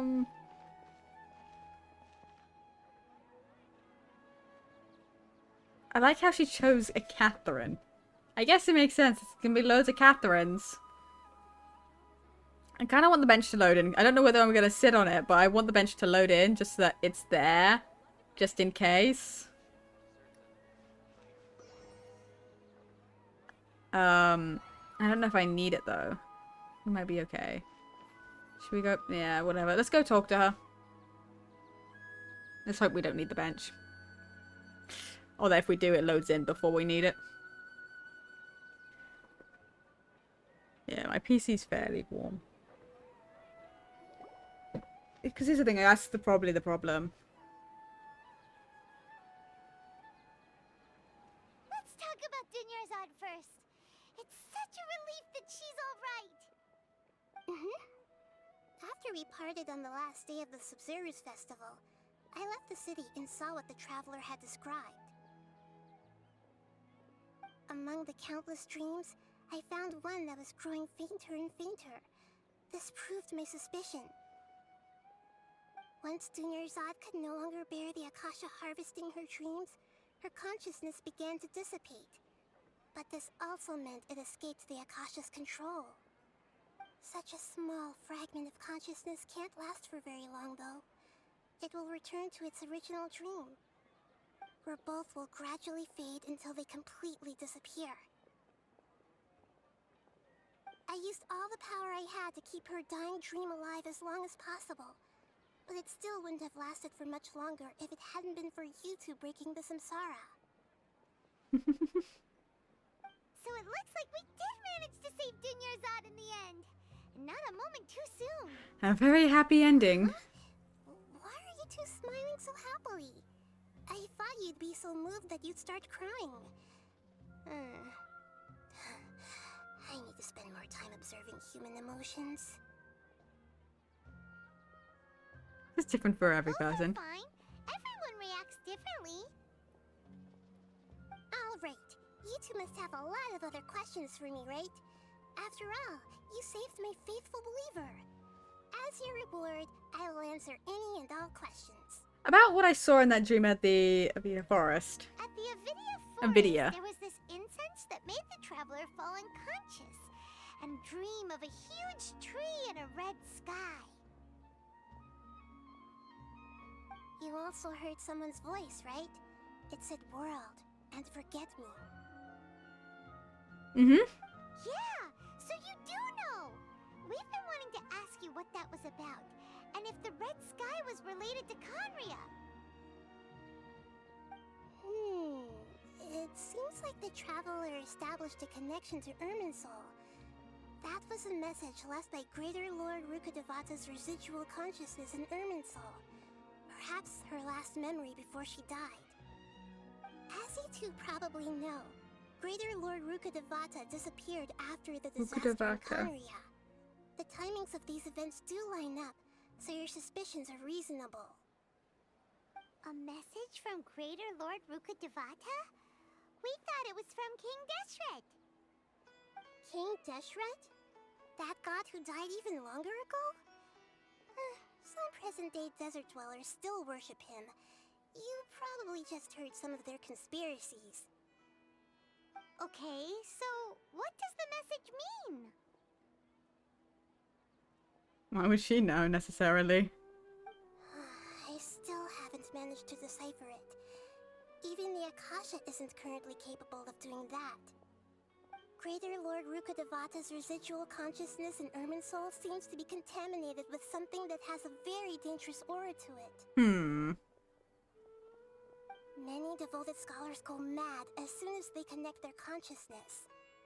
I've warned the Academia about this many times, but people still keep falling victim to it. But I believe this is the key to saving Irminsul. That's why I've kept trying to decipher it. So the tree in the vision was Irminsul? Oh, Tainari also said that Irminsul is sick! Is it because of the contaminated consciousness? But even if you can't figure out what that vision was all about, it seems like our search for you was all in vain. The traveler wasn't affected after coming in contact with that consciousness. I've never seen anyone like that. With you here, we may have a chance at deciphering it. No, we must decipher its secrets. I've already eliminated all other factors that might affect Irminsul. This is the only one left. This puzzle has life and death at stake. It could determine Irminsul's fate, as well as Tevat's. Why'd you look like Catherine? To be accurate, I'm using the Akasha as a medium to occupy Catherine's consciousness. How did you do that? Poor Catherine. Does this mean you can also occupy other people's consciousnesses? Theoretically, I can enter anyone's mind as long as they're wearing their Akasha terminal. The Akasha is the legacy of Greater Lord Rukkhadevata. As Lesser Lord Kusanali and the first Akasha terminal, my consciousness has always been linked to the Akasha. I've always respected my people's free will, so I've never actually occupied their consciousness. When necessary, I just borrow this bionic Snezhnayan puppet. Oh. Hold on. Did we just learn some deep, dark secret? She's a puppet. No wonder Paimon felt something was off about her. Bionic Snezhnayan puppet. Your own body. Why do you need to borrow other people's? Don't you live in the sanctuary of CirceSMP? That story begins a long time ago. After Greater Lord Rukkhadevata disappeared, the sages found my newly born self and took me back to Sumeru. At that time, I was young and weak. The sages kept me in the sanctuary of CirceSMP, ostensibly for the sake of protecting me. But I've hardly heard from them since. However, I do understand that they had hoped to find Greater Lord Rukkhadevata instead of me, a symbol of her passing. So, the sages basically put their new Archon under house arrest? How dare they! Why don't you teach them a lesson, Nahida? In some ways, they aren't wrong. Greater Lord Rukkhadevata was omniscient and omnipotent. Even after her death, the Akasha is still empowering this nation. Yeah, it's still causing problems. I'm still really far away from being able to call myself the God of Wisdom. Moreover, the Academia is also more proficient at governing this country. Well, I mean, they should be. My existence has little meaning. To me, you're already an excellent Archon. Yeah, you're one of the better ones. Yeah, you got a lot of believers. Just look at the Sub-Zero's festival. Everyone who showed up truly loves you. Thank you for the kind words. But I honestly don't need physical freedom as long as I can connect my consciousness to the Akasha. Trying to find a way to save Irminsul is my life's mission and top priority. I will work on that, and try to live up to being a deity in the meantime. Every once in a while, I will also take up the duties of the God of Wisdom and enlighten a lost soul here and there. Doing all that should be enough. About the Sage's plan. There's never been any big problems with the Academia's governance of Sumeru. This is the first time I've seen them step out of line. I wonder what caused them to go down this path, and what they hope to achieve. I'm betting the Fatui. Even though the city's residents haven't noticed anything strange, if the traveler hadn't broken the Sub-Zero samsara, the situation could have become dire. I tried to do some investigating in the Akasha, but I couldn't find anything suspicious. And all the people of interest seemed to purposely avoid wearing their Akasha terminals. I think they're deliberately trying to hide something. Oh, that reminds Paimon. In Gandharvaville, there was a sage who had invited Tainari to join some kind of project. Could it be related? Regardless, I need to first investigate the sage's motives, make things right, and punish them if needed. But I'll have to be discreet, or they'll see me coming. No one has realized the issue with the Akasha? You mean how the Akasha stops you from having dreams? Yeah, it's been such a long time. No one's noticed something's up? It's not that no one noticed. It's more like no one cared. Ultimately, it's all rooted in the sage's misdirection. Misdirection? Yeah, they lied. The sages convinced everyone to believe that being unable to dream is a sign of rationality and wisdom. Not dreaming is a badge of honor in Sumeru. Even if the truth is that their dreams are being reaped by the Akasha. With their propaganda in place, the sages can maximize their use of the Akasha to facilitate their research. Besides, Greater Lord Rukkhadevata must have created the Akasha in the hopes that it could be used to its full potential. That's why I've never come out strongly against this. Anyway, the perspective advocated by the sages drowned out any voices of doubt. By now, even those who never use Akasha terminals find it too shameful and embarrassing to talk about their dreams. I don't have any other questions. Got it. I hope my answers were satisfactory, seekers of knowledge. To be honest, maintaining Dunyarzad's fading dream took a lot of mental energy. I think I may need to rest for a while. That's fine, Nahida. Oh, and you don't need to worry too much about the sage's activities for now. The Akasha won't be able to conduct another project on the scale of the Sub-Zero's Samsara in the immediate future. Well, that's great. Go and get some sleep. Leave everything to us. What a relief.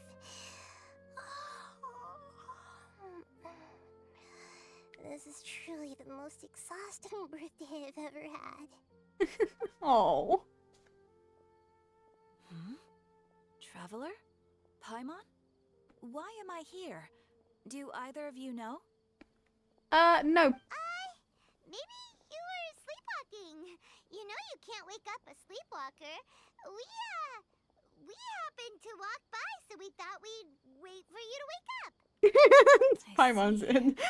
Paimon, look at his expression. Visit my maintenance personnel sometime. Oh, I'm fine. I better go. Thank you.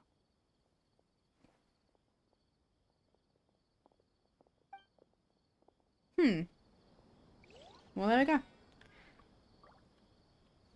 We've spent quite some time in Sumeru City, but ever since we last said goodbye to Lesser Lord Kusanali, we haven't heard anything from her. Well, we just... Oh, we can't just keep waiting around like this. Wait. Let's go find Catherine and pick up some work so we can at least keep ourselves busy. It's been 2 seconds, Paimon. We literally just walked away. Oh my god. Okay. Well... Wait, who was that from? Goro. Oh. Wait. No, my eyes are making. Would you come and join as my partner?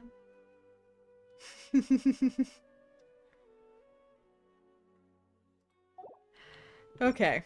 Well, given the fact that my poor PC is heating up and I need to clean it and I need to try and figure out why my game is suddenly causing lag when I stream. And beyond needing to clean my PC, I have no idea what would have caused it to suddenly start lagging, because all I've done recently is delete a bunch of stuff. And it only causes lag when I'm streaming, and when I'm just playing naturally, it's fine. So I have no idea why it's doing this. So, we'll try and fix that off stream. Now let's see. Who is live right now? Who can I raid? I mean, Yume's live. What's Yume doing? Give me a second, guys. Yume's currently the only person that's currently live that I know and recognize. So I'm waiting this. I don't know how long they have been live though. So I don't know how much longer they're going to be.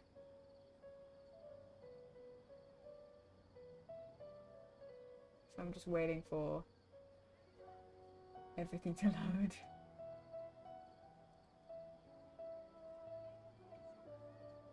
Yume. Yeah, everything's loading very slowly, but yeah, no, we're gonna try and figure out what's causing this lag. Which means for the time being, I might not be able to, if I can't fix this before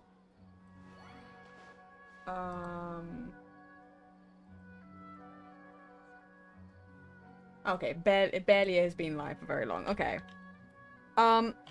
If I can't fix this by my debut stream,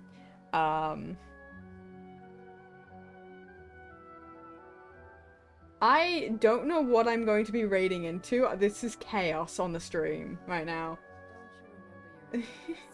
But I will try and figure out what's causing the lag.